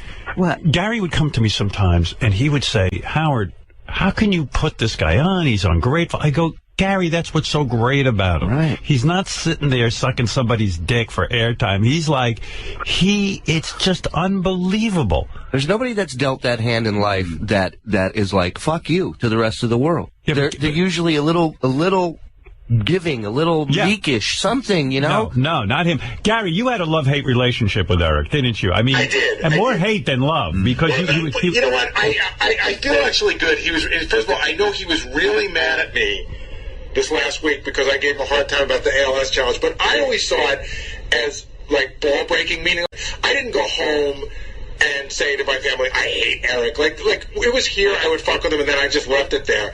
And I love tweaking him, there's no doubt about it. But when I spoke to him last year off the air about coming to the birthday show, which, by the way, he fucked up as well, I thought I had a good conversation with him, and I thought we were sort of in a good place. But yeah, I like breaking his balls, and he did get under my skin. You didn't like Eric, though. You genuinely didn't like him. You would really get him. Can I tell a story? This is where it turned for me. I always liked him, And I felt for him. And so he asked me once, could you get me into the American Idol show in Sacramento? So I remember talking to you, and you said, hey, if you can help the guy out. So I had to call a friend of a friend who ran the venue. You know, it was not an easy thing to do. So if Eric asked me on a Tuesday morning, I immediately went to work on it. When I came in Thursday morning, he had left me this vicious voicemail. Listen, you fucker, if you're fucking around with me, I will fucking get you. And I called him back and I go, Eric, I'm trying to help you. Like, I got other work to do. Right. But that's who he was. Yeah. And it would drive you nuts because you felt he was unappreciative. But what I loved about him, Gary, which I always had to explain myself to Gary, because Gary would say, how can you do this? He's driving me crazy. I can't stand this guy. I said, but it's the greatest. It's so fucking great because Eric, by all accounts, with his afflictions and everything he had going on, you would think he would be this meek guy. Like you said, Shuli, he wasn't. He was a guy who would mix it up and be ornery. It was crazy the way he was. He'd yell at you if you were trying to help him. Yeah. No, he wanted he wanted no favors. He was entitled to shit. And you better give it to him. That's why I feel like Jan must have had like such a wild time with him. I mean, because as much as Jan helped him, he probably got yelled at too. Oh, just last week I have a voicemail from Eric calling Gary an ape face for calling him a liar about ALS. Oh my God! And then Johnny and him would come up with this craziest, most outlandish shit to come up with to call in the show about. But the thing I love most about that is Eric at his core was such a good guy that when you finally get him on the spot, you're like, dude, come clean. What's going on with this? And he'd go, all right. He wouldn't bullshit you to your face for too long. Yeah, he was good. One of my favorite moments, Jan, was when Eric decided to go out on his own. He started with Johnny, his own internet radio station, and it was all Eric was the linchpin of this whole thing. And Eric's show, when we would play back Eric's show, it was the greatest thing ever. Daz wanted to know, I believe, what your last movie that you went to go see. Which movie was that? Yeah, I wish I didn't go see it. I didn't go see it. On my experience. Oh, yeah, I didn't see it. What was that about? It was a show about American Idol. It was a wrap-up show for American Idol, and show done in a well. It was so great. No matter what they did, Eric was the one you couldn't hear. It just went on, and it was always weird technical difficulties. Eric, are you mad at Johnny for not following orders and calling into the Stern Show last Thursday?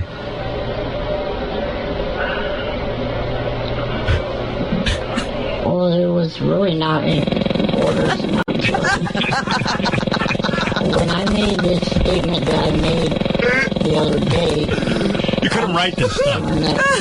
I knew Johnny wasn't calling in anymore.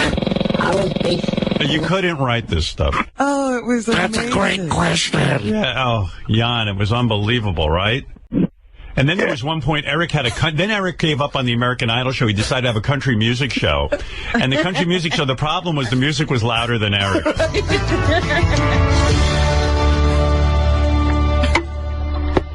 That was Jules' debut.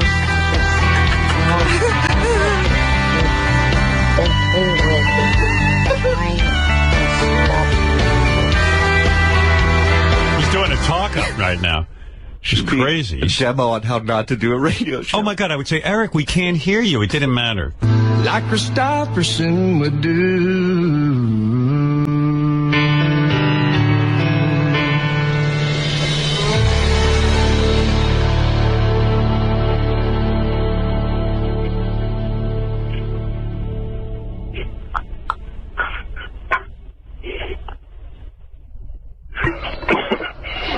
Got a cold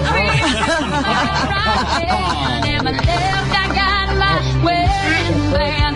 I've been He's talking. around now and I'm but there was that long gap that he couldn't get started. the only one who can set my He loved country music, right, Jan? That was his thing.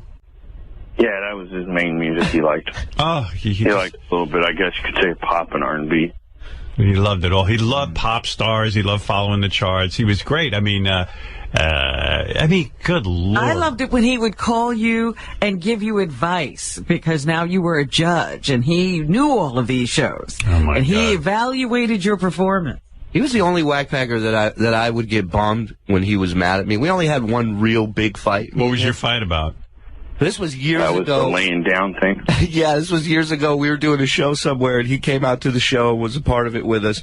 And at one point, Jan took him out of his chair backstage and laid him on a couch, much like this couch here. And Eric was laying on his side, like it just looked like this Playgirl pose of Right. him laying on the couch. So they took a picture. I'm like, hey, can you send me that picture? And I ended up putting it on my MySpace as my profile picture, and Eric flipped out. Oh, Yeah, because Eric told him as long as you don't post it nowhere. And And it was such an awesome picture. I couldn't resist. And he started texting me. He goes, "You balding Jew asshole pothead." Oh, when Eric was pissed off at you, it was unbelievable. Like, I'm thinking back to all the time Eric was pissed off, but what was great was, I guess, on the air, Fred or somebody had said that Eric talks slowly and grunts when he talks. Yeah. And Eric just was beside himself. So you're fucking abundantly clear with each and every person. Let me start over. Let me get something fucking abundantly clear with every one of us into this fucking show. I do not fucking grunt when I talk. And I do not talk slowly. Do you hear me talking fucking slowly right now, motherfuckers? I talk at a normal rate of fucking speed. And I do not grunt when I talk. Shut the fuck up. Oh my God! And, well, he gets mad at you, and then Eric would get mad at Fred because Fred would play the sound effects behind him. It was I just, always loved that. Yeah. I'm not giving that shithead credit for shit.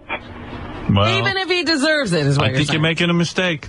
I don't think that's fair to Steve. Him covering the story helped you. Really? I hate Langford. I want you to fire his dumb shitty ass. Why? Because he has a huge penis? Right. Well, why do you No. hate Steve? He helped you. He's helping you. 0 point. Are you saying you don't want any help? Fred, you push that button one more time. I'm going to find a New Yorker. What? 0.0. I'll meet you at JFK. Eric could fight with the best of them, and he loved it. I don't even know what he said to you there, Fred. He was like, gonna do something. I think he said He was just mad because, like, I What- always what- interject these little things, and he says, I'm going to break you. I'm flying to New York. I'm going to break your fucking fingers. Is that what he said? Yeah. Jan? It was beautiful. That was so pure. Yeah, you almost felt like good if Eric was angry with you because it meant you'd arrived or something. He was alive in those moments. And by the way, I don't want to paint Eric as always being angry. There were times Eric could be downright sweet when he'd leave his message for the happy holidays. Hey, it's Eric the actor. I wanted to leave this little Christmas message. So I just wanted to say, happy holidays to everyone. Merry Christmas, Happy New Year. I've heard about your new 5-year, $400 million contract. Congratulations with that, and hope that you continue to entertain your fans for the next 5 years. Also, thank you for taking my call for the last 8 years plus. All right? So, again, happy holidays and Merry Christmas to everyone. I tell you, I love Eric the actor. Gonzo, you were always. You know what I would? Oh, Gonzo, Gonzo, you were always involved with something with Eric. You and Eric were always going at it. What do you want to say? I just want to give my condolences. I don't want to make it, any bullshit. I'm just really sad. I'm like really broken up about it. Hey, Gonzo. Yeah. Isn't it a little too late to come and start saying all this stuff and turning your Twitter page around? Yeah, I mean, even when Eric was alive, I never really did that much. I never really, fucked with Eric that much. I just, it was the worst one. Since he got on, the worst one is Pollyanna Haas, or whatever you want to call her name, the nurse practitioner that she supposedly took care of her patients, but was able to send people to her house on Craigslist and all this stuff all day long harassing. She has the nerve to harass Eric 24/7, then ask for the obituary and asked to come to the funeral. That was the last person Eric would want to have anything of his. Gonzo, you said this is officially your last phone call to us. Well, regarding Eric, yeah. Well, you know, Howard, Eric's last voicemail to me, literally his last request is that Gonzo never gets on the air again. Is that right? Yeah. But I sense that Eric, as much as he didn't like Gonzo, I think Eric liked the three-ring circus of guys like Gonzo fucking with him all the time. Jan, am I wrong about this? Oh, no, he liked the fighting part. Yeah. But he hated the people that he was fighting with. Right. And also, and in my defense, by the way, I never really said that, like, mean things about Eric. It was always like, you know, Eric starting wildfires or Eric's. Right, it was absurd stuff. Yeah. It was just, you know, it was just to have fun with Eric. And I was truly, like, devastated when I heard the news from Frado. And it was just, you know, my condolences, and Jan, my sincerest condolences to you. Like, I just, you know, I really do feel I'm shaken up about it. Like, you know. All right, Gonzo, thank you for the call. All right, thank you, Howard. Right. Anybody. Yes, Jan. For anybody that thought Eric was incapacitated and selfless and all that, he did that on the show, but the last thing Gonzo did that pissed off him so bad was all on me. It wasn't even about Eric, really. It was on me. Yeah, because sometimes it could go too far. Gonzo calling into a gay, black gay relationship show as me saying that he was getting abused by Eric. And Eric was 2 foot tall. And I worked for Eric for 15 years, which was all bullshit. And anybody that knows the truth will know that was bullshit. Well, that's the best part of it. Yeah, well, I mean, no one ever believed anything Gonzo did. I mean, it was absurd, yeah. But he would get that whole premise wouldn't upset Eric. Just one little fact that Gonzo got wrong would upset Eric. Hansy, go ahead. You're on the air. Hello? Yes. What's going on, man? Well, you know what's going on. Eric has died, and Eric was our friend, and we loved Eric. I know. I didn't mean literally what's going. Okay, I just want to say I'm gonna miss Eric. What the call? He was like one of my favorite parts of the show, and one of my favorite memories is when like he got mad at Jimmy Kimmel because Jimmy Kimmel said that his hand was like a soft peach or some shit. Like he said he shook Eric's hand. It was like a rotten plum. Yeah, that's what it was. And then Eric got so pissed off at Jimmy. It was so great. But Jimmy, I have to say something because I know Jimmy off the air, and Jimmy Kimmel, Hansy and Jan and everyone else, Jimmy Kimmel was literally the biggest Eric the Actor fan. So big that I know that Jimmy regularly gave to his Amazon wish list. And that, yeah, and Jimmy was just fascinated by his phone calls. One of the first emails I got when it was, first of all, Jimmy started to write my wife. I was unavailable, and he said, "Tell me it's not true about Eric. Tell me it's not true." When he heard the news, he was devastated.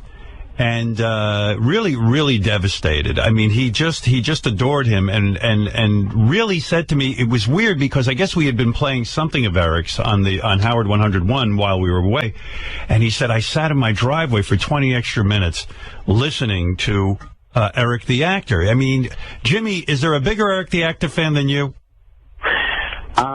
I don't think. Well, first of all, let me say what an honor it is to follow Hansy and Gonzo shit-talking right. Our little pal, Eric. I really did love Eric. I mean, I don't know. I mean, he was, everything about him fascinated me, and I don't think I was the only one. There's so many great, and I don't think Eric would have liked to be called a whack packer, but there's so many great ones, and I think the fact that Eric had no respect for you whatsoever, right, is what I liked best about him. Because you sit there and talk to this tiny little guy in a wheelchair, and who lived with his parents and really didn't have a whole lot going on outside of watching wrestling and American Idol. And he would argue with you as if you were equals, and you would argue with him as if you were equals. And I guess you really were, because you both kind of took that position. And I just love that. I really do. I just Jimmy, love I think that. you summed it up for me because, you're right. You think that a guy who had absolutely so little going on and really needed me for, trips to the Bunny Ranch or needed me for his fame fix, it didn't matter. What was so fascinating was he would just give me shit every single day and stand up to me. But not only that, he'd give you advice. But yeah. That's what I love. He'd call you and give you advice. And anybody else would have just, been begging me and kowtowing to me because I had this power to put him on the air.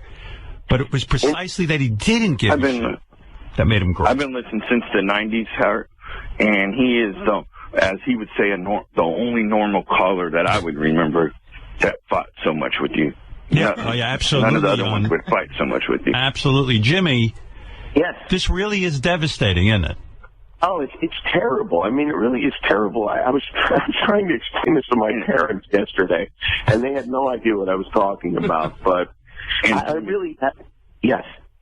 But I had a lot of affection for the guy, and I just can't. It's so sad that he's not gonna call in anymore. I mean, there were many times where he said he wouldn't call in anymore, and that was part of the fun. The longer it would go, when you knew he was going to finally break down and call in because he'd be offered a bit part on some show, and he'd have some reason that he'd have to break his vow and call, and that was always such added in the negotiations with the balloons. And Jimmy, do you remember?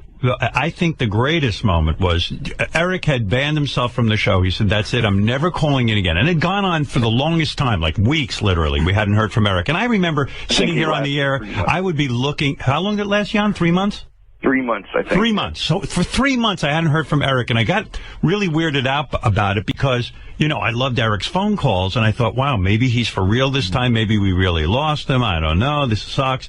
But, of course, if I begged him to come back on, it wouldn't have been any good because then it just wouldn't work. It has to be Eric wanting to come back on. So, and he was listening, too. He was texting me through that whole time. And it was driving Eric crazy. So finally one day, we get a call from a guy named Derek. Right. Derek from Texas. Derek from Texas, who started calling in, and of course it was Eric. He could not disguise his voice. He put on a little bit of an accent.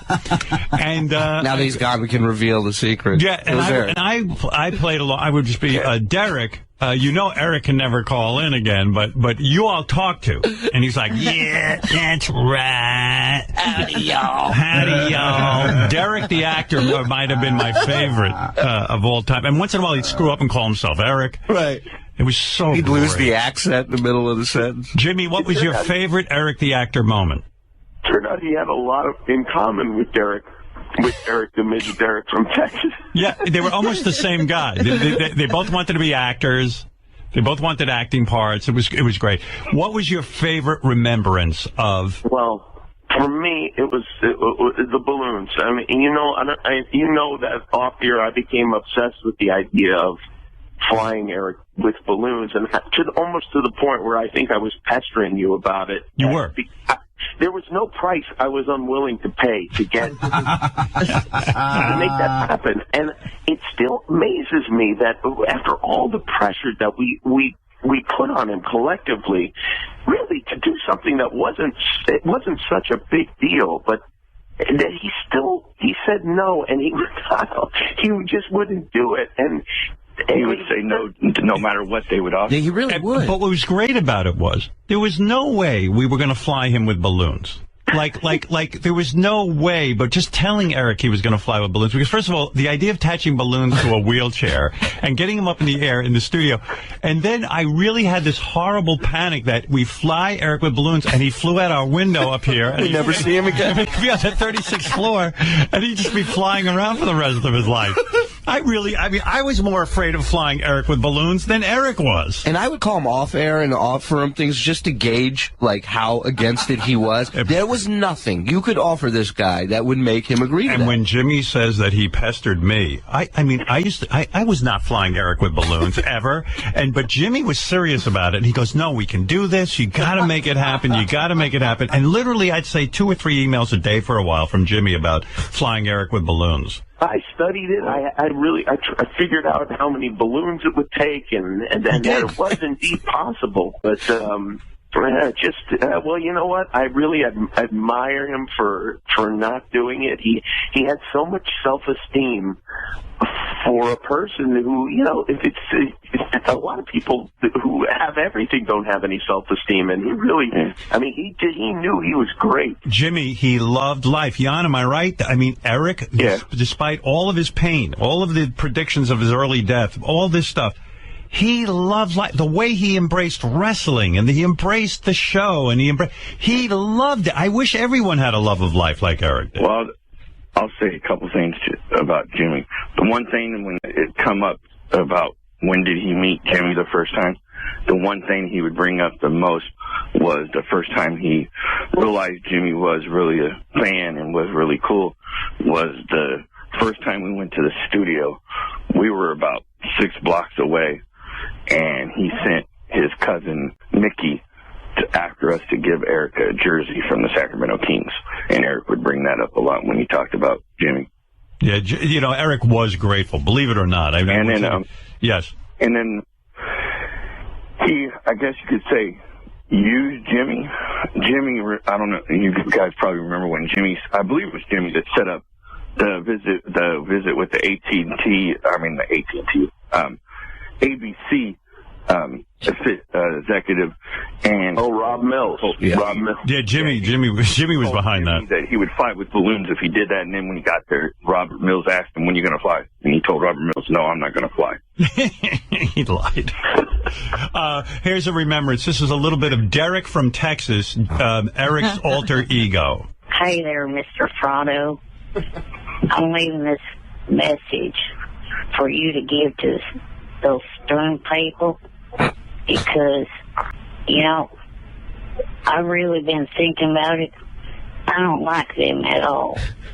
They're a bunch of dumb fucks. They don't treat little people nicely. That was sound anything like after her. months of not being on the air. This guy shows up, Derek from Texas, and I'm dealing with Derek from Texas. They'll never know. Jimmy, it's a sad day. It really is, and it is. We're never going to hear the little guy call in again, and it just seems. And you know, there was a whole new chapter starting. The new Eric the actor without Jan having to live with his parents. And right, and we didn't know how that was going to play out. Well, I heard that, and I did feel really bad for him when I heard that story, and I have to say, God bless Jan for taking care of him, because that is a big job, and I think that you know, I wish there were more people like that. That's a pretty great thing. Jimmy, I know that yes, Jan, and I said this earlier to Jan. I said there's nobody with a more loving heart for Jan to devote his life. Now Jan's got to go take care of his parents in the way he took care of Eric. I said this is a guy who gives like nobody I've ever seen. I mean, it's just fucking remarkable. Really remarkable. Yeah. It really is. It really is. And, you know, I'm thinking of one other Eric memory when he wanted Johnny Frado to murder the guy who was mean to him in high school. Yeah, we played the tape. We played the tape. It's so great because Johnny goes, "This kid's a gangster." He gave him the order to hit him. That's it. He knew what to do. He knew what to do. What to do. You know what? I'm trying to remember, because Howard, you tried to stop talking to Eric at one time. You said that you would never take another phone call, and you broke down quickly. Oh, my God. Are you kidding? I couldn't refuse calls from Eric. Eric's self-ban lasted longer than any of the ones Howard banned him. That's right. Eric would ban himself. And I go, Eric, you can't ban yourself. You're punishing yourself. You love the air. He's going to do it. It never lasted. But once you did it, and you didn't last any time at all. No, you can't. You couldn't stay away from Eric, I'm telling you. Jimmy, you should fly with balloons to honor Eric, I think. You know what? I think there should be, I'd like to see a sculpture built in the park of Eric attached to balloons, and it's something that we could really remember him by. I mean, we got to figure something out to memorialize honor him. Well, you know, it's funny. Somebody on the internet I saw this morning painted a picture of Eric flying into heaven. Heaven's gates were open, and he was in balloons in his wheelchair. And I'm telling you, I almost lost it. I really did. It was so beautiful. This little cartoon of Eric flying to the pearly gates. I think if God demanded Eric fly with balloons into heaven, he would have told him to fuck off. I know. You know, it's funny. You know, Eric, he's such an unusual guy, or was such an unusual guy, because I still can't help but thinking that a guy in a wheelchair and a guy as sick as he was, you know, if there really is a God, I can imagine that Eric wouldn't wake up every day cursing out God for doing this to him. And Eric had none of that. Jan, did he ever complain about his condition? Did he ever sit there and why me? Because he was an excellent representative for people who are full-bodied, who are able-bodied, who really complain about everything. He didn't seem to complain about his lot in life. No. Yeah. I mean, remember also he's the only one with a condition in his family. Yeah. You know, everybody else. Everyone else was fine. Able-bodied and tall and everything. The recipe's there for him to be super bitter. Wouldn't it be great, Jimmy, if Eric got 70 naked Carrie Underwoods in heaven? Like that was... Oh, yeah, Diana DeGarmo. Oh, Diana DeGarmo. Oh, if Eric could have just had one night with Diana DeGarmo. Let me tell you, what was great was Eric got her mother's phone number, and he used to call her. She had to change her phone number. He used to call. I'd say, Eric, you're calling too much. He goes, no. I go, did you call yesterday? Yes. How many times did you call? Like 5. He goes, no, 4. And the mother finally gave up, changed her number. It was fucking great. The thing he loved more than the show, more than anything else, was giant boobs. So when we would be on the road and he would do shows with us, I would ask for volunteers to come up to let him motorboat. Let Eric motorboat him. And this is what a guy he was. I go, I threw this idea out one night. I said, what about dressing you up like Superman? And we literally hold you up and fly you into the breast. And he looked at me and he goes, no Superman, but you could fly me into the breast. And so literally Jan was on stage holding him. And I mean, the shots of his face sliding into breasts one after, and I mean, 10 chicks lined up. He loved it. Loved it. Yeah. Wasn't a lot of dignity. With him? What? That was the last 2 shows he ever did. Yeah. Wow. What was his thing about costumes? Because that was always a big deal. You could never, once Johnny had a job for him to be in a bumblebee costume or something, and Eric refused. Eric had his dignity, like Jimmy said. That's some clown. Fucking footed, you moron. Oh, my God. When Eric would get upset about Club Fucking Footed, that was another. I didn't even play that clip. And there's so many clips you could play, but this one is the best. By the way, I saw a picture of Eric. His foot is completely turned around. He had an operation. Yeah, he has sneakers on, and his foot is completely reversed. Wow. He's got so many problems. Eric, what's going on with your foot? Are you okay with your foot? I'm double fucking jointed. There's nothing there ain't no wrong with my foot. Double jointed. That's quadruple jointed. Part of my disability, jackass. All right, but that's why I'm asking. There's nothing wrong. There's nothing wrong with it. It's been that way. All right, I was worried about you. Am I wrong to be worried about you? I'm club fucking footed, you asswipe. I didn't know what you were. I said there might be something wrong.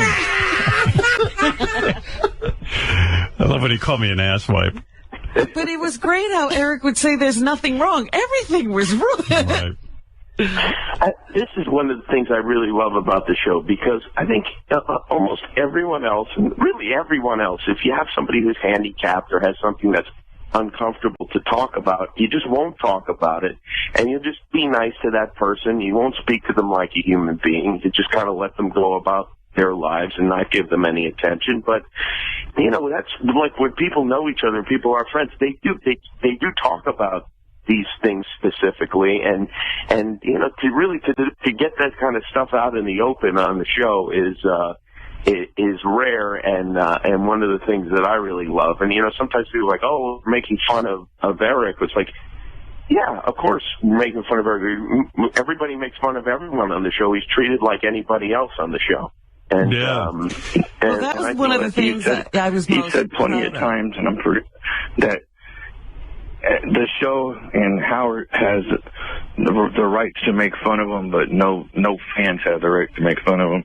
Well, he certainly fought that. Well, you know what, Jimmy and Jan, that I woke up this morning, Bob Lefsetz, who writes this column that I really like, he wrote a whole column on Eric the actor, and it was really touching.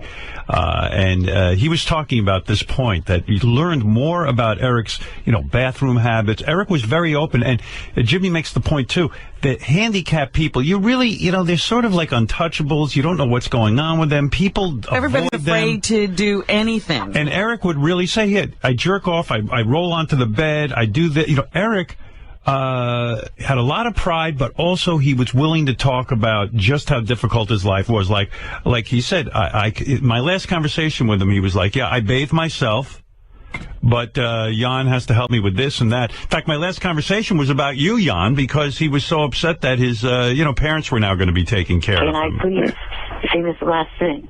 Okay. It's Jan's last week of being here. He's going to leave on the 21st or 22nd. Who's going to take care of you? Who's going to help you? Yeah. My parents. Oh, that sucks. Wow. We'll probably never hear from you again then. What do you mean your parents? Oh, no. I'll still call in. Doesn't Jan bathe you and drive you and do everything? The driving part, yes. Oh, he doesn't bathe you? No, I pretty much handle that myself. Oh, okay. Well, where's Jan going? Yeah, why is he leaving? He's got to do what he does for me for his parents in Arkansas. Jan is a good dude. All right. Well, anyway, Jimmy, I like that you called in because I knew how big a fan you were of. Yeah. Can I ask you? Well, thank you for bringing Eric to us, and Jan, thanks for taking care of him. And I guess I'm going to go fuck my pillow now and in tribute to Eric. That's the best tribute you could give, Jimmy. If you just would lay down on your bed instead of jerking off on your back, jerk off on your stomach. I'm going. That would be the way. What is it? I was going to ask you and Jimmy. Did either of you cry at any point this weekend when thinking about Eric? Did I cry? I didn't cry, but I got really, really sad. Me too. I had weird feelings of going from, well, first of all, I didn't necessarily believe it because I thought it might be some kind of a publicity stunt, and I was hoping that was the case. I was searching the internet. Some guy posted that Eric had favorited a tweet the night before, and I thought, oh, well, if he did that, he has to be old. It was a porn tweet, by the way, too. Yeah, I didn't believe. By the way, I didn't believe that he had died at first, and I know Jimmy was looking for information. And I said, I don't know. This could be an elaborate hoax that Eric set up, just to I hope it still is. I really do. Yeah, Jan, if you told us it was a hoax, we'd be happy. Jimmy, yes, that was me on Saturday night. We announced it yesterday, but on Saturday night, where there was no fake ones about it, I went on his page and favorited some stuff. Because we were trying to keep it from off the internet till the weekend. So I told Howard. Okay. So that's because as soon as Eric had no activity on Twitter for 30 minutes, he was dead. Wow. Well, all right, Jimmy, Jan. Jan, first of all, I want to thank you for calling in and telling us about Eric's final moments. Let me tell you one more thing. Johnny will probably call in and talk about this too. If you pull up real quick, one thing that's kind of, I guess you could say, eerie, on the Facebook page for one of his fans' page on Facebook, he's sitting in front of Johnny's elevator, and there's angels on Johnny's elevator sitting above his head in the picture. Do I have that picture? Johnny has angels on his elevator? Yeah. Pull up, and his initials. Pull up Eric's main Facebook page. Okay. I'll definitely check that out. That's kind of eerie. All right, Jan, listen, I know how painful this is for you. You were closest to Eric, and you took such good care of him, and I got to tell you something. If there is a heaven, you're going to it, Jan. You can be sure of that. You're a good man. Jimmy Kimmel, you're a good man, too. You have a TV show, I understand. It's on at 11:30 at night. Everybody should tune in tonight. You've heard of this? I really only called in for a plug. That's all Jimmy wants. Jimmy, by the way, will be flying with balloons on the Jimmy Kimmel show tonight in honor of Eric. He's going to actually fly out and deliver the entire monologue as he is floating into the sky. There's another whackpacker that wants to go on Jimmy's show. You know about this? Who is this? Underdog. Oh, yeah. Hey, Jimmy, you been following that? There are no other whackpackers as far as I'm concerned. Today, you're right. You're right. That's the perfect tribute. All right, Jimmy, Jan, thank you. I'm going to go take a commercial break. We've been talking about Eric for an hour, 14 minutes, and I suspect we'll be talking about him a lot more because I see our phones are filled with people who want to speak about him. Jan, thank you for reflecting with us. Jimmy Kimmel, Eric's #1 fan, thank you. Take care. Thank you. Bye-bye, guys. There they go. Jan, who is... I can't believe Jimmy didn't cry. Jimmy cries over everything. Jimmy cried over John Ritter. I would think if anyone was going to cry on the air about Eric, would be Jimmy. Yeah. Is anyone willing to cry on the air about Eric? I thought I would. I lost a little bit on Saturday. Marianne, are you crying? Yes, I was, Howard. I cried all night and all morning, and Little Mikey wrote a song that it doesn't make you get down on your knees and cry, but my cry turned to anger, Robin. I mean, how do you not know that it was trending on Twitter that Eric died? I don't follow all of this stuff. I'm not living the life of a social media person. Sorry. It's not a day to argue, but Howard, you gave him so much joy. In fact, I would be afraid to say, anything like Eric did to you, and you know that, and he said it to you, and, that was what we loved about him. He spoke the truth. Jan took such good care of him, and I just don't believe it. It's like, all right, Marianne, thank you. It's so sad, Howard. Howard, we know how much you really loved him and how much he meant to you. Robin, I don't know. It's going to trend. Robin doesn't know what's going on in the news. All right, Marianne. You're right, I don't. It always comes back to Robin. Robin, get my number. You can call me. I'll give you all information if you need it. Robin, you're disgraceful. Thank you. Oh, my God. How dare Robin not know about Eric the Actor? For the record, Robin cried at VegFest when she was stuck there. Oh, stop. I'd cry if I was at VegFest. Yeah, me too, like a baby. Yeah, I don't even want to ask Robin about VegFest. That's how crazy. Could there be one exciting thing at VegFest? I got the confirmation that Eric was dead, and it's weird. I went and jerked off. What? People mourn in different ways. That's how I deal with grief. Yeah, I went on YouPorn and watched and I said, I'm upset right now. This is horrible, but I feel like jerking off. And I wasn't going to deny myself jerking off because that's our right as American citizens. Oh, my goodness. Yeah, I watched this was great, fake agent porn where this girl, really hot blonde, is running an agency and a guy comes in and she seduces him because she convinces him to be in porn.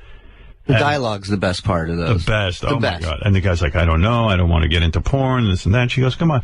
And then she sits down next to him, starts rubbing his cock, and he's like, all right, I'll get into porn. And it's so great. And I came right when she was blowing him, so I didn't even get to see the ending. I like when they go, look, they just have to see on video that I can fuck in the ass, and then you'll get the job. And big money. Right. But it's always big money, huh? No, I was laying in bed last night. I'm watching TV. I couldn't get to sleep, and I realized it was because of Eric. Like, I was just, kind of upset that Eric was gone, and it really hit me hard when I laid down. I was watching Ray Donovan, which is such a great show. Oh, my God. I know. That show is so crazy. Oh, my God. I love that show so much. Ray Donovan. And see our boy Jay Thomas on there? Yeah, Jay. Yeah, he was great. And Jay was great. And it was just like... then it just I turned off the TV and I realized why I couldn't sleep. I was like, oh, fucking Eric, he's gone. It really hit me hard. I mean, everyone's dropping like flies and I hate being left. I'm so mad at Eric for leaving. They should have. You know what? There were many times, Eric gave us a little scare not too long ago saying he might have to go into the hospital. And we were so worried. And, when he said, no, that wasn't, necessary, they were going to give him another 6 months before they evaluated the situation again. We thought we had more time. Yeah. He used to fight with a lot is Jeff the Drunk. And Jeff and him, there was a great, we use it for a bumper, but inside the actor's studio, when they go back and forth and answer the same 10 questions, great. And they get at it, those Eric was upset because Johnny Fratto was starting to represent Jeff the Drunk because Jeff was willing to take gay roles and Eric wasn't. But that's the other thing. Literally 2 weeks ago, I'm having this argument with him where he's like, I want the homophobic stuff to stop. What does this mean? On Twitter right now, bye for now is number 2. What do they mean, number 2? The hashtag bye for now is trending. It's number 2 on Twitter right now. Bye for now. Oh, that was Eric's favorite phrase, bye for now. And, you know, Eric resisted bye for now. That was his catchphrase, and it was really catching on, actually. I mean, it was really impressive. Yeah, as soon as we started to notice it, he stopped doing it. Yeah, we loved it. And then, as Robin says, as soon as I liked bye for now, then Eric wouldn't do bye for now. It was always bye for now. What was that? He just went bye. Couldn't even do his catchphrase. Where's your catchphrase? Not gonna do it. Oh, he's holding out the catchphrase. You dropped your catchphrase? Yep. Why? Are people teasing you about that too? Yeah, they're using that in our messages. Bye for now. Don't drop your catchphrase. You stick with it. Now say your catchphrase. All right, bye for now. See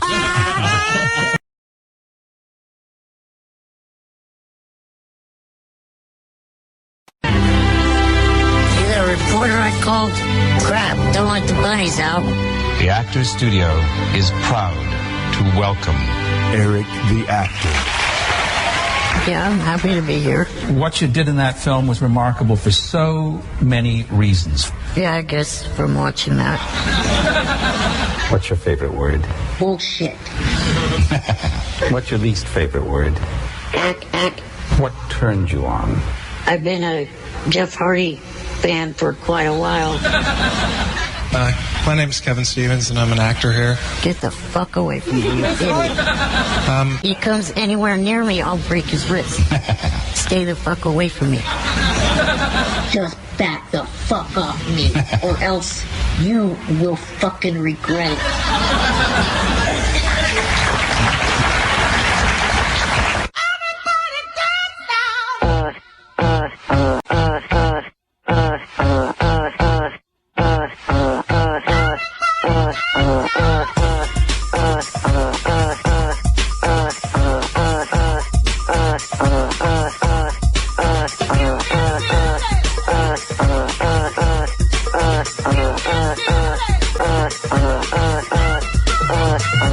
Coming to Broadway, Eric the Actor's tweets, the opera.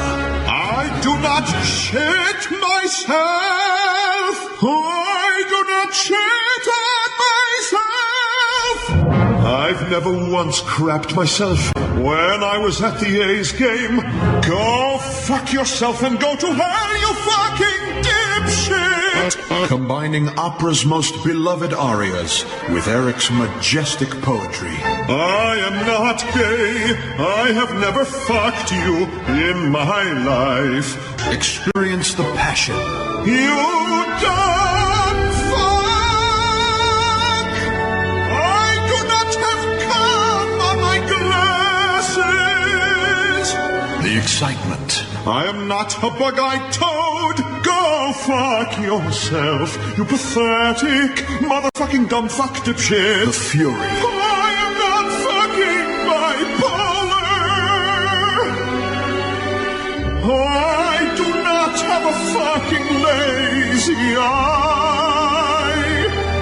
Go fuck yourself. For tickets, use the hashtag ACAC. All right, a couple of memories of Eric.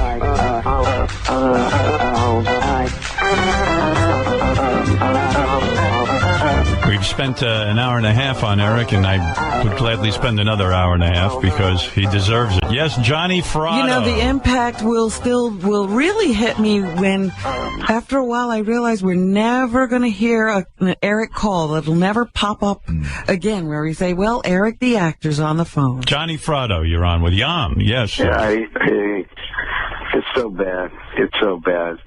And, you know, it's a weird, because of the way he acted, you know, it almost, I mean, we should have all kind of been prepared for this, but we weren't. because he acted like he was bulletproof, you know?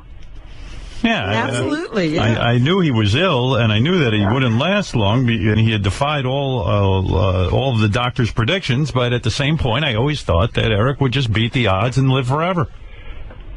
Yeah, but you know what, Howard, you were the medicine. Howard Stern Show was the medicine, and I believe that you guys extended his life.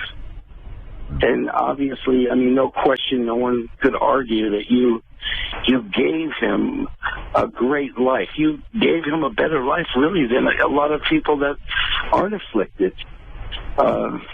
People used to say to me, "Are you making fun of Eric?" I go, "No." I said, "I treat Eric like everyone else. I do not want to treat him differently." And I think Eric liked that. I think Eric liked mixing it up. But you provided a lot of things for him to do, and those were the things that he loved, and that's what kept him alive. But the reality is, and when I laughed, because he would be always after one of you, and it would be Robin, or it would be you, or it would be Fred with the noises, or Gary, or Will. Gary, something wrong on the phone. And, he would call me, and he would always, he was always going to get even, or he was always going to beat you. Yeah, I think this is why I stuck around, because, here's a kid that, like you said earlier, he can't walk, he can't use his hands, he can't make a sandwich, for Christ's sake. Right. Or use the restroom, or take a bath. But here he is with confidence that it doesn't even, where did it come from? Where did all that confidence come from? Where did the courage come from, So you stuck around with Eric because you stuck around with Eric because I think you genuinely liked him. I think you were fascinated by him. Howard, I wanted to hate him so badly. Right. I really, truly did, and I ended up loving the fucking kid. Yeah. I gotta tell you, I'm heartbroken. Yeah, me too. I love when he told you he was entitled. He was entitled from, if you want to believe. And I think this fucker was some kind of an evil ruler in another time. And they said, "Go back to Earth, and this is what you're going to be," because the body didn't fit the brain. Right. What was going on in the brain didn't fit in the body. There's so much, and John for Glock. There's so much suffering going on in the world, and this is a guy who really, no matter how much he was suffering, you're right, he was like Genghis Khan. He was going to conquer the world. He never, he did not care, and he didn't care, and he didn't see himself as handicapped. So when he saw girls, we'd be pushing him down the street, and he would immediately say, "Wheel me up to that girl," and he would do his best. I really love that. Johnny, I do want to say, before I run out of time, Johnny, I do want to say this to you, and Jan is numero uno, and you're numero two, because you really, it was so great that you acted as his manager, and you took his calls, and you treated him seriously, and you would make arrangements for him. It was a major pain in the ass in Johnny's life. Johnny's got a family, and he runs a business and all that. And to sit there and take incessant, one phone call after another, over and over and over again from little Eric. Oh, Howard, you had no idea. Hundreds, really sometimes 40, 50 calls a day. Wow. And any time of the day or night, he didn't care that Johnny had a life, a business. Any time of the day or night, and then he would do time limits on everything. In other words, he wanted to get laid, and he knew he couldn't go to the Bunny Ranch. And I didn't know that. I heard it on your show, but then you talked about the altitude. But I heard that first, and I'm thinking, are you fucking kidding me? Now it's like, I have to find sea level to get you fucking, Yeah, it's not hard enough. It was always like some impossible thing, and then he would put a time on it. You got 2 hours to do this, or you got 3 hours to do this. Hey, he knew he was running out of time, so he had to definitely put a time limit on it. That's it. Johnny, thank you. Johnny, thank you, and Jan, thank you if you're on the line there. And guys, Johnny, I thought it was great the way you had interaction with Eric, and I know you are heartbroken. I know he was you considered him family. I know that. I loved him. I know. And the guy on the phone here, this Jan. Yeah, that's a man's man. That's a man's man, Howard. The way he took care of this kid. Right. That I never see nobody care so much. Well, you're absolutely right. That's no one will ever do that for me. I promise you. I feel that about Jan, and I feel Eric was a bit heartbroken because he loved Jan so much, and I got to tell you, Jan, you're a stand-up dude, and I really mean that, and I think the world of you. And Johnny, same. And now maybe you can finally pay attention to your kids now that Eric is gone. If anything good comes out of this, Johnny will now pay attention to his kids because he was more wrapped up in Eric's life than his own children. The other thing, I don't know if you guys could tell when he called into the show, the other thing he was super stressed and worried about was the surgery. He was pretty sure it was going to happen in November, and nobody knew what the outcome of that would be. Maybe if they'd done that surgery, maybe he could have lived a little longer. You know what I mean? Yeah. Howard, I don't think he would have ever made it to it. No, because he was so sick. He was way too frail. I think he was way too frail. No. All right, Jan, let us know how you're doing from time to time. Johnny, of course, we'll hear from you. And thanks, guys. And I'm so sorry that Eric's gone. All right, thanks, guys. Yeah. Bye. Thank you again. Bye. Well, there they are. The two guys closest to Eric, Jan and Johnny Fratto, who was his longtime manager, believe it or not. You know. Some of those negotiations were priceless as well, that Johnny would have to go through for Eric's various activities.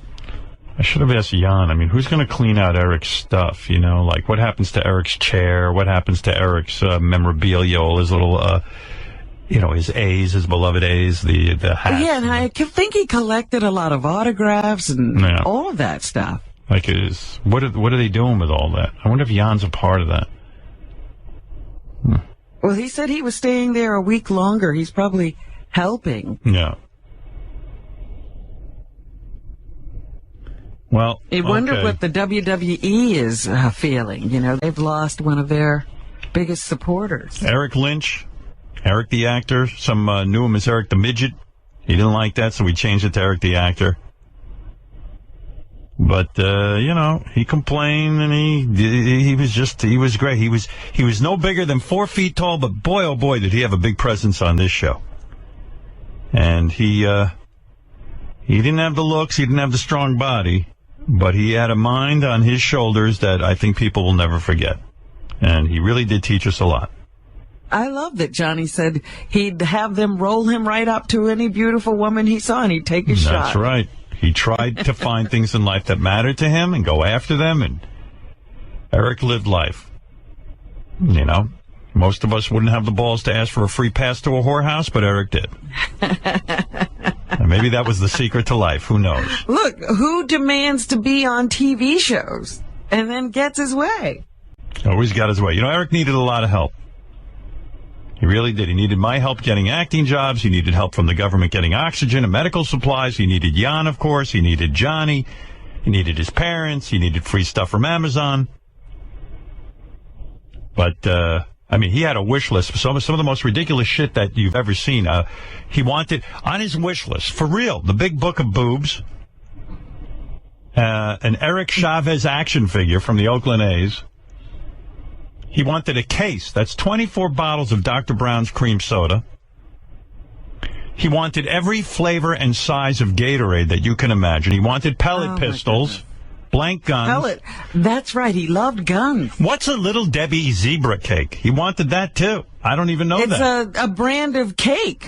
Little Debbie's is a brand. He even wanted batting gloves, and I don't know why. He was in a wheelchair. I don't get it. He's going on to the batting cage. Yeah. And even more bizarrely, he wanted the Sony headphones, the Simon Cowell edition Sony headphones. The Simon Cowell edition. Yeah. Some knew him as Eric this, Eric that. We'll know him as Eric the Angel now. We're going to change his name. Eric the Little Belligerent Angel.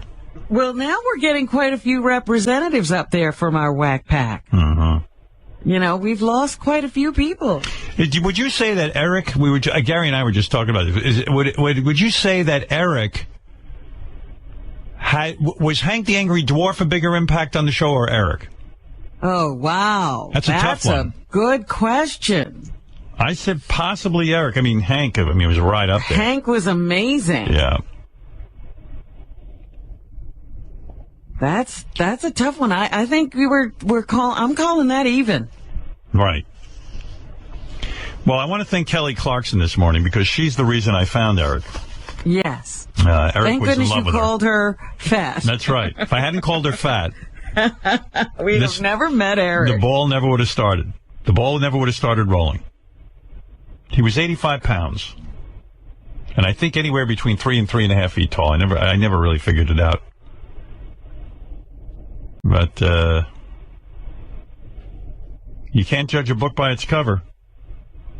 Because too often in life, we pass by little guys like that in wheelchairs, or we give them a tap on the head or something, treating them like they're 3 years old. And Eric didn't want any of that. He had a rich life, and it was filled with bitterness and triumph and agony and all that kind of stuff. And through his own little devices, Jimmy Kimmel became friends with him, and Natalie Maines adored him, and Hollywood producers and directors put him in TV shows, and his obituaries even in Variety magazine and Us magazine. Yeah. Zac Efron called him out for the Ice Bucket Challenge. Look at that. And like Joan Rivers, even though, when Joan Rivers died, it was a shock to us. Even though we knew, she was 81 years old, how much longer could she live? And like with Eric, you knew he wasn't going to live forever, but it still comes as a shock that he's dead. Yeah. It really and it's does. just like Johnny Fratto said, it was because he always fought back with such a vengeance. He never seemed or sounded frail. He didn't feel frail. And so we always believed he'd be around. God, he loved wrestling. I don't think there was much left on his bucket list. He did get out and do a lot of stuff. We even got him laid. He went to the matches. He met the wrestlers. And he did. He got laid. He had never had that experience before encountering this show. That's right. I also loved how delusional he was. We were having Jonah Hill on the show, and he actually sent us a direct message that was, I know Jonah Hill's coming on, and that he's a fan of mine. If he wants to talk, please call me. That was a message from Eric about Jonah Hill. I don't know that Jonah Hill ever called, though. Who knows? I don't know, but Jonah did remember him. Yep. And I guess Eric's last acting job is Brickleberry. Brickleberry. He's on the cartoon. Oh, yes. And you know what? Last week, wasn't Yucko calling to say they might cut Eric out of the show? Yes. I got annoyed with Yucko for that. I said, you knew what Eric sounded like. Don't cut him out. What, it shocks you that Eric speaks the way he does? Terrible. Come on. You know what we didn't play? Remember those times we would have an American Idol contestant that he was a fan of call him and try sex talking with him? Oh, man, there's so many things I could have played. I played a bunch of stuff this morning, but, I could play you 3,000 tapes, 3,000 hours. Well, as the days and weeks go by, we will remember. We'll remember Eric. But my favorite story was Eric and the werewolves in New Mexico, so that's, we all have our own favorite moments. Let me see if there's anything else. There was a bunch of fans on the phone. I'll get to them as much as I possibly can. I do have to take another break, though. First, Wolfie, I see you've been on the phone all morning. What do you want to say about Eric the actor? Hey, Howard. I just wanted to say I'm really bummed. Eric was just a really good dude. I was actually talking to him a lot over the past 2 months over the telephone, and just the kind of stuff that he would share. He had a big heart, and I know he was really mad about Gary and denying that Eric contributed to ALS, but Eric even told me about other charities that he gave to. So he really was a good guy. Right. All right, Wolfie. Thank you. Yeah, he gave me some facts about just his general routine, and I was always curious if you'd be interested to know about some of that stuff that he did on a daily basis. Sure, go ahead. How many times per day do you think Eric brushed his teeth? I'm going to say he probably wasn't that fastidious. I'm going to say 3 times a day. Now, 1 time per day. That's it. Yep, he said he was just really bad about remembering that thing. He would do it in the morning? He didn't say when, because he only woke up around noon every day, so I would guess it would be later on in the afternoon. How did that come up in conversation? You just asked him? Yeah, I was talking to him for a while, and then he would just start saying stuff, and I'm like, man, I got to document this and remember it, so I would just kind of write down interesting things. Like, what do you think Eric's greatest fear in life was? Drowning. No, venomous snakes. Not werewolves? No, not werewolves. And that always cracked me up, because when would Eric ever encounter a venomous snake? Well, maybe when he went to New Mexico to tape In Plain Sight. Possibly, yeah. Yeah, maybe that was his fear. Yeah, he's just a fascinating guy. The stuff that he would come up with would always... Yeah, give me more. This is good, Wolfie. Okay, if Eric could have any career of an actor, which actor would he want? Johnny Depp. Not even close. Let me think. Jack Nicholson. No, it'd be The Rock. Think about the things that Eric is into, though, and that'll help you. What about Robin says The Rock? Maybe that's it. Nope. Who is it? Matthew Perry.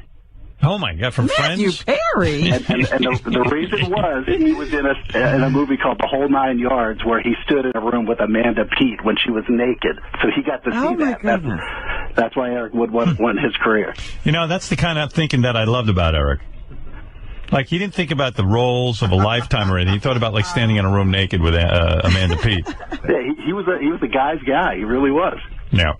What else you got there? Anything else? Oh, yeah, there's a bunch. What was Eric's favorite fast food restaurant? I'm going to say Wendy's. I got to get one of these right. Taco Bell. It's a place you guys used to love. Roy Rogers? Roy Rogers? Oh, actually, no, sorry. It was Arby's. Arby's was his favorite. Yeah, we didn't love Arby's. No, we didn't. Arby's wasn't our thing. What did he get? What did he get? The roast beef sandwich? He liked the hot ham and Swiss, the chicken bacon and Swiss, the chicken cordon bleu, the curly fries, mozzarella sticks, onion rings, and chicken strips. Those are all. Oh my goodness! Didn't he at one point? Wasn't he following on Twitter some of the fast food restaurants like McDonald's? Yeah, I believe he was, yeah. And, you know, a part of, Cinnabon he followed. But, what you know, it's funny. You'd think Eric would have been a little bit more of a healthy eater, but I guess he didn't give a shit. How many times per week did he eat fast food? You know, he wasn't in actual good shape for a little guy 3 foot tall. I mean, he wasn't fat. How many times a week did he eat fast food? This has got to be a big number. He told me on average. 7 times. 3 times. Yeah, I bet you it was 7. But what did he eat otherwise? Did Jan cook? I know what his favorite snack food was. I'm going to say, Pringles? You got it right. You're kidding. I knew that. How did you know that? From his Amazon wish list. Yeah, that was his favorite snack food. No wonder Eric had stomach problems. Eating all that shit. Yeah, Jan was talking about how he had stomach problems. Listen to what he ate. Yeah, if I was taking care of Eric, I'd just be like, well, Eric, why don't you fucking stop eating all that shit? What was his favorite food overall? I'm going to say some Italian dish, either pizza or spaghetti. Nope, bacon. Oh, wow. He did not hesitate. He loved bacon. You know, I was thinking as you're talking, as bad as Eric's diet was, I'm realizing now J.D. would probably drop 20 pounds if he ate as well as Eric. Because I watched what J.D. eats, and it's fucking unbelievable. Oh. Yeah, but those I could go on, but those are a few of the good ones. And the other thing that he told me that when he was in high school, it just kind of shows you the kind of guy he was, that he was the highest earner in this charity competition that they have. And the thing that cracked me up, the competition was called a mathalon. So whoever answered the most math questions correctly got the most money for charity, and Eric won that. That can't be true. That's what I could not believe that he could. I don't know how he. Either that or all the kids in his school were morons. What, did they get the test beforehand and it was open book or something? It's just unbelievable.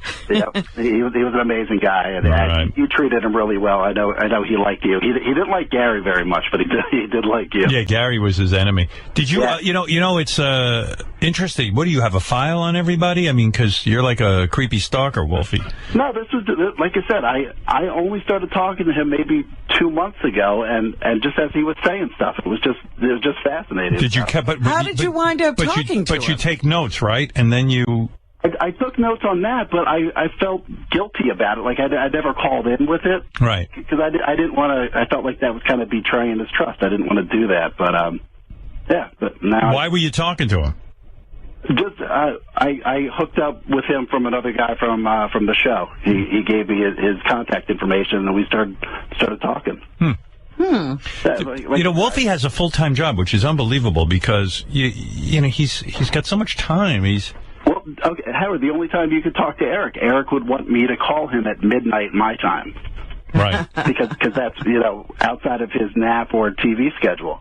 So, yeah, late at night, every now and then I'd give him a call. He didn't DVR? He would just, watch TV in real time? I guess not. I don't know to that level, but that's what he said. He would always say, yeah, give me a call at midnight. What facts do you have on speech impediment, man? Do you have any? Nah, I don't know him. Okay, all right. Well, try to find out. He'll be calling you later with his contact information. All right, Wolfie, thank you for remembering Eric. Yeah, good guy. Thanks, Howard. All right, bye. Bye. Bye for now. That's how we should end. Bye for now. Using Eric's catchphrase. Oh, no, another quick question. Yes. Another quick question. Do you think Eric the Midget's parents are relieved that he died? No. Not happy. Not happy. I'm not saying it like that. No, I don't think they are at all. I mean, who knows? You're getting into a topic that actually is very true, that parents don't talk about there are parents who do resent their difficult children and stuff like that. But I don't know Eric's parents. It doesn't mean they don't love them. And, that happens from time to time. I'm sure, I would have to think, that Eric's parents are in a lot of pain, that their son had to go through so much shit in life. I mean, listen, that's the real issue here for them. It's a moment of sadness and great pain because their son didn't have an easy life. He had to be stared at, and he had to be treated differently, and he couldn't have good health, and he couldn't walk around, and he couldn't really be allowed to grow up and go and leave the roost, and leave the nest. So, okay, gotta go. Thank you, and I got a 4-year-old too. Let me tell you something. I got a 4-year-old son, and sometimes they can make you want to whip their ass, boy. But I don't. Well, good for you. Because it's humiliating to be treated that way. No matter. Captain Jenks, you want to say something about Eric? Yeah. Good morning, Howard. I just wanted to say one of the memories that I have of him is when I came up on the show and I came out. Eric called me that night and to support me and said, it didn't matter to him. We were friends no matter what. I just thought that was the coolest thing. Wow. Because, he was uptight with the homosexuals, but he wasn't anti-gay. He just didn't want to do any gay roles. Well, I was going to say he could never play Captain Jenks in a movie. You see, I didn't know. Exactly. He couldn't play you in the movie of your life. But, it's so true. I mean, what a nice thing. See, this we didn't know about Eric. He called you to support you. Isn't that wonderful? That night, he said, I wanted to make sure that you knew that I supported you, that type of thing. Jenks, for a guy who really is known for making funny phone calls, I got to say, you have the worst phone. I mean, it's just terrible. Yeah, what are you talking through, a tin can? No, I'm on a Bluetooth. I'm at work, actually, so sorry about that. So bad.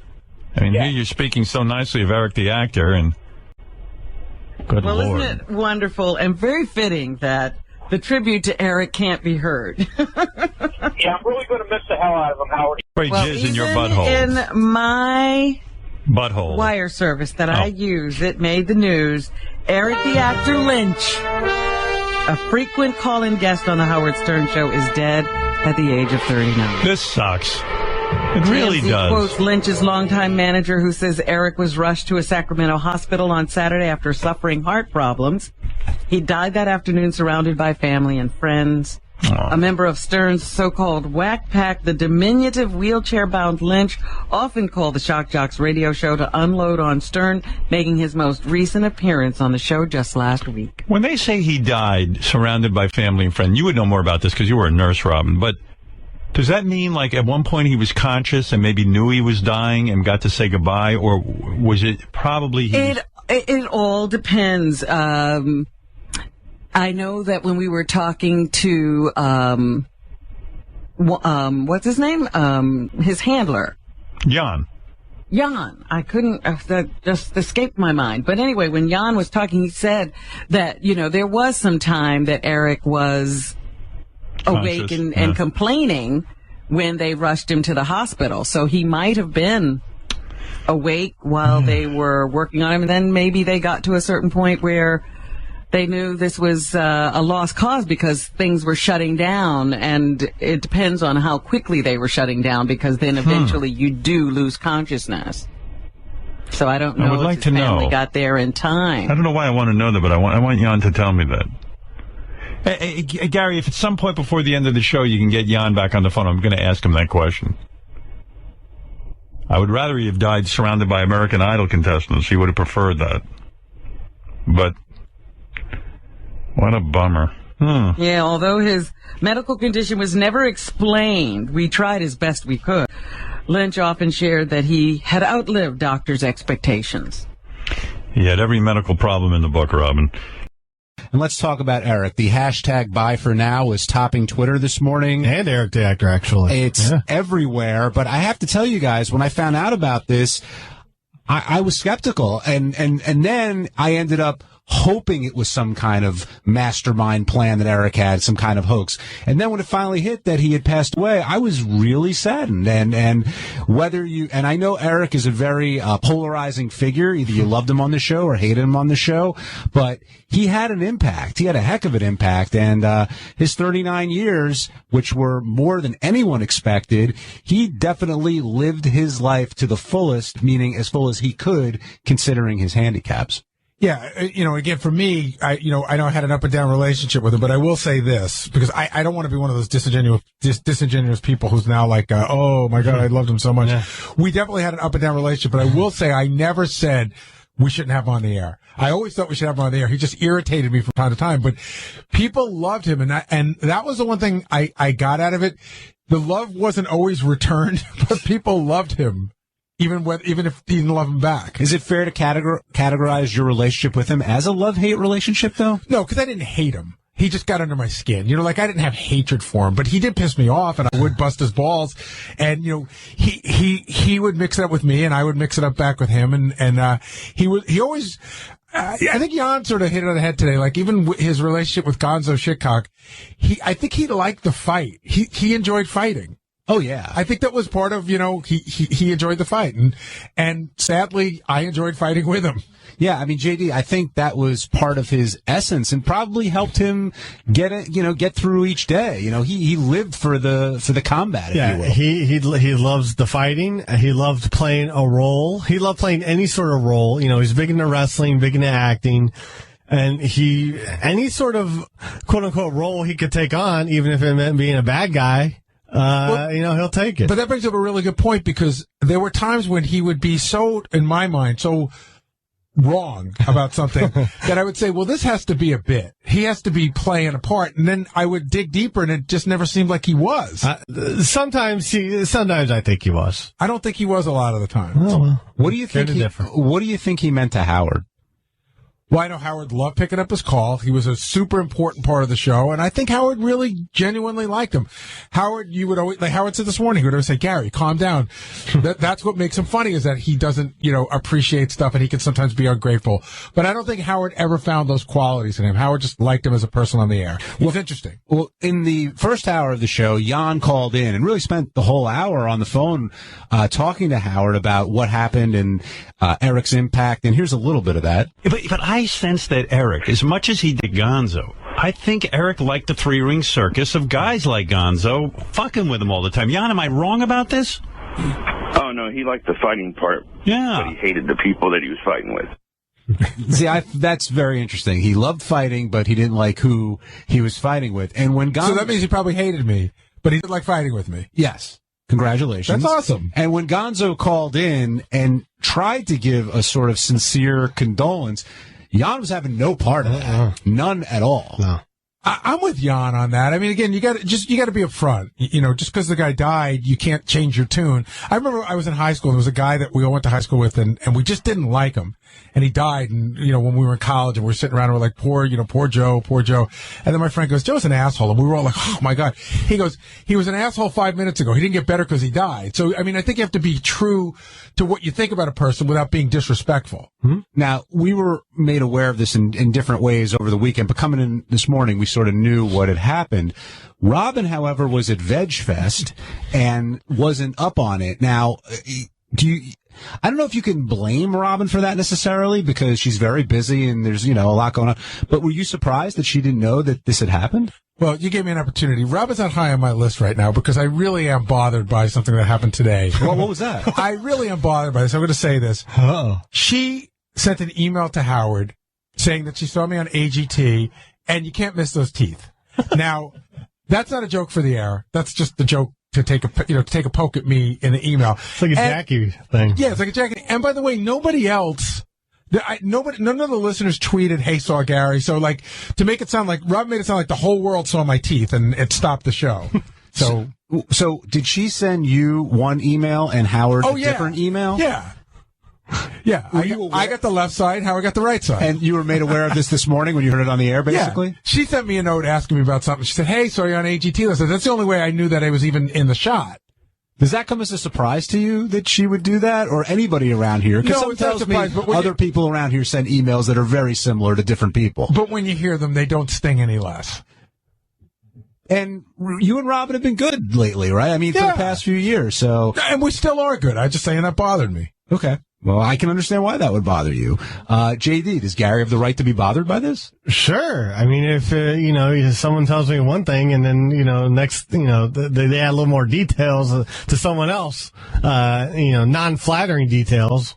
Yeah. I feel the same way. And Howard was relishing this conversation, no doubt. He goes, "Robin, let's call a spade a spade. Let's say what you really said in the email." I'm like, so he threw her under the bus, for good measure. So it works on 7 levels. Okay, so Robin was at VegFest, and I don't even know what that was, but now she comes into the Eric loop, and then really the first 2 hours of the show were spent remembering Eric, and but the thing that hit me was how he impacted so many different people at so many different levels, I mean, Jimmy Kimmel, who called in, was genuinely saddened and depressed over the loss. It really got to him.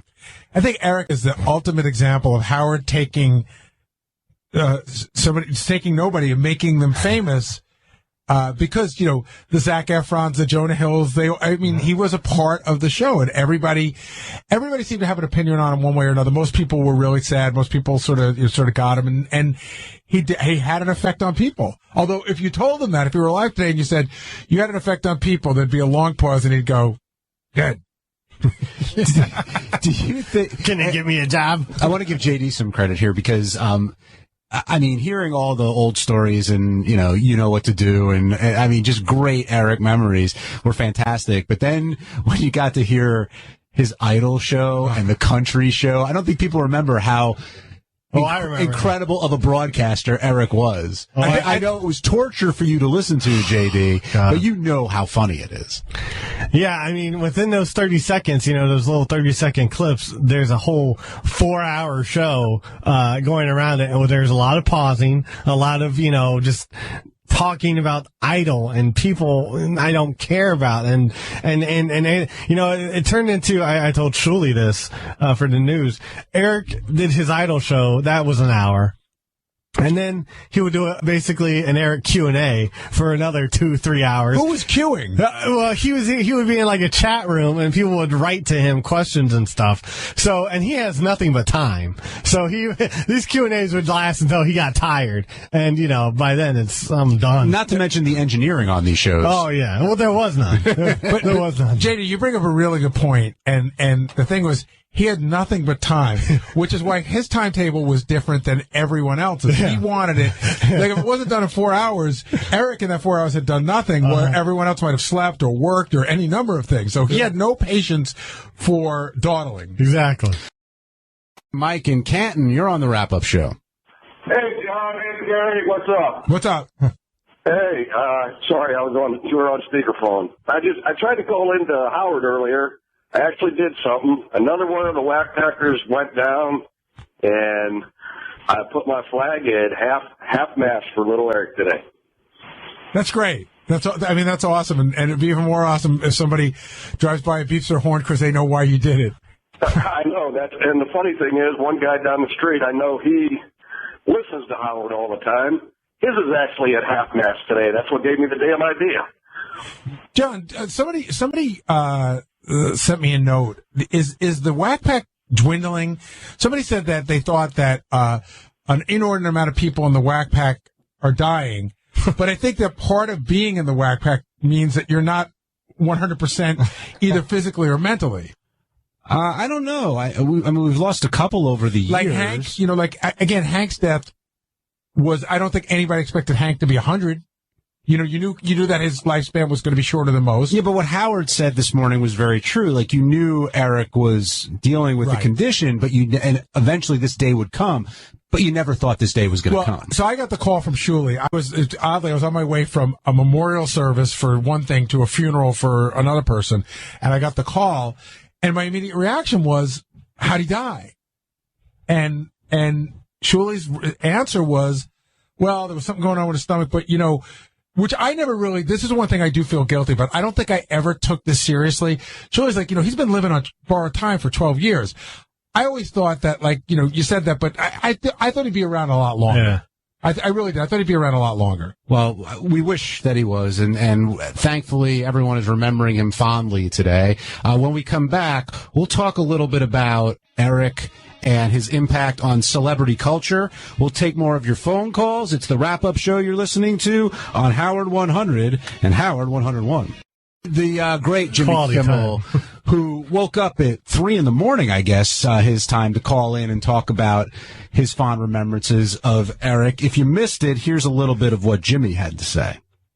I think if God demanded Eric fly with balloons into heaven, he would have told him to fuck off. I know. Here's what a good guy Jimmy is, for real. Yesterday somebody came up with the idea, maybe we get a comment from Jimmy, and I didn't want to call Jimmy and say, can you get up at 3 o'clock in the morning? He's got a baby and everything. So I just sent him an email, and I gave him the opportunity to leave a voicemail for me that we'd be happy to play, a statement of sorts. And he's like, no, I want to get up. And I'm like, well, I probably will be calling you at 4 a.m. And he's like, that's fine. I gave him a little wake-up call, clearly shook him out of bed, gave him 10 minutes, but he really wanted to be on the air live to talk about it. That's how much he loved Eric. And Jimmy described it best, I thought, when he said, Eric had absolutely no respect for Howard because he was Howard Stern. He would go toe-to-toe with him. Right. And even Howard said that. He would, when Howard started yelling at him, most people will just cave and be like, okay, whatever, or they're trying to angle for something. But Eric would not back down, JD, and you had to respect that. Yeah, I mean, there's countless voicemails that I listened to, and I mean, just they're all insulting. They all insult how Howard looks. They all insult how Gary looks. There's one where Eric was a part of a show with Artie, and Artie was thinking about canceling the show or something. And Eric's like, I need that money, fat ass. Get your fat ass on a plane. We're doing this show. The thing I loved about Eric, and this is what did entertain me about him on the show, is Howard would say something to him, and there'd be this long pause, and he would go, if you would just shut the fuck up and listen. I would love that, because it really, no one else talked to anybody like that. Another nice moment. He told Fred he's going to break his fingers. Another nice moment this morning when everyone was remembering Eric was, they were talking about their favorite moments, and here Howard talks about his favorite moment, then we'll get into ours and take some calls on yours. But my favorite moment had to be when Eric got in a job on a TV show that we got for him in plain sight. And he had to go down to New Mexico, but he was afraid that werewolves lived in New Mexico because Johnny told him, he read on IMDb, that there are werewolves in New Mexico. I was there for this. It was amazing. Yeah, and it was the greatest thing as I go, here in the middle of everything, Eric says, look, I don't want... He's demanding. And I convinced the guy, I said, you think they'd put all their actors in danger with werewolves? I didn't try to convince him that there weren't werewolves because he wasn't hearing any of that. I believe he requested silver in his writer. Yeah. Right, yeah. Silver bullet. I really think he did. That's just silver because he could use it. So we talked about this morning in front of Howard. Howard listened to this clip, and I said, there's no way that Eric thought that there were werewolves. And Howard said, I absolutely 100% believe that he did. And John, you made the comment, I thought this is a great phrase, it's Sal Logic. Mm-hmm. I read it on the internet. It must be true. That's exactly what happened. And that is Sal Logic. Clearly, if, the internet says so. Wikipedia. It must be true. And why think any more than that? So that was Howard's favorite moment. You'll be hearing that on Sternthology, actually, later this afternoon on Howard 101, plus a bunch of other great Eric stuff. But Gary, is that yours or do you have another one? No, my favorite moment is, and we played it to death today, but when he told Johnny to take care of somebody. Like, it was like, it's almost like one of those comedy movies where you never get to see the head of the mob, and he's, giving all these directions. And when you see him, he's a little person. And it was great. I wanted to have like a little fedora on, with a little black suit, a little white tie, and a big cigar. And it wasn't even what he told Johnny. It's how he told Johnny. The repeat, you know what to do. You know what to do. And I thought Howard said, Howard's comment was so great. When he talked to Eric, he goes, you got to tell Johnny exactly what to do. Maybe Johnny thinks he has to kill this guy. Carol in Pennsylvania, you're on the wrap-up show. Yes, hi guys. I'm in deep mourning, and bye for now, Eric. I'm just so happy that Howard got him laid and got women to lie their giant breasts on his head. Well, I think Eric shared in your happiness. There was nothing that meant to him more, JD, than that, correct? No, I mean, that was one of, when I went out to, was part of a show with him, and I guess he did other shows. And yeah, one of the things we did was we had girls say, "Girls, would you please rub your breasts in Eric's face?" And there'd be a whole line of them, and Eric would take off his hat, and he'd be ready for him. Now, at the time, I know things are different now. Were you jealous of him in that sense because he got to do something I'm sure you would love to do? It would depend on the lady. Some ladies weren't very, He's looking for a line of girls with big asses. Well, listen, I'll take that too. All right, let's hear from Joe in Florida. Joe, you're on the wrap-up show. Hey now. I stayed up a lot of. Number one, it's an honor to talk to you guys. I've been listening since '86. But it really can't get it out. But I stayed up late last night. It broke my heart. It really did. It brought a tear to my eye. But it did make me proud because look at all the press he's getting. I mean, just everywhere you look, it's all Eric the actor all the time. He's trending number one on Twitter. He was on all the websites, news stories. He's at Yahoo.com, had him on front page. Joe, you're right. I mean, it's astounding, and I wish Eric was here to see it because he would, of course, enjoy it, although we all know that's not possible. But I am amazed at it, but it also is a testament to Howard and what Howard can do with anybody, really. I mean, he has made Eric into an international superstar today. This is very reminiscent of Hank. Right before Hank passed away, we did that whole thing to try to get Hank to be one of People magazine's most beautiful 50 people. And we did get him in. And then it was so long ago, I think it was 2001. And they put him on the web version, which at the time nobody was looking at the web. So they said, well, they're not going to put the magazine, but he did make it to the web. And then they buried him like somewhere, so to speak. But do you think that Eric was aware how much people liked him? Or do you think that he spent a lot of time thinking people just torment me? I think he was aware that he had some notoriety, but I don't think he was aware that he was beloved. So what do you think he thinks when a guy like who was the one that called him out for the Zac Efron? What do you when Zac Efron calls him out? Do you think he goes, "My God, it's so cool Zac Efron knows who I am," or do you think he was like, "Oh, I'm finally getting the due I deserve from a fellow actor"? No, I think he thought it was cool. But you know what it is? I think it's like, how when you get insulted on Twitter or whatever, and you get complimented too, but all you see is the insults. That's all he saw, I think, is he saw all the people bothering him more than the people that liked him. But I mean, but Jimmy Kimmel would come on the show, and Natalie Maines would come on the show, and we did the Superfan Roundtable, and they all wanted to pool their money to buy him stuff. I wonder, did he ever really feel that love? I'm guessing that he did, but he also felt a lot of other stuff too, and sometimes that dominated his feeling. All right, we're going to take a quick break. When we come back, we will talk more about Eric. We'll take some more of your calls. We'll talk about the clarion of death and what we mean by that. We'll talk about Derek from Texas. It's the wrap-up show, after all, you're listening to on Howard 100 and Howard 101. Well, whatever happened on the Howard Stern Show today, and a lot of it was about Eric the actor. John Lieberman, I know you had a ton of interaction with John on your fabulous show, Lieberman Live at 445. Eric was probably... Hold on. Wait, you're not there. You there? Let's start again. There you go. Eric was probably the most well-researched, well-prepared whack packer for Lieberman Live. He used to call Connie 2 days before his appearance. Connie's our producer, and ask what the topic was going to be. If he didn't hear from Connie within 30 minutes, he would then call me and say, I called Connie, but she's not getting back to me. And I'd say, when did you call her? He'd say, about 20, 25 minutes ago. And he'd want to know the topic, and then he'd start telling me things that he knew about that topic over the phone. And it's not fair to say Eric had the benefit of time, because a lot of your other Whack Pack guests also have the benefit of time. I bet Eric seems to have all the time in the world as well. They don't use it like he does. No, Eric, it was a side of Eric that as a listener before I did this show, I never saw. He was very conscientious, and he wanted to be heard on the issues of the day. Was he pretty good to deal with as far as getting him on the show? Did he ever give you like if you needed him, he'd be right there? Or were there ever days he says, I'm not talking about that topic? No, he was outstanding. In fact, he was so good that when he had to have a doctor's appointment or something, he would call and apologize profusely for not being able to come on. And Gary, we were joking about the Clarion of Death. Can you explain what that is? Well, we all have a friend. All of us know a friend who it seems to be their joy in life to be the first to bring the news of somebody's death. They got to be the first one to get to you.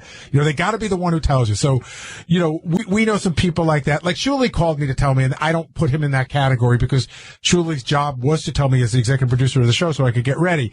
But then you start seeing people tweet. Oh, yeah. They want to be the first one to put. They'd love to be the first one with bad news. Is that just something compels them to do it? Yes. It's just like, I told you first. I'm the first one. Remember, you heard it from me first. So it's a notice me kind of thing, I guess. Yeah, and then there are some people who just like giving you bad news in general, and then there's a whole other thing. Well, hold on. Let me stop you, because David Spade did call you Baba Bad News on the show. So do you have that role when a guest is in?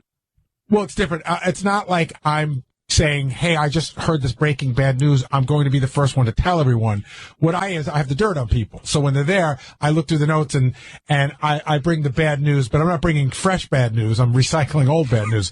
But the other thing we talked about is, who do you think fit the bill today for the widow Eric? Okay, so Jan fits that bill, but I think Jan has earned that bill. Jan's earned the title. Shuli's in there a little bit. I thought Wolfie was a bit of a widow today. Yeah, I think it may be a toss-up between Shuli and Wolfie on this. But Shuli dealt with him every day. Like Wolfie, I didn't even know he knew him, and he never really fully explained to Howard. Howard probed a couple times, but never fully explained why they needed to talk all the time. Yeah, I don't know. Anybody else, JD, who falls into that category? Not that I can think of today. Johnny Fratto, maybe. But again, Johnny Johnny dealt with him. I don't know. All right. Before we go to news, Shuli had mentioned that the modeling agency that Eric tried to run with Johnny Fratto was a great moment. We heard from Derek from Texas, who I thought is a fabulous one. Had the wool pulled over all of our eyes after Eric took a break from the show. But when Eric took a break from the show, you always knew that he was coming back. And unfortunately, he's not coming back this time, but at least we have all that great audio to preserve his memory. And I think he's going to be looked at as one of, if not, the most popular Whack Packers the show's ever had. Yeah, we talked about, time will have to tell whether he gets a bigger send-off than Hank did. And Hank was a different place and time. But you should go to our website today, because one of the things on the website that I think is really awesome is it's pictures of Eric with different staff members or celebrities peppered in with different celebrity tweets about Eric. And again, I think Eric would have been thrilled to have seen it, and I hope he knew that enough people cared. Okay, John Lieberman, I see you holding a piece of paper. What's coming up in the Howard 100? All right, we have so much coming up today, John, on Howard 100 News. Of course, paying tribute to Eric the actor. We've got complete coverage of his last communications with Howard 100 News. You'll hear both from staff and fellow Whack Packers remembering Eric and telling some of their favorite stories about him. Remembering Eric the actor. No more bullshit. This is a Howard 100 News Brief. I'm Mike Hambrick. The Stern world is mourning the passing of legendary whackpacker Eric the actor. Eric passed away Saturday at a Sacramento hospital. This week, Howard 100 News looks back at Eric's whackpack career. We begin with this report from John Lieberman on Eric's last conversations with Howard 100 News. Hey, Shuli, it's Eric. Just calling you to say that Gonzo is gone way the fuck too far. In the past week, Eric the actor's communications with the Stern Show and the Stern channels epitomized who he was on air and off. Irreverent, prepared, and surprising. Just a day before he passed away, he left Shuli a voicemail expressing his anger at his nemesis, Gonzo Shitcock. I do not want that head on the air one more fucking time. Just 2 days earlier, Eric appeared on Lieberman Live. He was always well-read, well-researched, and well-opinionated. Eric the actor, how do you handle stress in your day-to-day life? You get the last word. Oh, by Are you okay, Eric? You were having trouble there. Can you hear me? Yeah, I was saying that I just lay back and tune everything out and close my eyes for however long I can. Is that what you were doing a moment ago? No. And in his final interview with the news team, Eric was surprisingly upbeat, unwilling to acknowledge any health issue would get the best of him. So how's your heart, everything like that? Pretty good. I just have to, next month go into Stanford, have another echo and another visit with the cardiologist. And though he won't make it to that appointment, he has solidified his place in Stern Show history and in our hearts. John Lieberman, Howard 100 News. We say farewell to a whack-pack legend. From all of us at Howard 100 News, bye for now.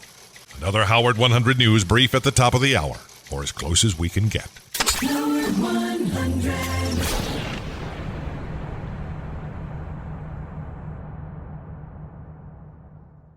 Whackpackers on the passing of Eric the actor. No more bullshit. This is a Howard 100 News Brief. I'm Mike Hambrick. News of Eric the actor's passing reverberated throughout the world of the Whack Pack. Whackpacker Joey Boots remembering his fondest Eric the actor moments. Oh, God, I'm all choked up. I'm sorry, man. Eric's fights with Gonzo Shitcock, I just thought they were classic, man. I thought they were so funny, and I hope he knows that, that they were really just fans of his, and they just wanted to interact with him, and they loved him when he got angry and started yelling, just like he did with Howard, and, they just wanted to be a part of that, too, by, making fun of him. Mother of the Whack Pack, Mary Ann from Brooklyn, devastated by Eric's passing. It's so sad, and may you rest in peace, Eric. You brought us so much joy and love. I cannot believe you're gone. It's very sad. We were like a family. I know I have my own family, but you don't know how many people reached out to me yesterday.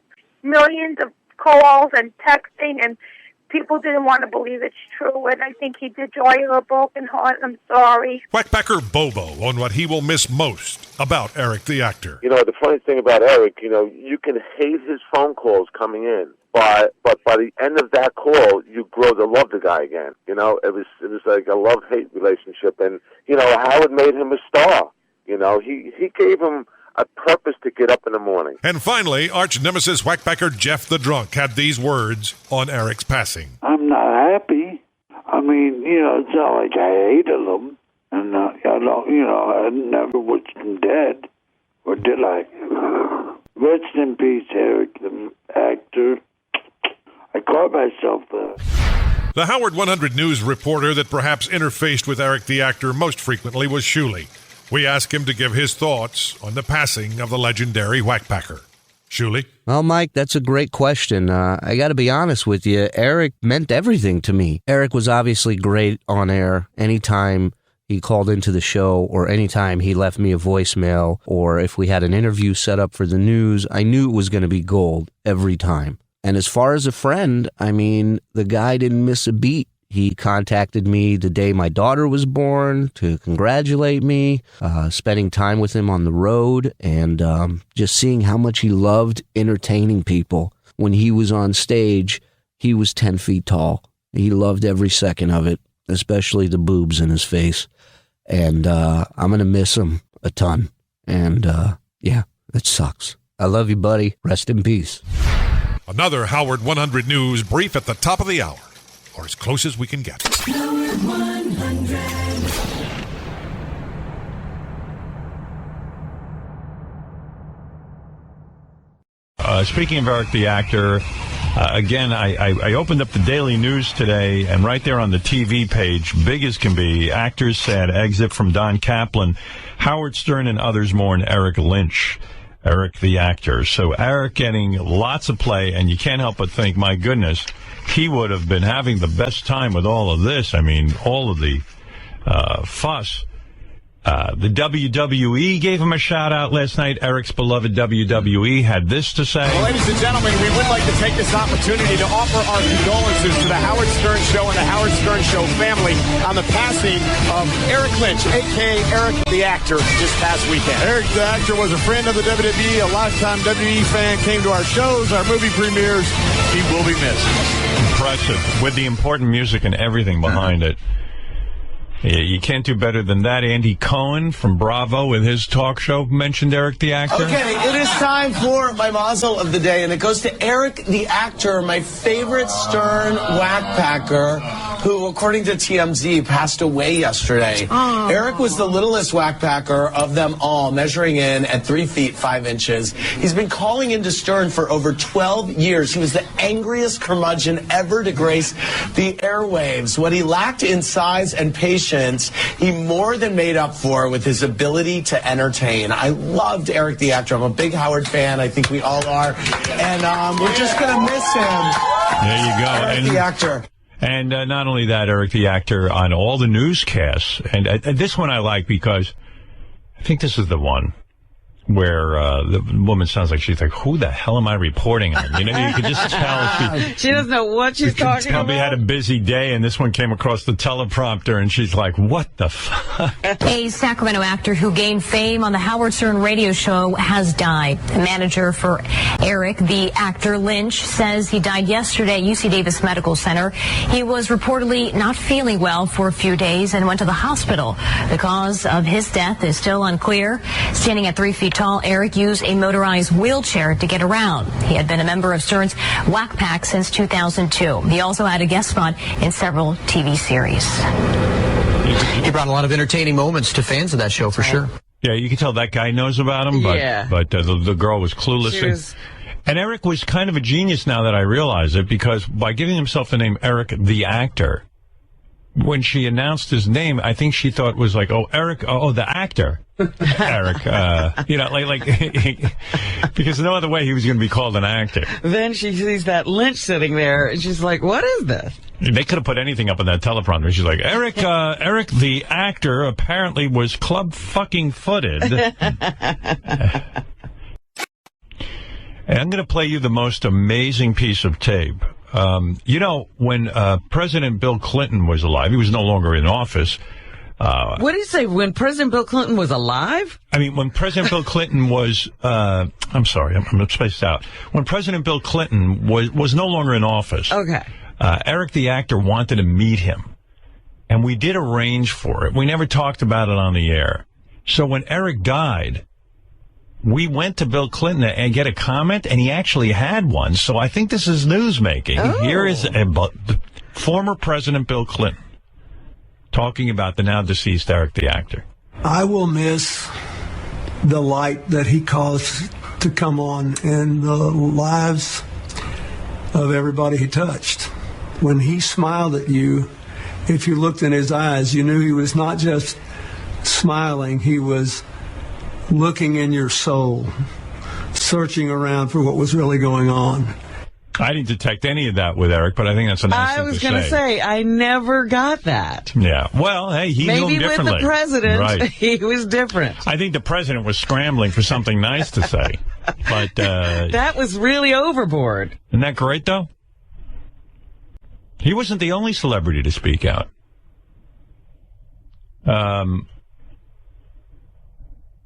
Pierce Brosnan, evidently, is a fan of Eric's. Pierce Brosnan? Yeah, Pierce Brosnan. Where'd you dig him up? I don't know. Somebody got, I think Shuley got this. Pierce Brosnan, who played Used to be James Bond. James Bond, right. Remington Steele. It was shocking. It was shocking. It's tragic. And I think it has cut to the quick of everyone's heart. I loved the man. I loved his work. He was bedazzling. Well, that was kind, too. I think everyone's kind of building Eric up. Wait a minute. What's going on here? I'm telling you. You know who else spoke about him? Arnold Schwarzenegger. They found him. They dug him up. We are mourning the loss of such a great man, and he was also a friend, and I admired him, and he's a legend. It's unbelievable. I think Arnold Schwarzenegger, we just told him Eric the actor died, and he goes into a standard speech, but that's what he did say. Where was he? I think he was at the DMV. If you can hear in the background. He was online getting That's right. getting a license. Billy Crystal weighed in on Eric the actor, too. He made us laugh. I mean, the brilliance was astounding. The relentless energy was kind of thrilling. I used to think if I could just put a saddle on him and stay on for 8 seconds, I was going to do okay. Wouldn't we have loved that? Oh, my goodness. Can you imagine saddling Eric? How many of us thought about putting a saddle on Eric, though? You know what I mean? He wasn't the only one. Well, there you go. A couple of very famous people talking about Eric. The Bill Clinton one is particularly dazzling. The former president. That's right. Very, very nice. Let's go to this. Let's go to John Strauss, who worked with Eric the actor. He was the guy who gave Eric his job on In Plain Sight. Ah. John says he has memories of Eric the actor. Is that right, John? I do. My inbox is far less busy than it ever was on a daily basis. Was Eric actually writing you at the end, or was he? Had he Oh yeah, absolutely. Stayed in touch, did he? What's that? What was his primary drive in staying in touch with you? Was it to get more acting work? It was certainly that, and he was full of show ideas and movie ideas, and always pitching me right up until the end. Most recently, he had an idea for an hour-long action comedy where an actor is having bad luck with getting good gigs, gets parts on shows, but then the shows he appears on get canceled. Is that really true? Did he actually pitch you that? He did. I have it right here in front of me. How many emails a day would he send you? I mean, it would go in waves, but sometimes I'd get, 5 a day, and then a couple days would go by, and I wouldn't get anything, and I would get another 5. And my favorite thing about this latest one was, it was apparently the idea was that this guy was having trouble getting parts, but and this is in the email. He was getting himself a frozen Pepsi at a convenience store and caught the end of an L.A. police chase, and then somehow decided that he and his friends would become bounty hunters, and they would make money that way. And I guess Eric was supposed to star in all this, right? He was, but my favorite detail about that was that he was getting a frozen Pepsi at a convenience store. Right. Yeah. Right up until the end, he wanted his Pepsi. He was incredible in his pitches that they would always include Pepsi. Product placement. He was always conscious of that. Did all of Eric's pitches involve himself, or did he ever pitch shows where he wouldn't be in them but just would be the executive producer? Well, there was one that was an animated Christmas story, and it was something about elves who had. He says he does not have the pointy ears, and he does not have elf-like feet. So that was an animated show, but I think he wanted to do the voice in that one. Right. So he was promoting right up until the end. Wow. And were there any ideas that Eric sent you that you considered doing? I would guess not, right? No. Right. But the emails themselves were very entertaining, and I spoke with Johnny Fratto last night, and he's really broken up. I mean, I think of anybody, Johnny, he said he was just kind of walking around and not knowing what to do with himself because his phone was ringing every 5 minutes. I mean, once this John, I don't mean to interrupt this, but do you do a Joan Rivers impression? I could probably come up with some better material. I bet you could. All right, John, listen, I'm going to move along, but I want to thank you for calling in and remembering Eric. And who knew that Eric was still in touch with John and pushing a whole bunch of new ideas that he was hoping to develop. That is amazing. I didn't know that. None of them involving werewolves, however, but that was the best. John was involved with the best Eric story because John hired Eric to go out to New Mexico and do In Plain Sight, and Eric was convinced that there were werewolves in New Mexico, And John had to prove to him that there were no werewolves on the set. And also, John had to provide Eric with like 2 cases of Pepsi. Wasn't it? Was it 2 liter bottles or 2 cases?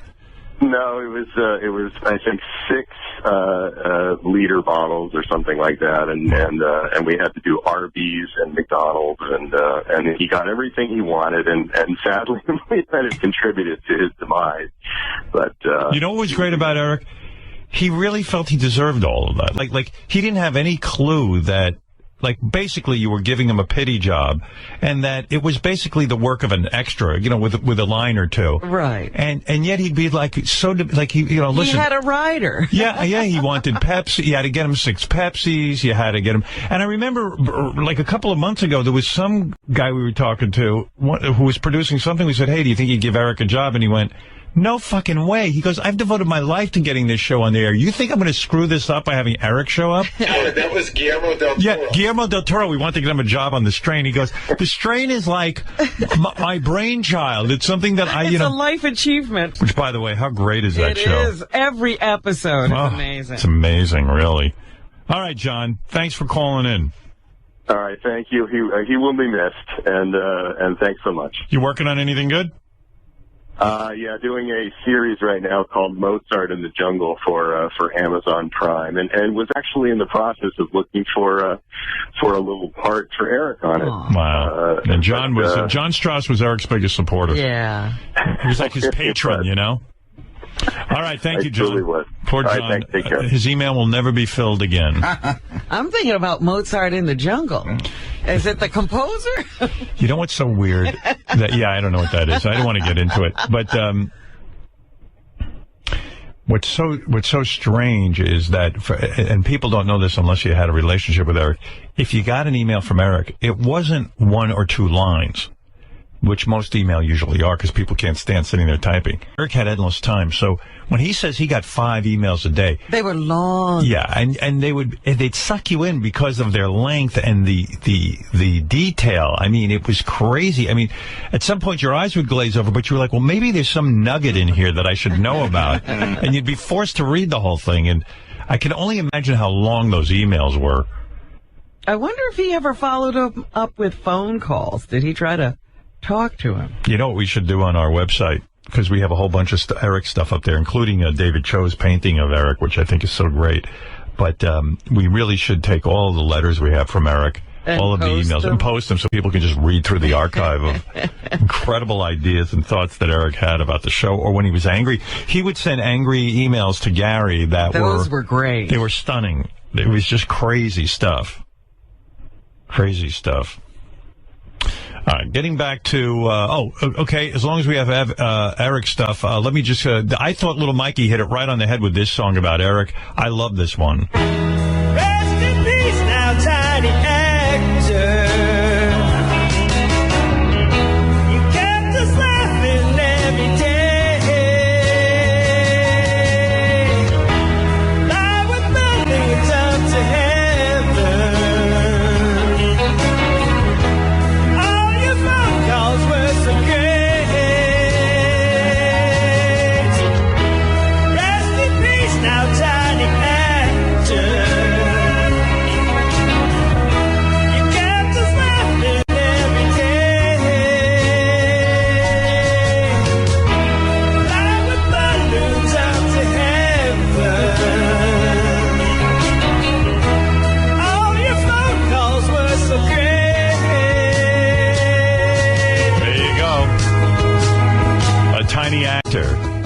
From Little Mikey. I thought that's actually Elton John changed his name in honor of her. Yeah, there was a bunch of Eric songs, but I thought that one hit it really, really well. Eli Braden did a nice job too.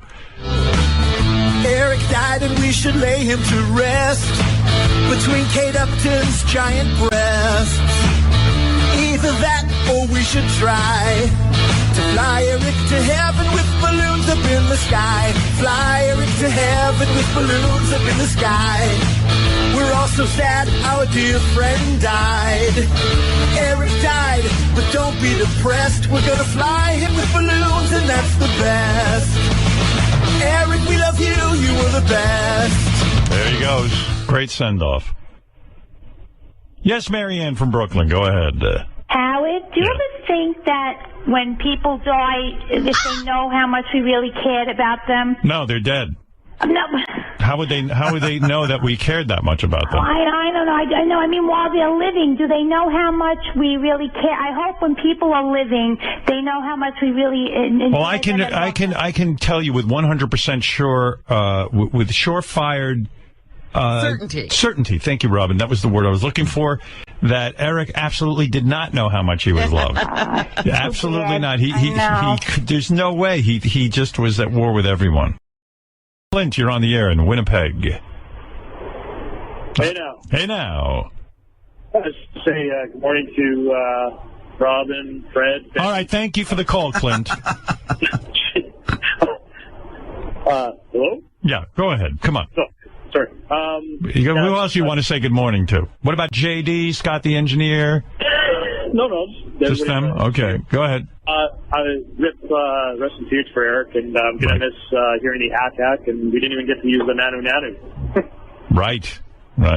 So, well, we'll try and keep those alive. We keep the ack alive and the nanu if you could, Fred. Try and find ways to do it. That really killed me because a lot of those would go away, but we'll find ways to bring them back. My favorite sound effect Fred would make when Eric was on the phone. Sometimes Eric would do this noise. I don't know whether he was clearing his voice or he was just trying to get a word out, but he'd go, just like that. And then Fred, then Fred would play a buzzer sound effect almost immediately after Eric would go. Yeah, there it was just subtle. And sometimes I wouldn't even catch it while I was on the air. When I'd hear a replay, I'd go, I'd be listening and I'd say, Eric, what's on your mind? And he'd go, and it was just so great. That was my favorite. It was like playing tennis. Yeah. All right. Thanks, Clint. Thanks. All right. That's Clint.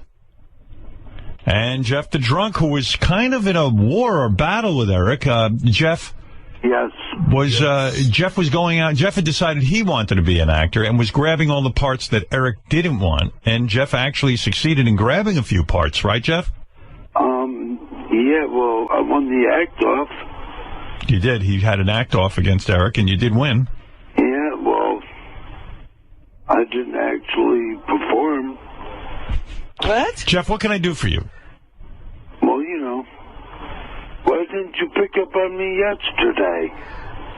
What did you have to say yesterday that you can't say today? Well, the tribute was yesterday. Jeff's one of those guys who thinks the second he calls in that I drop everything and pick up the phone. You know, in that way, he is like Eric. There are times that I don't want to go to the phone, Jeff, and I try to get to everybody, but I can't always get to you. Well, I was very disappointed. Well, of course, you're doing what you do so well. You're making the Eric tribute about you. I think, again, your jealousy of Eric is showing through. I sincerely, I don't wish him dead or nothing. Well, now all the acting roles are available to you. Seems like you might have wished him dead. No. Maybe you had something to do with it. You know, we're investigating you. I was not in the state at the time, okay? All right. Well, there you know now, Jeff the Drunk, who is actively looking for acting roles, has stepped up a notch, hasn't he? That's right. One more rung on the show business ladder. That's right. Sounds like, by the way, Robin, we missed a great call yesterday from Jeff the Drunk. I'm sure it would be much better than this. It would have been. Yeah. What would you have said had you gotten through? I probably would have cried. Really? No one else did. Would it have been real tears or you again showing off your incredible acting skills? It would have been the acting skills. Well, then could you cry now? He is good. I'm crying real tears. Wow. There he is sitting alone in a trailer somewhere up in Albany, alone, doing all this great acting. What a waste. Right, yeah. He's like Vincent van Gogh. Couldn't sell a picture when he was alive. What the fuck? All right, Jeff, thank you. Hey, I'd like to just say quickly, R.I.P. Eric the actor. Now, that's what I was waiting for. Oddly enough, I thought you had called in yesterday when we were commemorating Eric the actor, but then I realized you were coming in today, so I was I'm sure traveling. You must have prepared a statement. I did. Go ahead. Tell everybody what you did. Was he a miracle? He was a miracle, and I will say this, in hindsight, he truly was he had the qualities of what great actors have, in that what made him so interesting every time he called in, for me, I was a fan of when he would call in. I loved every second of it because of the same reason why you love great actors, which is underneath whatever he said was this volcano burbling. And he covered it so thinly that you could hear what he wasn't saying, coming through, transcending through. And that's what great actors have. They have that. There's a quality to their character that is so deep that it's almost like you can't even quite put your finger on it. You're something's there. You're never seeing everything. You know it's there. And no matter how well they cover what they're feeling, it somehow comes through. Right. I think you might have just topped Jimmy Kimmel's tribute. Believe it or not, I didn't think it could be done. Look at you. I was genuinely sad when I heard the news that Eric died. I knew he was on borrowed time. Forget about all his medical issues. But I was really sad. I mean, he's been a part of my life on the air for years now. And I'm used to looking over at this little board here that shows me who's calling. And I'll see King of All Blacks, Marianne from Brooklyn, Bobo. But at the top of the list, always Eric the actor. And I couldn't resist. Some days I was so busy, but I couldn't resist picking up on that little guy because I knew it was going to be fucking ridiculous. Well, Howard, I believe that this show kept him alive because he had a purpose every day. And when you started going down to 3 and 2 days a week, his health, it killed him. His kidneys, and you think... I give you credit for keeping him alive, and I blame you for killing him. Interesting. I giveth and taketh away. That's right. God, you have such an interesting way of looking at things.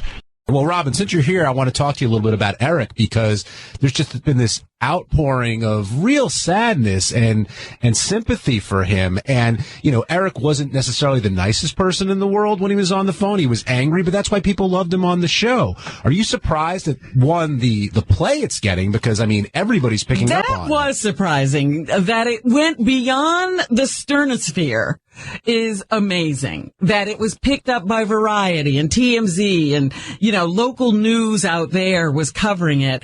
It would have burst his heart. His little heart would have just burst from all of that attention. There was a discussion in the office and I don't know who decides this, but is there any way we could get his picture shown at next year's Emmy Awards during the, in memoriam? Oh, wouldn't that be amazing? Somebody would have to have a great sense of humor.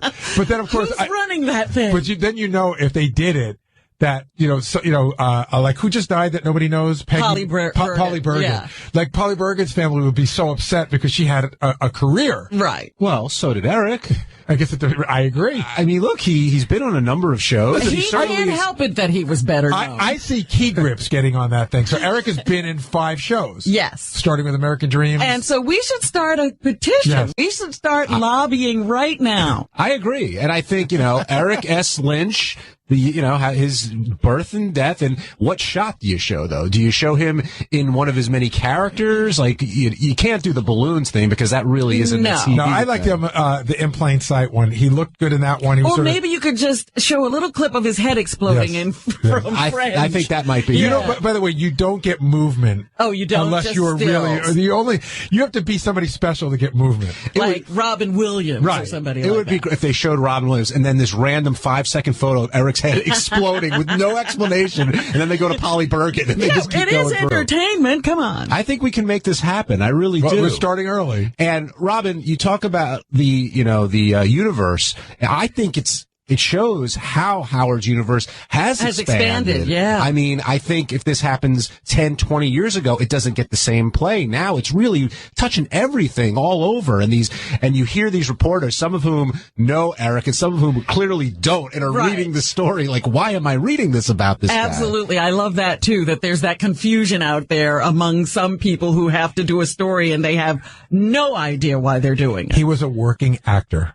Yes, and he he was in the Screen Actors Guild and whatever other junk he was in. And the angling for Eric's opportunities has already started with some of the callers. Tommy from Malden? Come on, Tommy. Jeff, you expect it from, because Jeff was doing it when Eric was alive. Yeah. But I wonder if this is going to be a thing. Okay, now maybe I can be the guy that Howard puts on all these shows. But don't we all agree? Well, Hansy will probably be calling in because Hansy's been lobbying for TV work for a while. But don't we all agree that it's not that there's a slot on the Howard Stern show for us to get parts to, that Eric was very special. I remember getting the call from the people at American Dreams that they wanted to put him on the show, and calling him and letting him know, and just, I couldn't believe, and that was an NBC show, you know? Yeah. I couldn't believe that they were going to do that. Yeah. And it was amazing. And it truly is an Eric niche. He carved that out all for himself. It was his idea.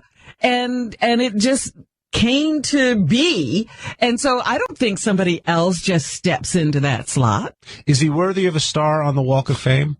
Well, now maybe we're pushing it. I was Robin. But you know what? This idea of the Emmy thing, I have been, in my mind, I've been thinking, how do we really honor Eric? How do we commemorate him? We're not going to have a memorial service. We're not going to do anything like that. Of course, we're going to do the things on the air here, but that would be a great way to honor him. And you know what works for that on a real level, all jokes aside? You know, you watch that in memoriam thing, and a lot of times they'll put up a name and you don't know who you don't know who it is, but you go, oh, the guy from whatever. And Eric totally fits that bill. I think if you judge it on the press alone, he's worthy of it. He deserves, He really does. Not his performances necessarily, but certainly the amount of acclaim that he's gotten. I think it's a great idea and a really fitting tribute. Absolutely. For him. So who starts the petition?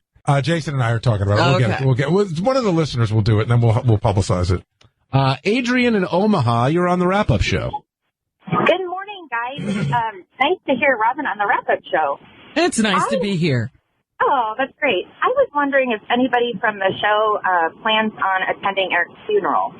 They said it was going to be a small, private family funeral. Yeah, it's a private affair. It's probably out on the West Coast, and so I don't think anybody is planning. But I also think that the family said it was really just the family. Got it. Okay, thanks, Adrian. And I think Jan said if fans want to get together and on mourn on their own, that they're all for that. Yeah. On our phone, to answer my question from the other day, is Jan, who took care of Eric, the actor. Jan, I know we had spoken for like 12 hours, but I did want to ask you, I just want to clear this up. It's a little morbid, but Eric goes to the hospital. He's conscious when he goes, right? Yes.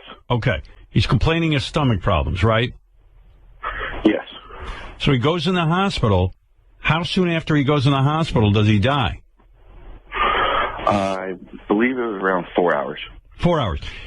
Were you at his bed when he died? Yes. Okay.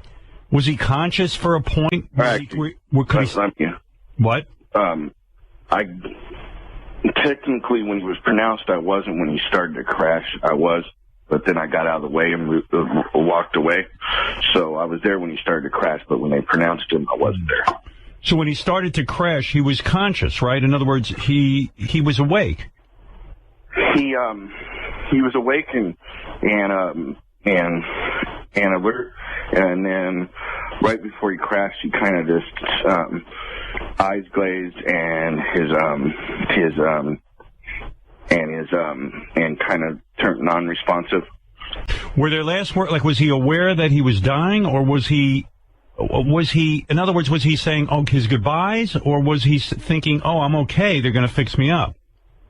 And no, he just kept on saying that he couldn't get comfortable. I see. So there were no... Kept on trying to get... Was there any... Kept on trying to get on. I'm sorry. Sorry, go ahead. Was there any, final, hey, I love you, goodbye, or anything like that? Not really, no. Okay. And did he ever know that things were so dire? He knew that they were testing his blood and that his kidneys and stuff weren't doing too good. So the last thing he said to you is, I just can't get comfortable, Jan? Yeah. Okay. And asked me to help him get on his side because he was never really comfortable on his back, and he was only comfortable on one side, really. And they had all this stuff hooked to him, so he couldn't get comfortable. Right. All right, I got it. How you doing, all right? All right, just freaking got sinus infection, feel like shit. Yeah, well, that happens sometimes when you're grieving. Your body just kind of breaks down. All right, Jan, thanks. I didn't want to get too morbid. I just was kind of curious. And then somebody was saying you were asking about what his parents were going to do with this stuff, too. Yeah, like where does his wheelchair go and all that? What they've talked about his wheelchair and all that. They're going to donate probably to Shriners Hospital, Sacramento. And then I think they'll leave his room probably alone for quite a while because they won't be able to handle going through it. And then when they go through that, I'm pretty sure like all the sports memorabilia and stuff, they'll probably donate to something too.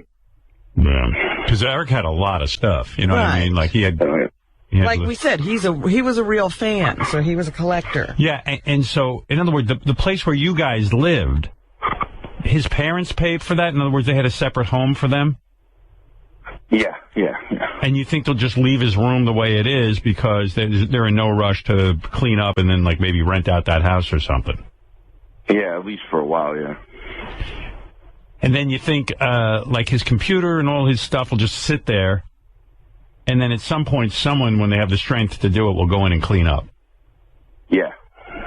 Did you take out Eric's porn collection out of his room so his parents don't find it? That's up in his upper closet. They know about it already. Okay. Well, what was in there? What was in there? He had his porn collection. What was in there specifically? It was most of his stuff is Girls Gone Wild. Oh, okay. Really? Shit, his porn needed to be updated. I offered him. I thought I sent him porn. Yeah, there's a few that you guys sent him. Howard? Yeah. If it was up in the closet high, did that mean that whenever Eric wanted to watch porn, Jan had to get it for him? Like, did he have to ask you, Jan?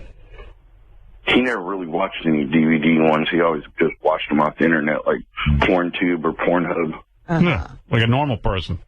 It's true. Who watches? Yeah, so why is that stash up there in the closet? Well, I had a whole drawer. It's all shit that people sent him. I had a drawer of porn, and I realized after a while I threw it all up. Yeah, why? Because some of it was my favorite porn, especially that special porn I had for a while, which was those two French girls going at it with each other. I don't know about that. You do know about it. You just forgot. But we all had a copy of it because it was so good. It was like the best porn we ever saw. The two hottest chicks ever on the planet. And it looked like you really were spying on them.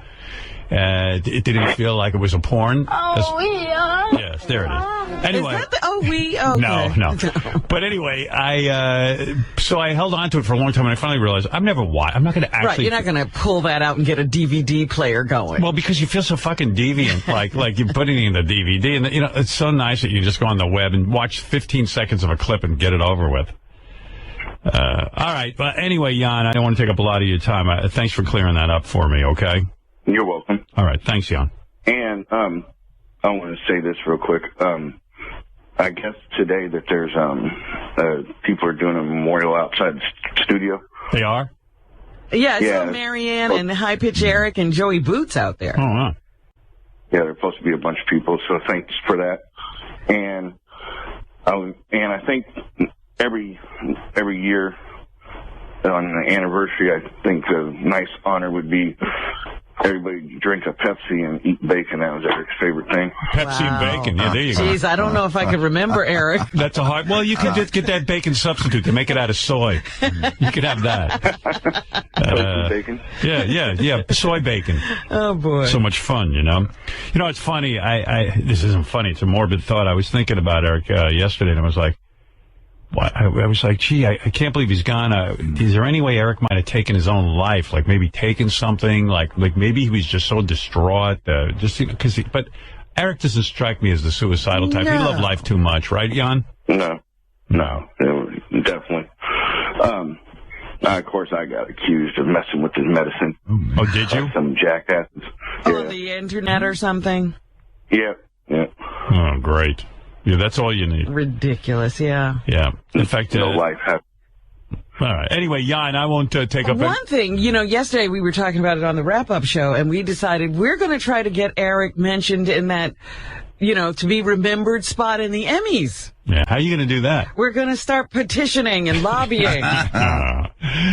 He's been mentioned everywhere else. So he should be in the role. He was a TV actor. Yeah, I saw Richard... definitely be in... I heard Richard Roper's big... Sorry, I don't know why your phone's breaking up, but it is. But real quick, I heard Richard Roper did a nice little tribute to Eric the actor. I thought that was kind of cool. And, oh, my God, I must have read, 50 different obituaries and sort of tributes to Eric on the Internet. So it was really kind of nice. Jan, I'll let you go. Thank you so much for clearing that up for me, all right? You're welcome. All right, feel better. Thank you. Bye. Have a good day. Jan's got a sinus infection, which happens a lot to people. Right. They say that a cold is, your body's way of crying. Right. JD, by the way, wants you to know he's honoring Eric right now with Pepsi and bacon. No, he was just eating. Oh, you mean that was just his breakfast? No, I thought he was honoring Eric. A big bottle of Pepsi and that bacon isn't anything to do with Eric. No, he was just going to have that this morning for breakfast. On Sunday, the Twitterverse exploded with reports Eric Lynch, a.k.a. Eric the Midget, a.k.a. Eric the Actor, had passed away at the age of 39. The diminutive Eric, who was in a wheelchair and endured myriad afflictions, died last Saturday when his heart gave out. Eric was my favorite whack packer of all time. Every time he called in, it was radio gold. When Howard got him small roles on TV shows such as Fringe or In Plain Sight, Eric would make outrageous demands. He had scary crushes on American Idol contestants. Scary. He was constantly getting into battles with fans, and he was always threatening to boycott Stern. A lot of celebrities loved him. Natalie Maines, Zach Braff, Adam Scott, Andy Cohen, Wanda Sykes, and Jonah Hill were among the celebs that tweeted condolences. Jimmy Kimmel was such a fan, he called into Howard's show on Monday to share memories of the little guy. Eric Lynch lived a tough, painful, and mostly thankless life. There must have been many a night when he wondered why fate was so cruel to him. But thanks to a phone call he made to Howard Stern in 2002 and dozens of calls that transpired in the 12 years that followed, Eric got to meet some of those singers and pro wrestlers he idolized. And yes, he spent some time at the Bunny Ranch, and he had cameos on some of his favorite shows. He became a star in a certain universe. I'm going to miss Eric's direct messages to me on Twitter when he would ask about this or that movie. But much more than that, I'm going to miss the familiar ack that confirmed Eric the Actor was on line one. I'm Richard Roper, and this is the Roper Rundown. He has taken 12 cortisone shots in his last 2 weeks to try and treat some inflammation to his ribcage and shoulder area. That'll do it for Pre-Game Live. For Shooty Babbitt, I'm Brody Brazil. Bye for now. We'll see you once again on Post-Game Live. Enjoy it, everybody. Tell me that when it turned Eric on. Oakland A's pregame, they went by for now. Aww. His big catchphrase. You know? That's pretty awesome. A couple other Eric the Actor type tapes I have for you. Two people now have cried for Eric the Actor, but first let me play you this before I do that. On the opposite end of it, Tan Mom was questioned by Lieberman on Lieberman Live, and he asked for remembrance of Eric the Actor, and I think Tan Mom couldn't have cared less. Oh, dear. Or could have cared less. And as you well know, beloved whackpacker Eric the Actor passing away at the age of 39 over the weekend. My thoughts on Eric during my last word segment in 14 minutes. But Fred, your fondest memory of Eric? Eric is original. I always like him, especially when it's a bad, when bad news around. He's always make the show good. Tan Mom, your thoughts on the passing of Eric the Actor? I really don't have a thought on it. Sorry. No thoughts. And by the way, that's a fitting tribute. Well, let me say that Elephant Boys might have been... I don't care either. I didn't understand a word he said. I was with him for half of it. I'm pretty good with interpreting Elephant Boy. But I should mention, and this is... we were saying to Jimmy Kimmel, you cried for John Ritter. Why are you not crying? Why didn't you cry for Eric? That's right. But we do have some crying tape, believe it or not. Now, the first person who cried, this is the greatest, is, take a guess, Robin. I bet you never guess who cried, the first person. Who would have cried? Who's 69'd with Eric up at the Bunny Ranch? Air Force Amy! Oh! If there was one person that could take a disability and turn it into a possibility, it was Eric. I feel so bad. I wish I could just one more time hug him and kiss him and tell him I love him. I'm so sorry to see him gone. Poor Eric. Oh, what a dear heart. What a dear heart. And he's up there watching over us, and God bless his little heart. I'm going to miss him bad. A hooker with a heart of gold. There's a lot of them up there at the Bunny Ranch. There really are. I mean, there's some nice ladies up there, I have to say. They really are. Most people did not cry. Air Force Amy did cry. And who do you think was the second person to cry over Eric the actor? Was it somebody else at the Bunny Ranch? No, this person will never work at the Bunny Ranch. She is not a whore, but she is angry. Alice? So I call her Crazy Alice, but she calls herself Angry Alice. Right. She cried. Eric the actor, you was a good actor to me, and I really gonna miss you, little friend. I'll be there with you pretty soon, because I got sugar diabetes.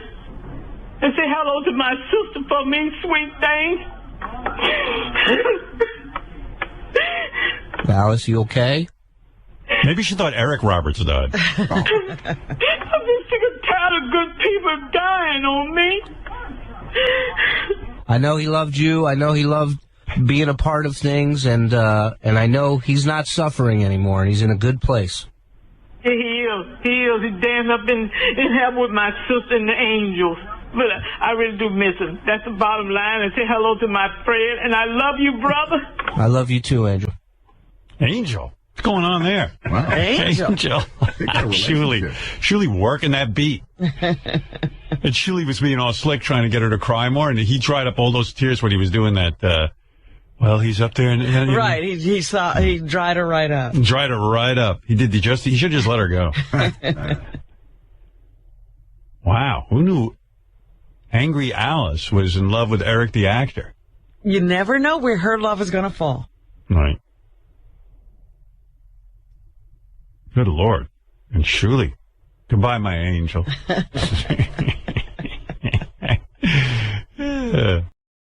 Our email, Robin, I do want to say we have gotten so many, I haven't read them all, but so many beautiful comments about Eric the actor. And I am reminded that early this morning when we started, which seems like 7 hours ago, or maybe 7 days ago, we played a tape of Air Force Amy, the first person to cry, at least publicly, over Eric's death. Really cry. I mean, Air Force, lose it. Yeah, just to remind you, here's Air Force Amy. We called her, and here's what she had to say. If there was one person that could take a disability and turn it into a possibility, it was Eric. I feel so bad. I wish I could just one more time hug him and kiss him and tell him I love him. I'm so sorry to see him gone. Poor Eric. Oh, what a dear heart. What a dear heart. And he's up there watching over us, and God bless his little heart. I'm going to miss him bad. Aww. Yeah, I just want to say that Air Force Amy, is a hooker at the Bunny Ranch. She had sex with Eric. And I want to take you back real quick, just a minute, with Eric describing that unbelievable night. He had such a way with words, and he was so emotional about his sex with Air Force Amy that it's a good time to revisit that. So you licked her for a while? How long you licking her for? Oh, I don't know how long it was. Eric, why lick her? I mean, really? Because she wanted me to. You lay on your belly while you're licking her? You able to do that? No, I was on my back. Oh, she sits on your face? She's on top of you. So she sits on your face, you lick her for a while, and then what does she do? She blows you? Yeah. And then the main thing happens, and you lay on your back, right? And she gets on top? Yeah. And she rocks back and forth on top of you? Right. And how long do you hold out? Well, the actual, it happened during the blowjob, not during that. Wow. So you came during the blowjob, and then she doesn't leave. She waits for you to get erect again. Well, she kind of took hers and finished with the blowjob. Oh, nice! Wow, that's a good girl. So she's sucking on a rubber that's been inside her. Yeah. Wow. The rubber fits you, right? You're not too small for the rubber. No. No. Yeah, he's got good for you, man. So nice to relive that moment with all of you. Now I'm going to cry. It's pretty depressing. She did Air Force Amy. What a heart of gold. Doing a yeoman's job, yes. I always thought the name Air Force Amy was not that erotic. You know what I mean? And I don't know why. I forget why she had the name Air Force Amy's. I know there's a story that goes with it. It can't be a good story, right? She couldn't have taken on the whole Air Force, could she? That can't be it. Might have been that, yeah. Yeah. What is it, High Pitch? Hey, Howard, how are you? I understand you're outside with a Eric the Actor tribute? Yes, me, Marianne, and Joey Boots. Can we come up even for 5 minutes so you could sign it for his family, please? And I have a guitar. Yeah, he was standing out there with a guitar. Please, Howard. You're out there with a guitar and Whitey's on the moon. Come on, please, Howard. Eric, don't play the Eric the Actor card to get up here. Just go out there and do your tribute. Brother Howard, can you sign the board for him? Howard, please. Howard, please. Howard, you have to. Gary will come down and get the guitar from you. How's that? Howard, can you sign the poster board? It's the poster he wants you to sign, not the guitar. Well, pick one and I'll sign it. And I want to sing a song for Eric. Please, Howard, let us come up.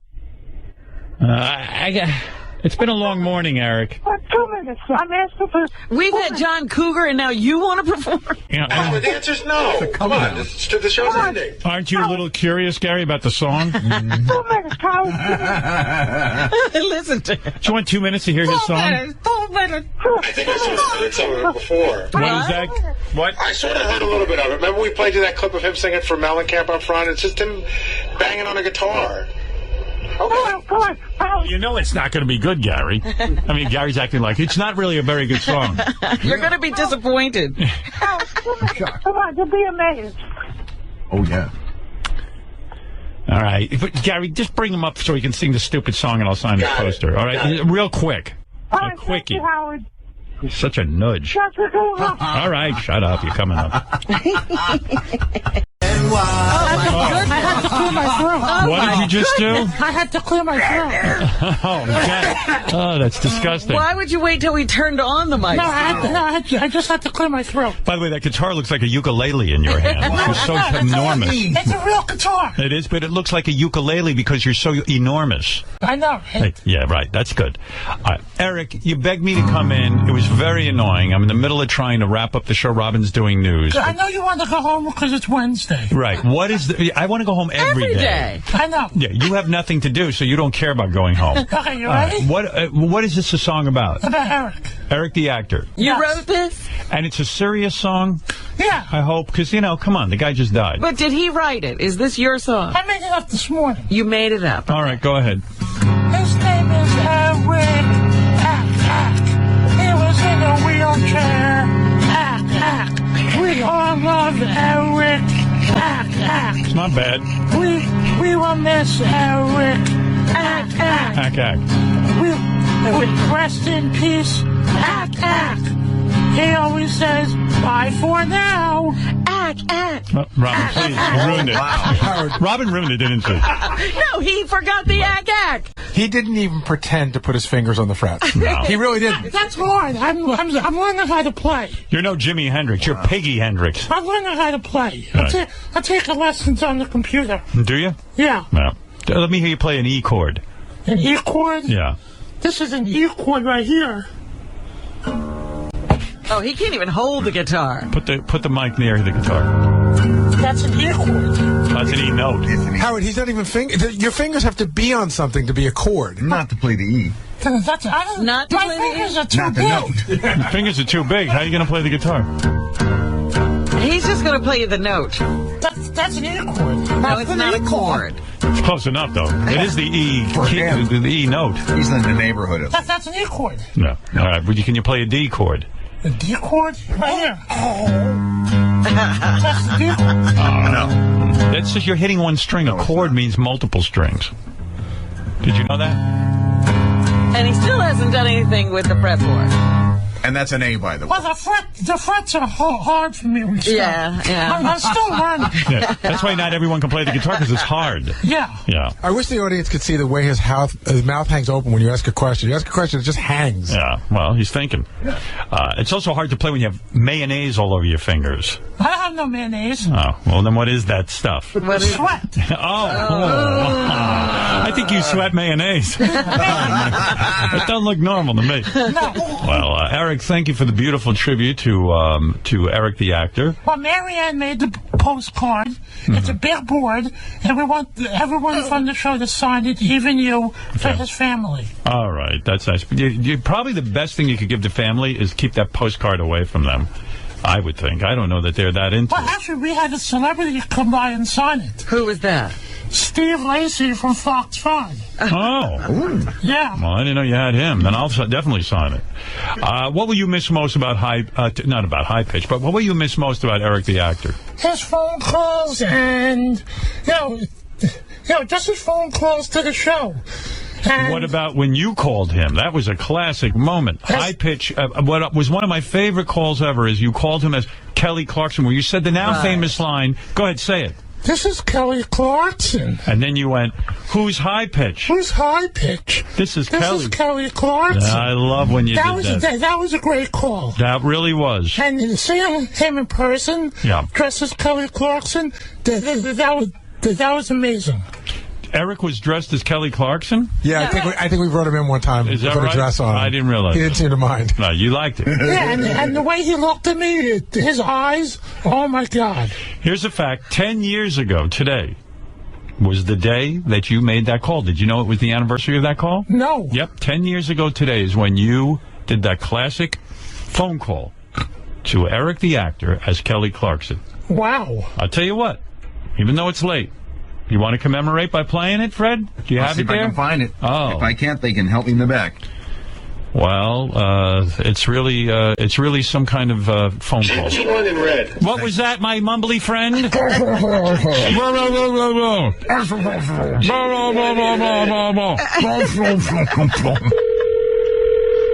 Hello. Hello. This is Kelly Clarkson. Is this Eric the Midget? This is not Kelly Clarkson. This is more than likely High Pitch, isn't it? No. Who's High Pitch? This is Kelly Clarkson. I think you're very cute. High Pitch, give it up. I know it's you. A moment like this, some people wait a lifetime. Going to hear the business. Hello? Hey, how are you? It's KC. Okay. Hey, Eric, what's up with them Oakland A's this weekend? They won yesterday. How many touchdowns did the A's make? The wrong sport. Football, baseball, my balls. What's the difference? They're all going in your mouth. No, they're not. Come on, it's KC here. Nice. How many of those midget fingers can you fit in my ass? None, because I wouldn't try. Come on, I got a lollipop for you. I don't give a shit. I got taffies for you, too. Speak up, you fucking Ewok. So what games are you betting on this weekend? I don't know. Niners and Raiders. I like to raid you with my 9-incher. Nice. Hey, listen, you've been a good sport. Let me put Gary on the phone. Okay? Okay. Can you hold on? Yes. Hello, this is Gary Delabate. No, it's not. I can tell it's Eric, or High Pitch Eric. It's Gary. How are you? It's High Pitch. I can tell the damn... Hi, it's Gary Delabate. Can I help you? I'm here eating chocolate. Let's talk. High Pitch, I can tell it's you. My voice sounds a little different because I have a mask on. I have a wellness mask on. So that mask makes you sound exactly like High Pitch. This is the real deal, okay? Whatever. Okay, good. Let me ask you this. What are you wearing? I'm not answering that question. Hey, this is Gary now. I highly doubt Gary Delabate would be asking me that question. Drop your pants. Let's get down to business. No, I'm not. High Pitch. I'm not a moron. Okay. Try to pass yourself off as Gary. Come on. I could tell people's voices. Okay. That's why I also know. Do you know who it is? It's high pitch. No, it's Artie Lang. Fire! Are you ready for some dirty deeds? Eric, it's Artie! Come on! No, it's not. What's he still doing on the phone? I don't know. High pitch. This is your stairway to heaven, Get off. isn't it? That was a great call. Yeah. I'm gonna miss him. You're going to miss him. Gary, put that down because it's echoing now. Thank you. I'm gonna miss him very much. All right, Eric, thank you so much. I will miss him. Go practice your guitar. I will. All right? In fact, don't practice your guitar. Just make more prank phone calls. I will. All right, and thank you for that. All right. On our phone, to answer my question from the other day, is Jan, who took care of Eric, the actor. Jan, I know we had spoken for like 12 hours, but I did want to ask you, I just want to clear this up. It's a little morbid, but Eric goes to the hospital. He's conscious when he goes, right? Yes. Okay. He's complaining of stomach problems, right? Yes. So he goes in the hospital. How soon after he goes in the hospital does he die? I believe it was around 4 hours. 4 hours. Were you at his bed when he died? Yes. Okay. Was he conscious for a point? What? I technically, when he was pronounced, I wasn't. When he started to crash, I was. But then I got out of the way and walked away. So I was there when he started to crash, but when they pronounced him, I wasn't there. So when he started to crash, he was conscious, right? In other words, he was awake. He was awake and alert, and then right before he crashed, he kind of just eyes glazed and and kind of turned non-responsive. Were there last words, like, was he aware that he was dying, or was he, in other words, was he saying, oh, his goodbyes, or was he thinking, oh, I'm okay, they're going to fix me up? And no, he just kept on saying that he couldn't get comfortable. I see. So there were no... Kept on trying to get... Was there any... Kept on trying to get on. I'm sorry. Sorry, go ahead. Was there any, like, final, like, hey, you know, I love you, goodbye, or anything like that? Not really, no. Okay. And did he ever know that things were so dire? He knew that they were testing his blood and that his kidneys and stuff weren't doing too good. So the last thing he said to you is, I just can't get comfortable, Jan? Yeah. Okay. And asked me to help him get on his side because he was never really comfortable on his back, and he was only comfortable on one side, really. And they had all this stuff hooked to him, so he couldn't get comfortable. Right. All right, I got it. How you doing, all right? All right, just freaking got sinus infection, feel like shit. Yeah, well, that happens sometimes when you're grieving. Your body just kind of breaks down. All right, Jan, thanks. I didn't want to get too morbid. I just was kind of curious. And then somebody was saying you were asking about what his parents were going to do with this stuff, too. Yeah, like where does his wheelchair go and all that?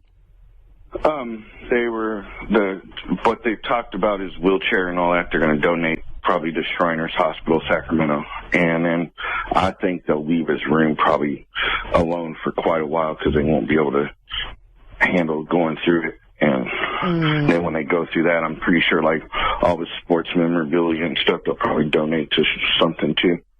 Yeah, because Eric had a lot of stuff. You know what I mean? Like he had like we said, he was a real fan, so he was a collector. Yeah, and so in other words, the place where you guys lived, his parents paid for that. In other words, they had a separate home for them. Yeah. And you think they'll just leave his room the way it is because they're in no rush to clean up and then like maybe rent out that house or something? Yeah, at least for a while, yeah.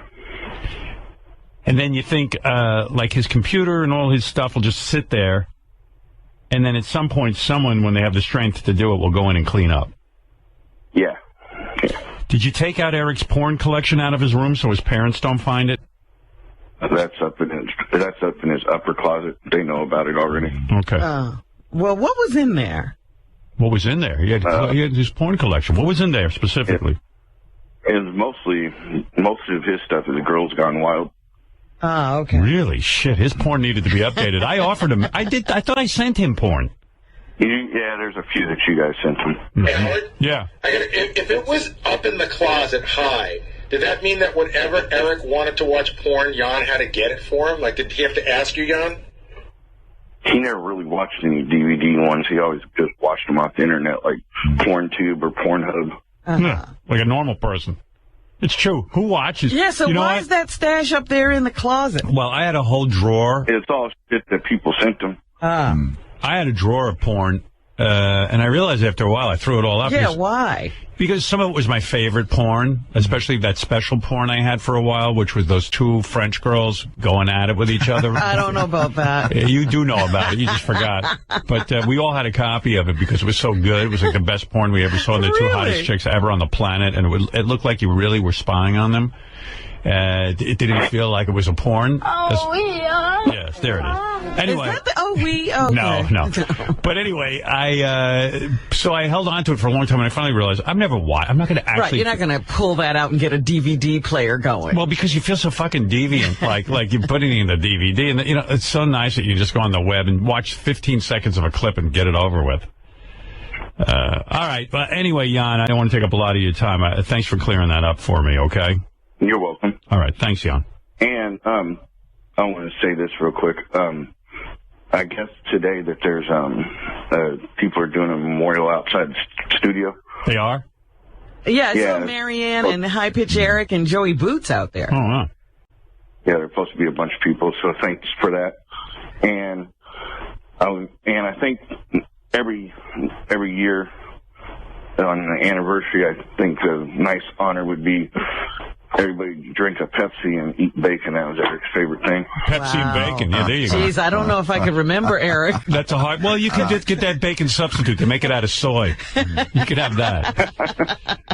Bacon. Yeah. Soy bacon. Oh boy. So much fun, it's funny.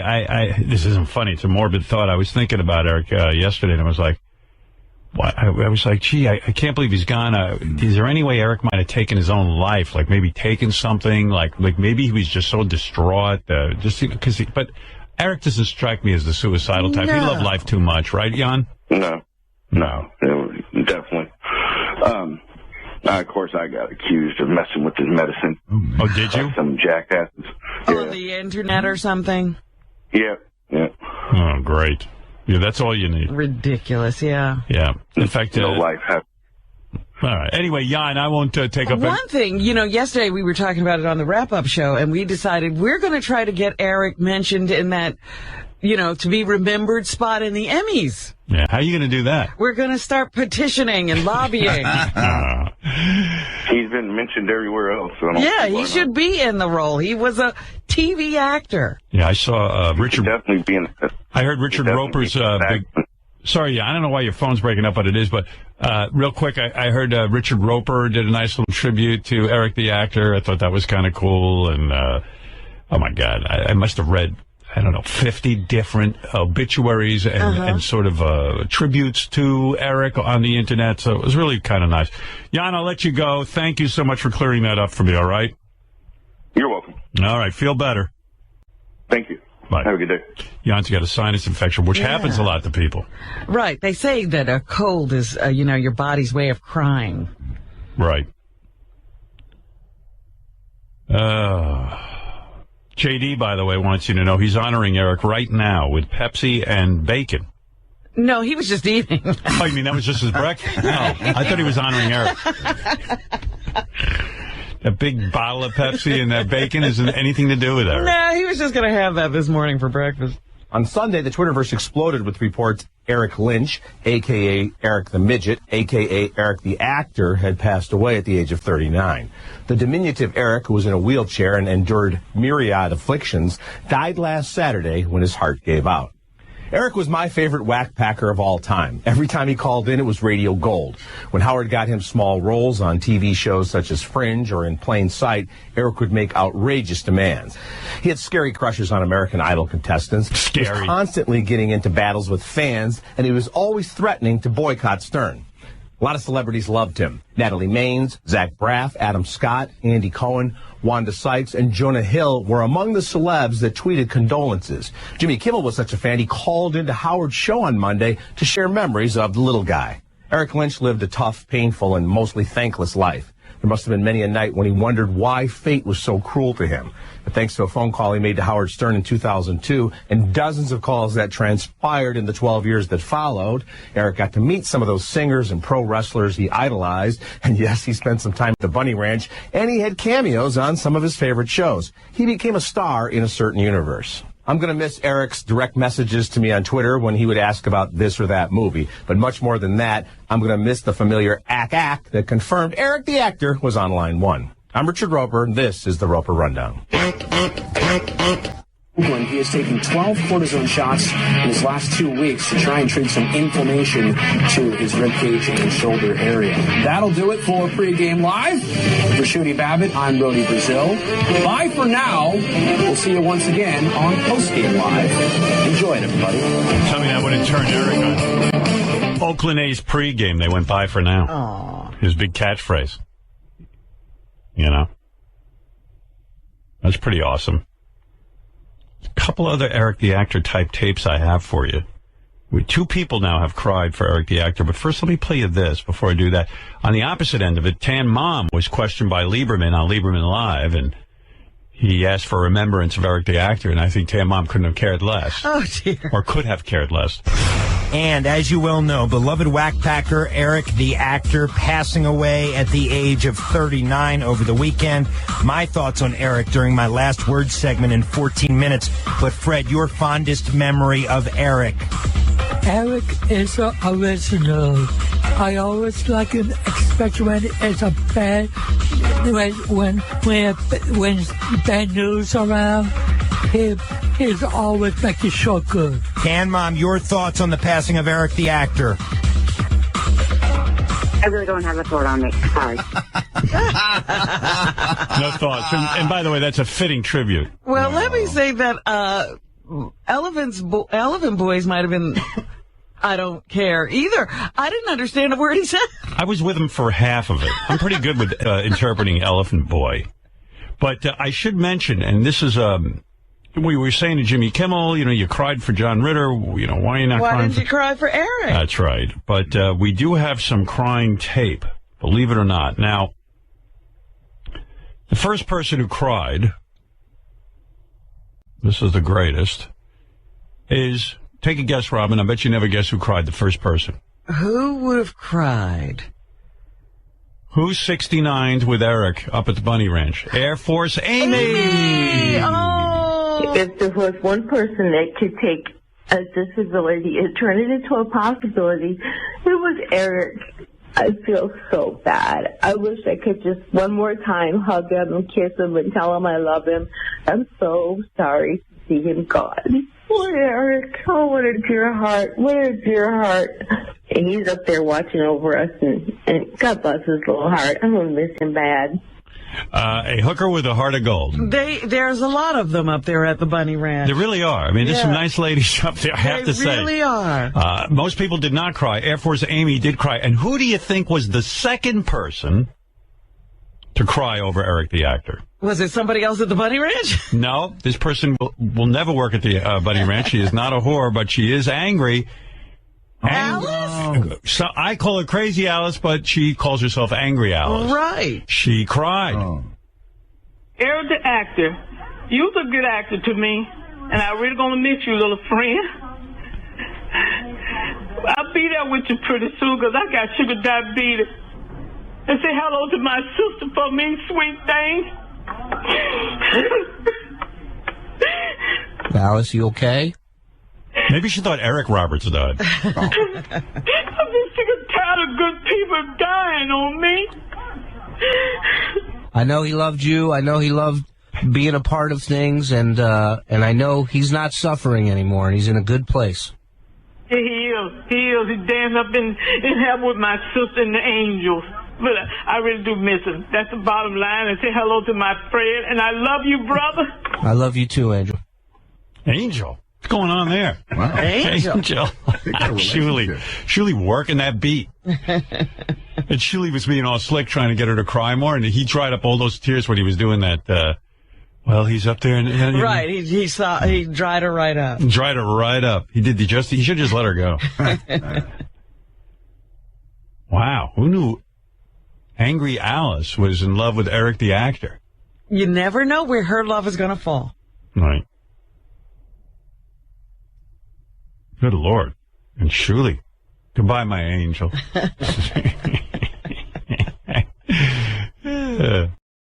Our email, Robin, I do want to say we have gotten so many, I haven't read them all, but so many beautiful comments about Eric the actor.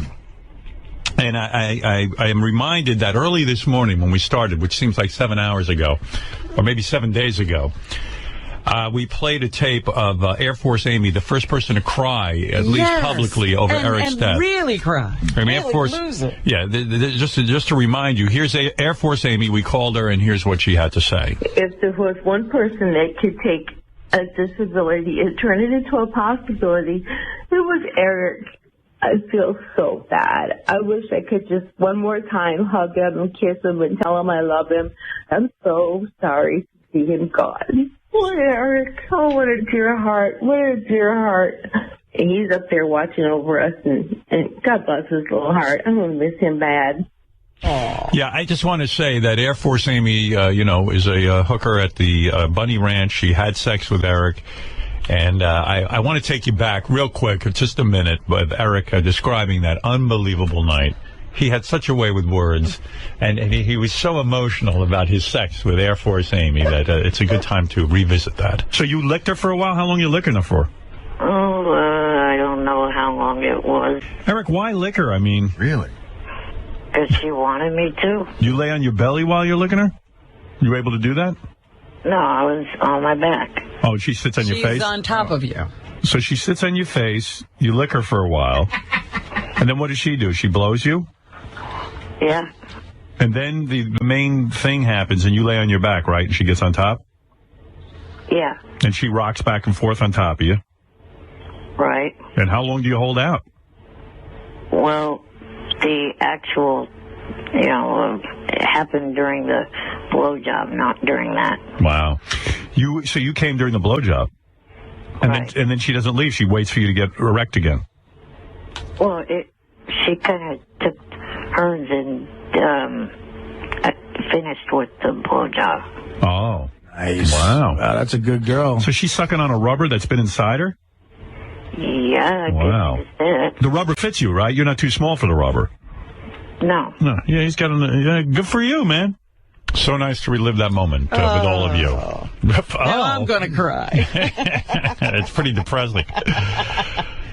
She did Air Force Amy. What a heart of gold. Doing a yeoman's job, yes. I always thought the name Air Force Amy was not that erotic. You know what I mean? And I don't know why, I forget why she had the name Air Force Amy's. I know there's a story that goes with it. It can't be a good story, right? She couldn't have taken on the whole Air Force, could she? That can't be it. It might have been that, yeah. Yeah. What is it, High Pitch? Hey, Howard, how are you? I understand you're outside with a Eric the Actor tribute? Yes, me, Marianne, and Joey Boots. Can we come up even for 5 minutes so you can sign it for his family, please? And I have a guitar. Yeah, he was standing out there with a guitar. Please, Howard. You're out there with a guitar and Whitey's on the moon. Come on, please, Howard. Eric, don't play the Eric the Actor card to get up here. Just go out there and do your tribute. Brother Howard, can you sign the board for him? Howard, please. Howard, please. Howard, you have to. Gary will come down and get the guitar from you. How's that? Howard, can you sign the poster board? It's the poster he wants you to sign, not the guitar. Well, pick one and I'll sign it. And I want to sing a song for Howard. Please, Howard, let us come up. It's been a long morning, Eric. 2 minutes. I'm asking for... We've had John Cougar, and now you want to perform? No, the answer's no. Come on. The show's ending. Aren't you a little curious, Gary, about the song? 2 minutes, Carl. Listen to him. Do you want 2 minutes to hear his song? 2 minutes. I think I sort of heard some of it before. What is that? What? I sort of heard a little bit of it. Remember we played you that clip of him singing for Mellencamp up front? It's just him banging on a guitar. Okay. Come on. You know it's not going to be good, Gary. I mean, Gary's acting like it's not really a very good song. You're going to be disappointed. Come on, you'll be amazed. Oh, yeah. All right. But, Gary, just bring him up so he can sing the stupid song and I'll sign his poster. All right? Real quick. All right, a quickie. thank you, Howard. Such a nudge. That's what going on. All right, shut up. You're coming up. I had to clear my throat. What did you just do? I had to clear my throat. Oh, that's disgusting. Why would you wait till we turned on the mic? I just had to clear my throat. By the way, that guitar looks like a ukulele in your hand. It's so enormous. It's a real guitar. It is, but it looks like a ukulele because you're so enormous. I know. Yeah, right. That's good. Eric, you begged me to come in. It was very annoying. I'm in the middle of trying to wrap up the show. Robin's doing news. I know you want to go home because it's Wednesday. Right. What is I want to go home every day. I know. Yeah, you have nothing to do, so you don't care about going home. Okay, you ready? What is this a song about? About Eric. Eric the actor. You wrote this? And it's a serious song? Yeah. I hope, because, come on, the guy just died. But did he write it? Is this your song? I made it up this morning. You made it up. All right, go ahead. His name is Eric. He was in a wheelchair. We all love Eric. It's not bad. We will miss Eric. Ack. We rest in peace. He always says, bye for now. Robin, please, you ruined it. Robin ruined it, didn't she? No, he forgot the ack. He didn't even pretend to put his fingers on the frets. No. He really didn't. That's hard. I'm learning how to play. You're no Jimi Hendrix. You're Piggy Hendrix. I'm learning how to play. Right. I'll take lessons on the computer. Do you? Yeah. No. Let me hear you play an E chord. An E chord? Yeah. This is an E chord right here. Oh, he can't even hold the guitar. Put the mic near the guitar. That's an E chord. That's an E note. Howard, he's not even your fingers have to be on something to be a chord. Not to play the E. Not to play the E. My fingers are too Not the big. note. Your fingers are too big. How are you going to play the guitar? He's just going to play you the note. That's an E chord. No, it's not a chord. It's close enough, though. It is the E the E note. He's in the neighborhood of. That's an E chord. No. All right. Can you play a D chord? A D chord? Right here. That's the D chord. No. That's just you're hitting one string. A chord means multiple strings. Did you know that? And he still hasn't done anything with the fretboard. And that's an A, by the way. Well, the frets are hard for me. Yeah. I'm still learning. Yeah. That's why not everyone can play the guitar, because it's hard. Yeah. Yeah. I wish the audience could see the way his mouth hangs open when you ask a question. You ask a question, it just hangs. Yeah. Well, he's thinking. It's also hard to play when you have mayonnaise all over your fingers. I have no mayonnaise. Oh, well, then what is that stuff? What is sweat? I think you sweat mayonnaise. That doesn't look normal to me. No. Well, Eric, thank you for the beautiful tribute to Eric the actor. Well, Marianne made the postcard. It's a big board, and we want everyone from the show to sign it, even you, for his family. All right, that's nice. Probably the best thing you could give the family is keep that postcard away from them. I would think. I don't know that they're that into it. Well, actually, we had a celebrity come by and sign it. Who was that? Steve Lacy from Fox 5. Oh. Yeah. Well, I didn't know you had him. Then I'll definitely sign it. What will you miss most about not about High Pitch, but what will you miss most about Eric the actor? His phone calls and, just his phone calls to the show. And what about when you called him? That was a classic moment. High Pitch. What was one of my favorite calls ever is you called him as Kelly Clarkson, where you said the now famous line. Go ahead, say it. This is Kelly Clarkson. And then you went, who's High Pitch? Who's High Pitch? This is Kelly. This is Kelly Clarkson. I love when you did that. That was a great call. That really was. And seeing him in person, dressed as Kelly Clarkson, that was amazing. Eric was dressed as Kelly Clarkson? Yeah, I think we brought him in one time. Is that with right? a dress on. I didn't realize. He didn't seem to mind. No, you liked it. Yeah, and the way he looked at me, his eyes, oh my God.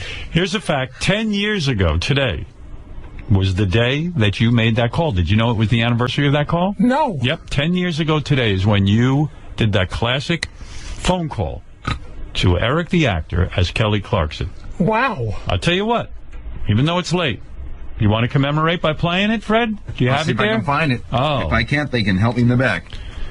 Well, it's really some kind of phone call. Change the one in red. What was that, my mumbly friend?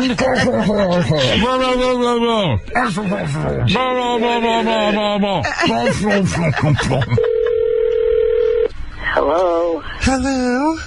This is Kelly Clarkson. Is this Eric the Midget? This is not Kelly Clarkson. This is more than likely high pitch, isn't it? No. Who's high pitch? This is Kelly Clarkson. I think you're very cute. High pitch, give it up. I know it's you. A moment like this, some people wait a lifetime. Going to hear the business.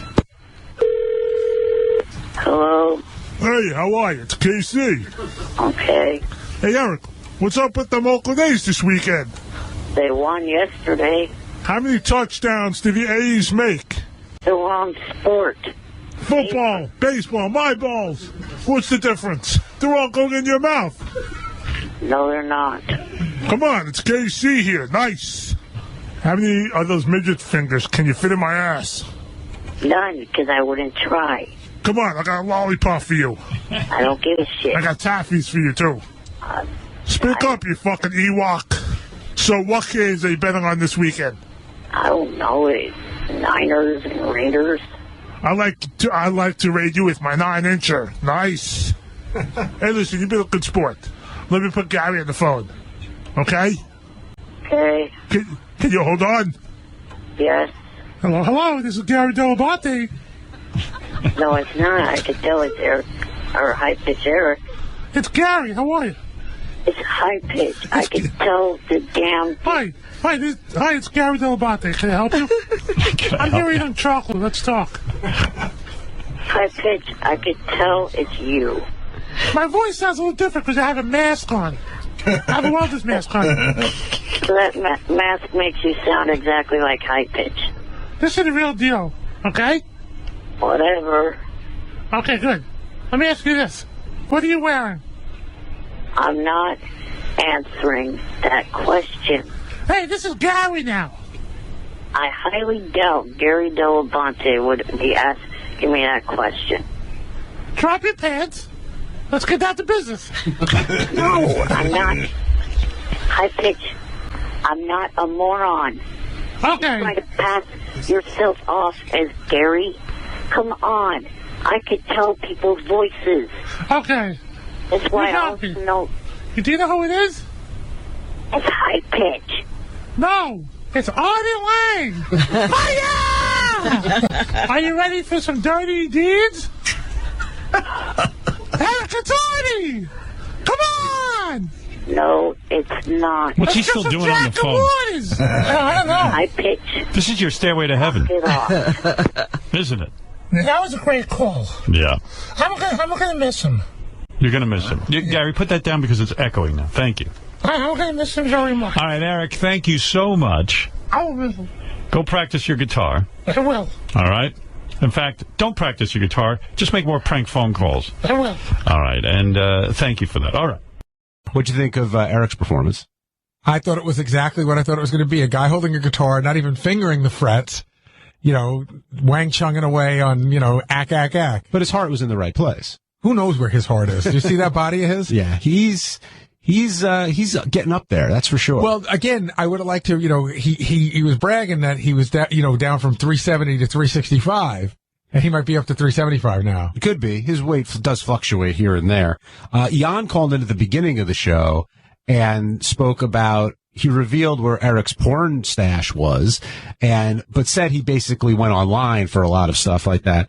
But there is a tribute being held in front of our building here. I'm sure there are tributes all around the country. the Eric story continues to go on. I mean, even some of the most famous people, after they die, the talk kind of stops, but it seems to keep perpetuating. And by the way, you could totally get a star for Eric on the Hollywood Walk of Fame. I think you just have to pay for one. I don't think they have to grant you one. I think you just have to go to the mayor and somehow talk him into letting it, I was in LA with my son a couple of weeks ago. We walked down there and, there's people that are like, really? How'd they get a star? Yeah, I think you have to go through the proper channels and submit the proper fees, but I know we're going to try and get Eric in the in memoriam in the Emmys, and hopefully this movement will continue to keep his legacy alive, even though he has passed on. How far are we from an eternal flame of some sort? We're getting there, slowly but surely. Anyway, there's so many things to report about Eric, so let me start the show with that. First of all, ISIL remembered Eric? ISIS on their website had this announcement, which was really crazy. The entire ISIS family is saddened by the death of Eric the actor. Wow. He seemed like a great guy. We loved when he called Howard Big Nose. We wanted to hire him for our videos, but thought we might end up canceled. Haha, that was a joke. Anyway, America is evil. May it fly away with balloons. Bye for now. That was the first thing I wanted to play for you. This is actually pretty great. It actually made me feel really, really sad when I heard it, because TNA wrestling was one of Eric's favorite things. He loved TNA wrestling. In fact, he was involved in some sort of podcast or something where they discussed TNA wrestling, and he was always trying to get tickets, and he wanted to work with them, and blah, blah, blah, blah, blah. But the guys on the TNA wrestling mentioned Eric, which I think would have been a big deal for him. As TNA wraps up our Summer in the City tonight in New York, we would like to dedicate tonight's Impact Wrestling broadcast to the memory of a huge TNA fan. That's right, Mike. You're speaking of Eric Lynch, who is known from the Howard Stern Show as Eric the Actor. I know you were good friends, as was JB, with Eric, and he was a huge supporter of what we do here in TNA, as we were towards Eric the Actor's career. So, he will be missed, obviously. And, Eric used to close his conversations with Stern a certain way, Mike. Yeah, he sure did. He would always say the words, bye for now. So, Eric, bye for now, my friend. Oh. Yeah, isn't that nice? That touched me. Yeah. TNA didn't even mention Joan Rivers passing, but Eric got a TNA. And I love that it's TNA, tits and ass. Right. I and love Eric, what was he a big fan of? So, of course, there was a 21 ACAC salute, which I think everyone knows about, but if you weren't there at the 21 ACAC salute, here it is.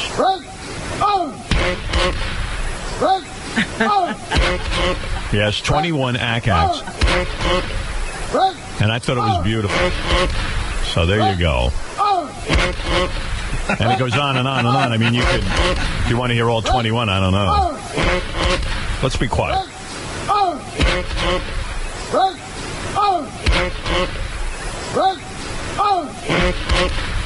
All right, enough of that. You don't put Eric away every day. By the way, from heaven is Eric the Actor calling, and let's talk to him. Yes, Eric. Good evening. And in typical Eric fashion, bad connection, always with Eric. Eric, what do you want to say?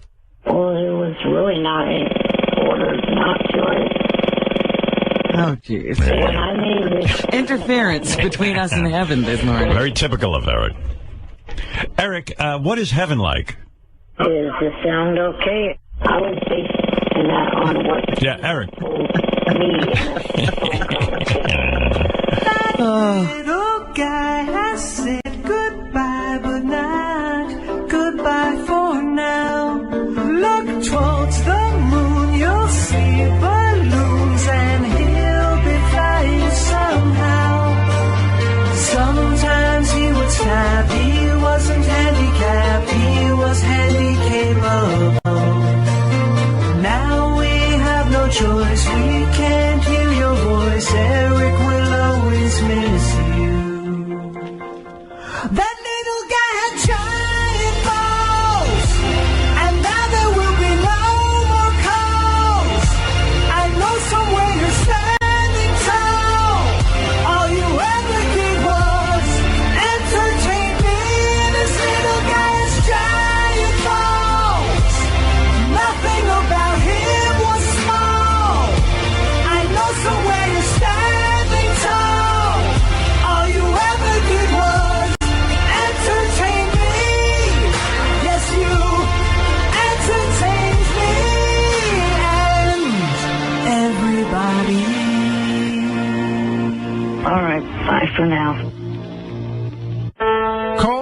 icon Kenneth Keith Kallenbach, the man who could blow smoke out of his eyes. Henry Nassif, a.k.a. Hank the Drunken Dwarf. Eric Lynch, a.k.a. Eric the Actor. What do these three men have in common, besides being whackpackers? They all died at the age of 39 years old, struck down in the prime of their life. Is there a curse on the whackpack? Or is the Howard Stern Show just taking three whackpacker deaths and making shit up just to get your attention? You decide. And of course there was, thank you Morgan Freeman, by the way, for that interesting observation. Thank you, Syke, for the wrecking ball. And I mean, it just goes on and on. You had President Obama mentioning Eric the Actor. We are all mourning the loss of Eric the Actor. So today, I'm announcing that we are putting his tiny face on the $100 bill. Isn't that nice? Ben Franklin, bye for now. There he goes. Ack, of course, Eric's signature. ISIS must be dealt with swiftly and effectively. Right. We need the help of our allies. Yes. In the immortal words of the late great American actor, you know what to do. You know what to do. There's the second mention of Eric the Actor. I mean, there's endless stuff. I gave you the TNA. There was a shout-out on Sports Center. What about the Oakland A's? I mean, they were the best team in baseball on August 13th. The mood is certainly different for A's fans right now, and A's fans are going, come on, do it for Eric the Actor. Let's go. Taking on the Rangers. How you like that one? This is a podcast that spoke. Well, I'll skip the podcast. What can I tell you? But anyway, Eric still. The podcast world, though, Eric was a part of it. All right, this is from the Cheap Heat podcast, where whatever that is, you know, everyone and his mother has a podcast now. Some are better than others, but this one was actually very sweet toward Eric the Actor. I want to give a shout-out, a rest-in-peace shout-out to... Undertaker, who passed away this week. Oh, my God. Never. Cheap Heat must be a wrestling podcast. That's why it was important. To Eric the Actor. Oh, yeah. From Howard Stern. I'm a big Stern guy, of course, being a radio guy, and I'm a huge fan of Eric, formerly Eric the Midget, until that was no longer PC, and now Eric the Actor. Yeah.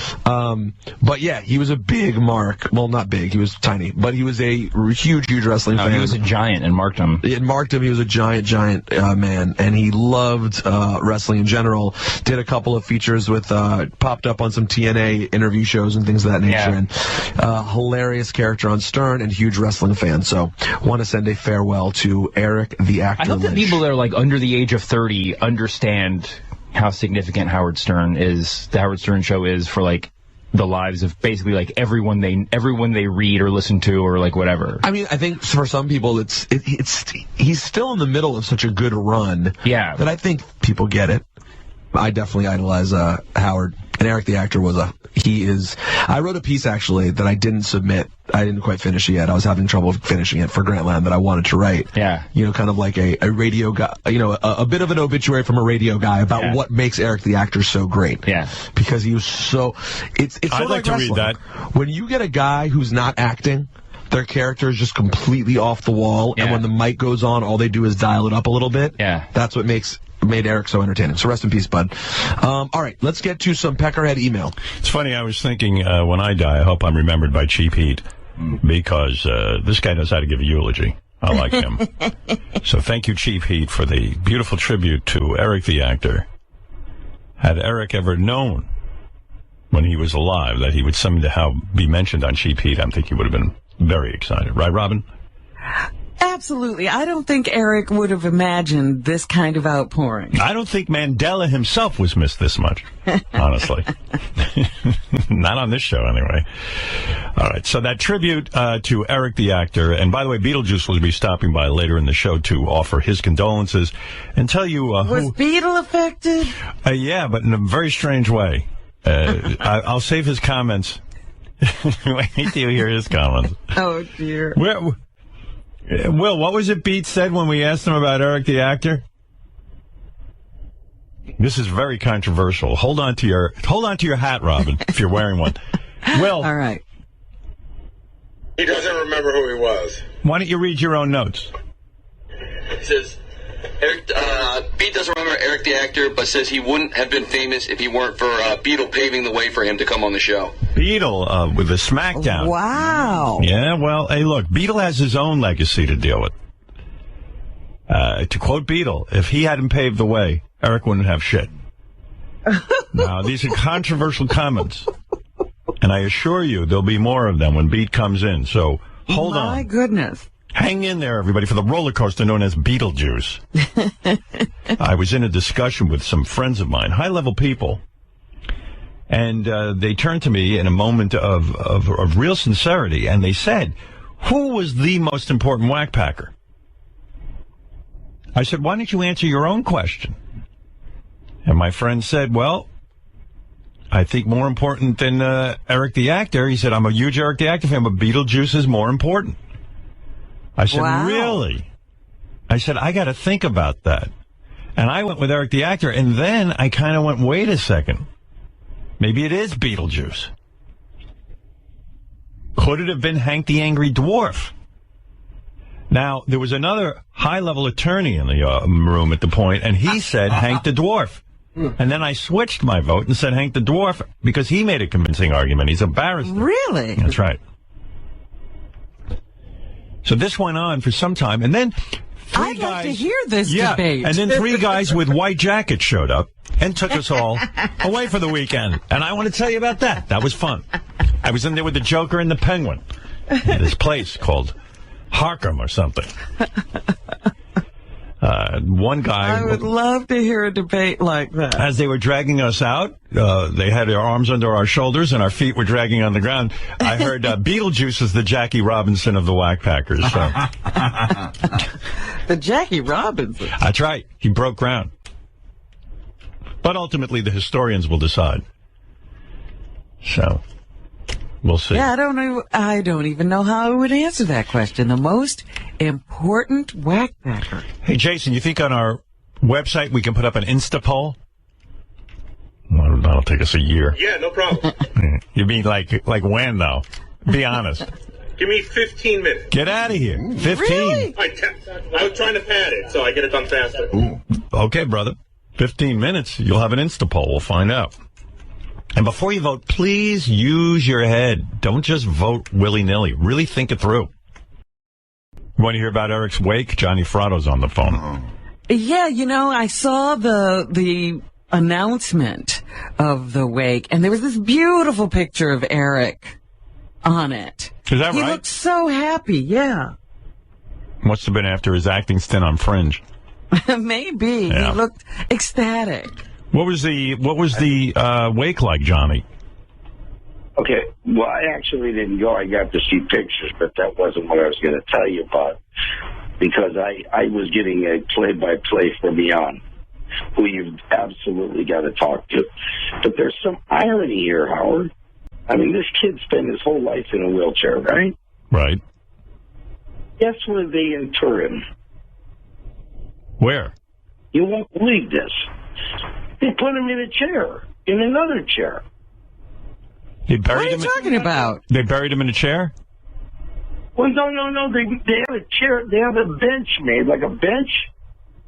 But the bench is like they put, because he was cremated. So they put the bench, they put the ashes inside of it. It's like a bench, like a chair. You mean they took his ashes and buried them in a chair? They put him in a chair. The chair, they're not buried, they're inside the chair. And so the family... What kind of chair is this? Let me get this straight, because I'm going to clear, okay? Yeah. By the way, Johnny, you were a way better caller when Eric was alive. Yeah, well, yeah. Yeah, you had your sidekick there. But, by the way, why weren't you there? Did the family not want you there? No, the family didn't want anybody there, and then at the last minute, like within the last couple of hours, some people showed up over there, and Jan called and said, well, you can come. And I'm like, it's a plane ride for me, and I'll probably miss it, so we didn't go. Right. So let me understand what you're saying. They took his ashes, Johnny, they took his ashes after he was cremated. Yes. And they took the ashes in a chair. Like a bench, like a granite bench. Yeah. that you can. Where's this bench going to be?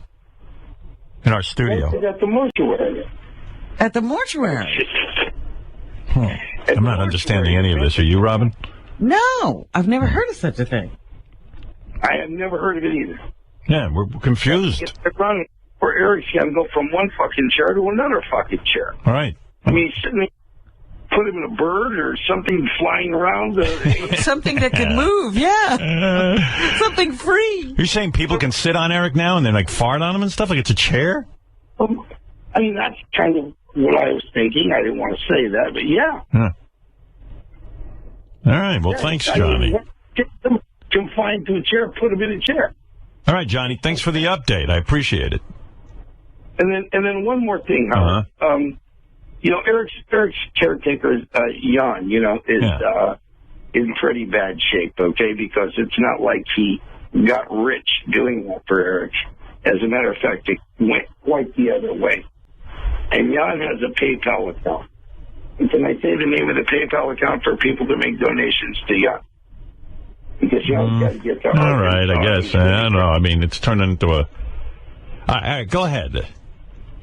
It's just John, or Jan, but JONJ95835 All right. Anybody that wants to send a donation to Jan. All right, Johnny. Thank you. Howard, you got to get Jan on this. You got to get Jan because Jan is a little bit past the grieving, and he has stories, Howard, that are absolutely hilarious. Would love to hear it. So you really got to get Jan on the top. All right, Johnny. Thanks, man. Johnny Fratto, everybody. Eric's a longtime manager. All right, Johnny. Thanks.